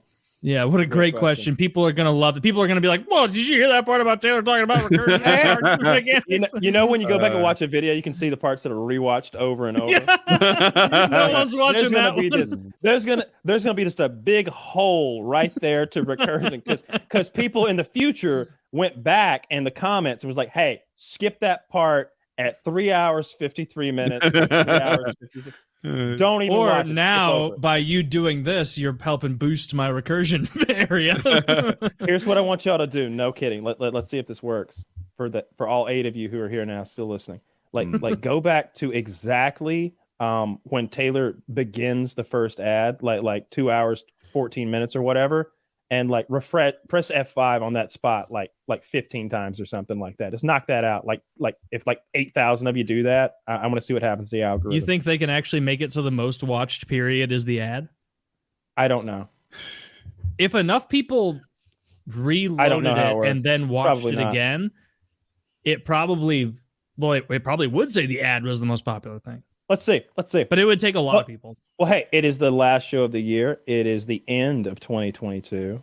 Just want to say I love you guys both very much. I hope that you continue to prosper and be happy into 2023.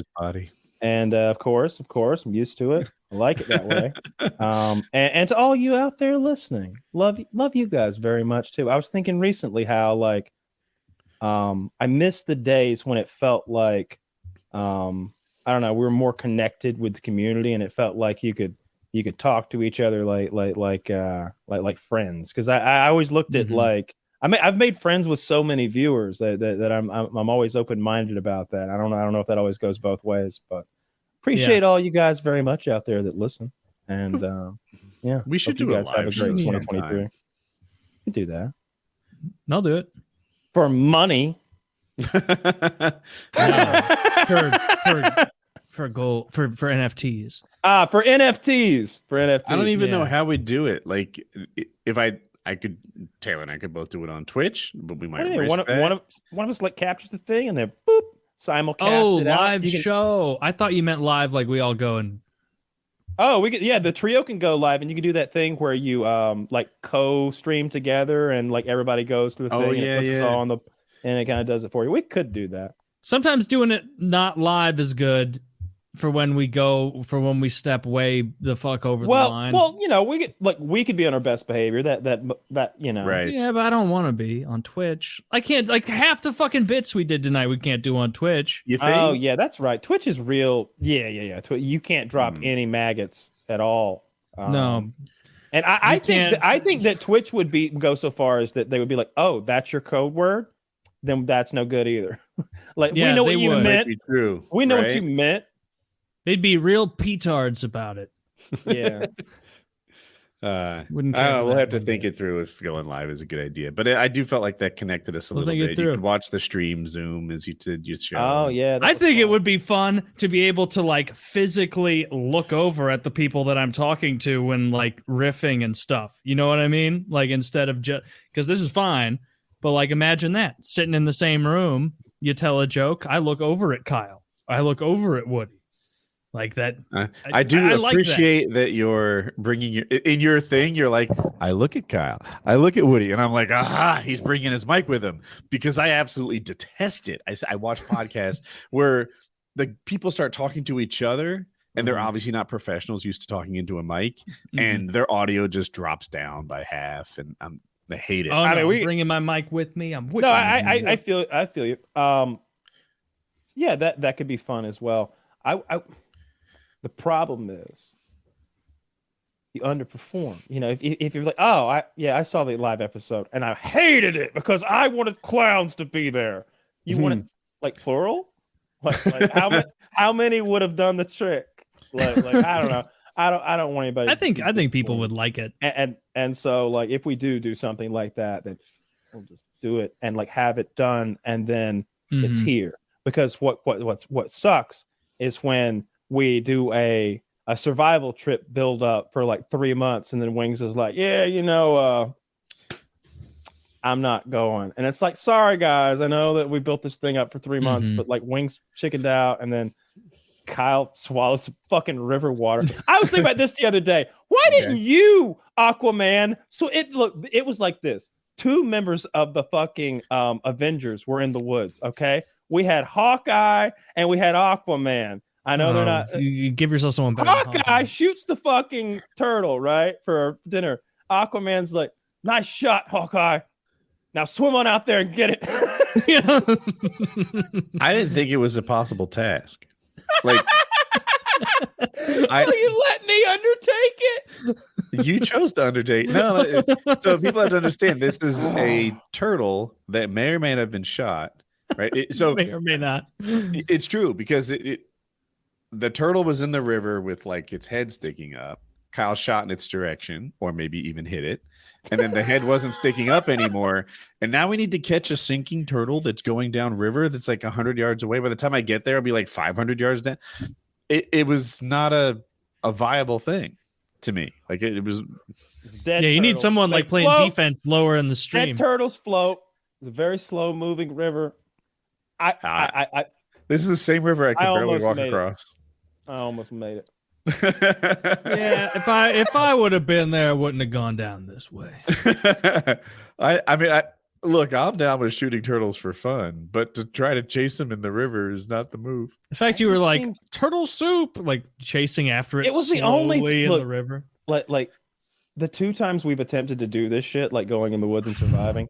It's like the animals are viewers. If that episode got 120,000 views, 100,000 were birds and 20,000 were fucking people because they hid. I remember, like, I was like, oh, a bird, and this bird was this big.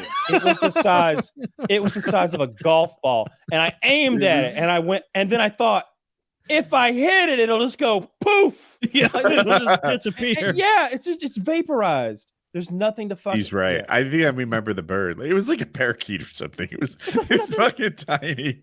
There's nothing swallow. to fucking eat out there. It's always sweet. so goddamn sad. You know, like we're not. When it we turns were out there the way to make a good reality show is by faking it, That's because that's what every reality show that you like to watch does. Clearly, Yeah. because I watched Naked and Afraid. Do you watch that show? No, They it's just them sitting literally there. they reel in dead fish. Like the pulling the fish, the pulling the fish. It's not flopping. It's clearly dead. Like I'm like. They just threw some. Yeah, that's no good. They're well known for people like. So what happens is they stay out there for like whatever 25 days. 19 days into it, they're starving, they're suffering, and that's when they catch their first fish, and the fish comes in on land dead. It seems fake. Yeah, there's a lot of scripting in that reality television. Yeah. Well, Want to call the show? yeah, I'm hungry. Very hungry. All right. Same, very hungry. Me too. PKA 628.